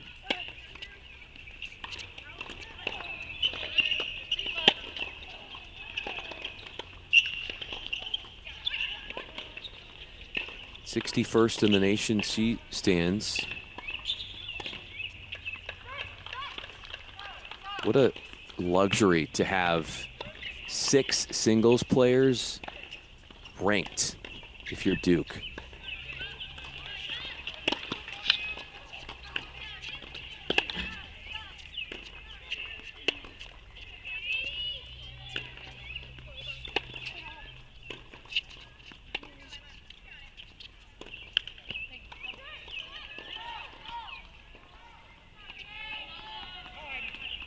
Bulldogs, Natalia Vela not making it easy though, the junior from Guatemala. First team all-conference in the Ohio Valley Conference. Vela. She and Noy, the top 2 flights, won first team all-conference this year.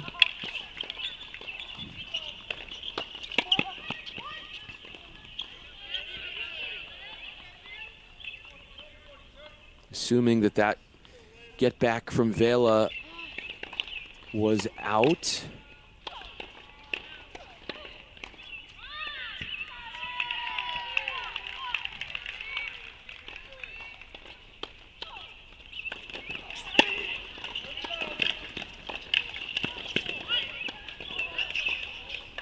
Took it out of the air.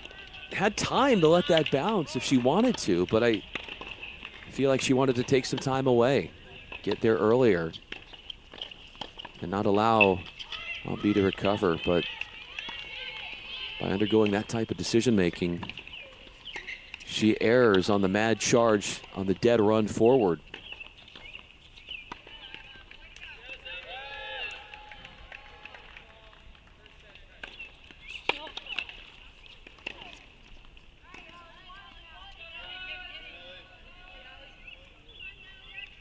Jackson and Noy are playing a tie-break set at the 2s.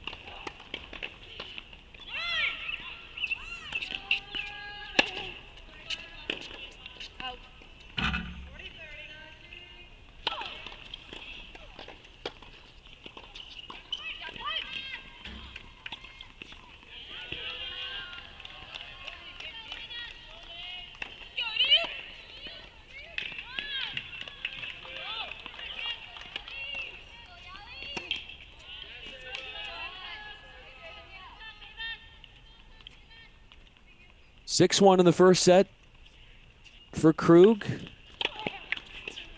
40-15 she serves, 4-1 in the second set. This happening on court 5.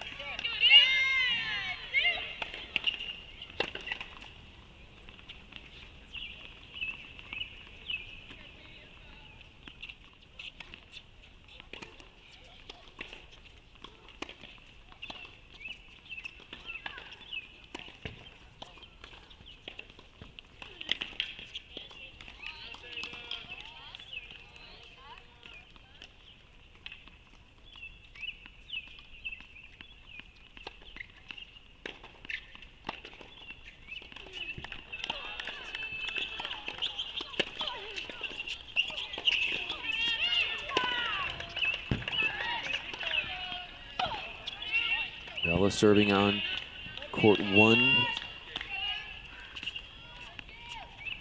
Elena Yu, 5-1. Live scoring is just a little bit ahead of, I'll try not to speak too soon, but live scoring does have her at 5-1. It's not to ruin The visual, which is a little bit lacking or slow, it's a little slower. A bit behind the live scoring.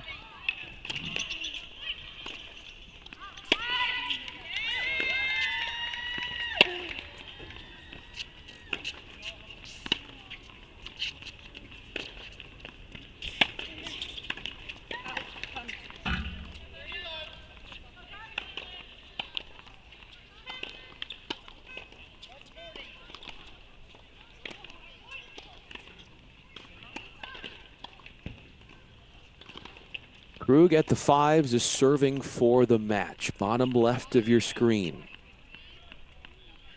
Eva Krug. Big opportunity for her.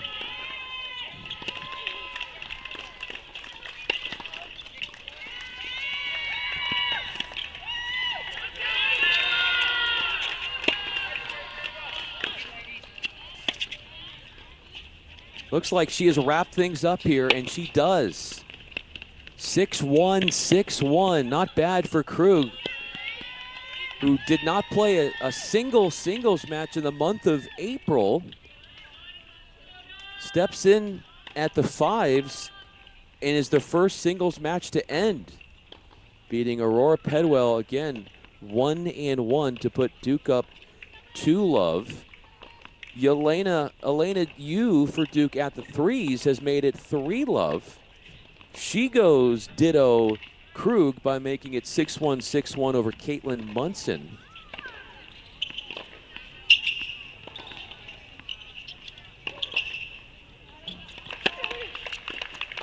That leaves only 3 courts still to play, including this one here. On the court 1.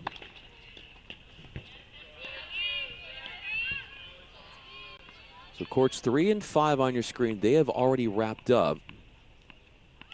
We have courts 1 in action, courts 4 along with 6.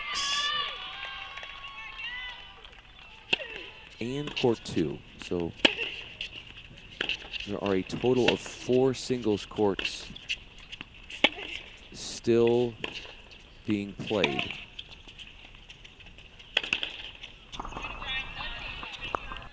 Get you to court 6. Katie Codd stepping in for Duke, taking on Lisa Marie Dugic. And at the 4s, Ellie Coleman has the first set, but all knotted up at 3 games. In the second set over and against Maria Jose Hernandez Diaz.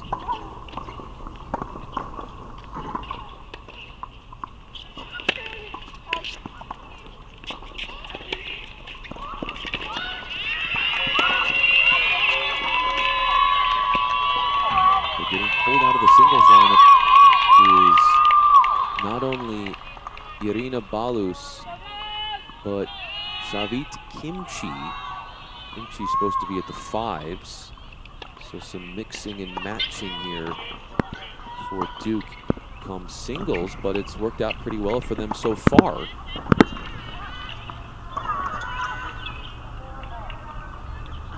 As Ellie Coleman, who's supposed to play the 6s, is up at the 4s. Bottom left of the screen, you can see her.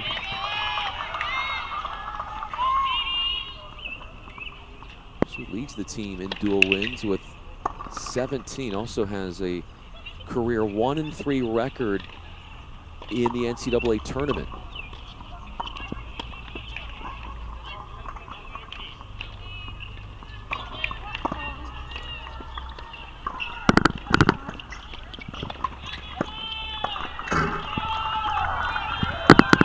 Maud has a 4-games-to-love lead with a first set in her pocket. Could she be the one to clinch? The junior from Carlsbad, California, located in North County, San Diego.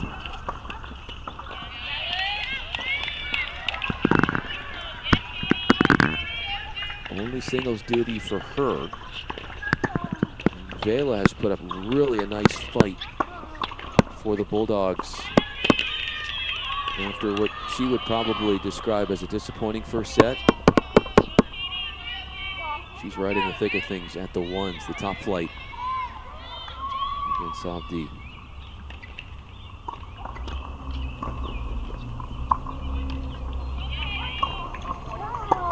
God, top left of your screen. Hasn't played a singles match since March 23rd. In fact, 3 of her last 4 singles matches played went unfinished. She potentially could be in a situation not only to go not unfinished, but is in position to clinch.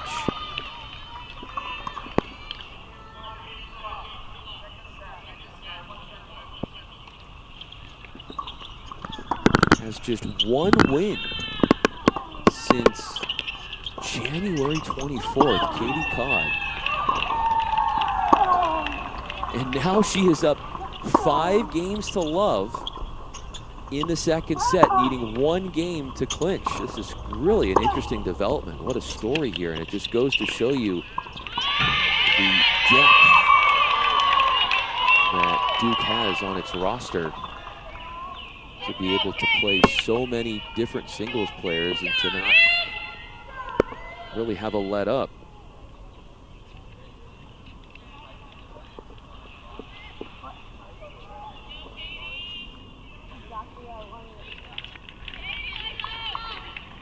Katie Codd at the changeover, 6-2, 5 love in her favor against Lisa Marie Dugic.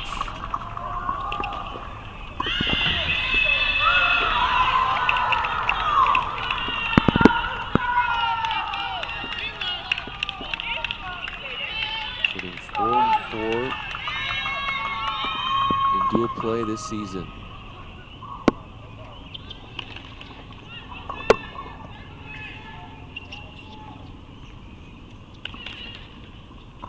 We do have an opportunity to get to the 6s. Codd is going to be serving for the match and for the duel. And there it is, right there, right on cue, in our big box. Codd versus Dugic. Doubles point to Duke. They've also won singles matches at the 3s, courtesy of you, and court 5, thanks to Krug. Needing 1 more singles court to win the duel.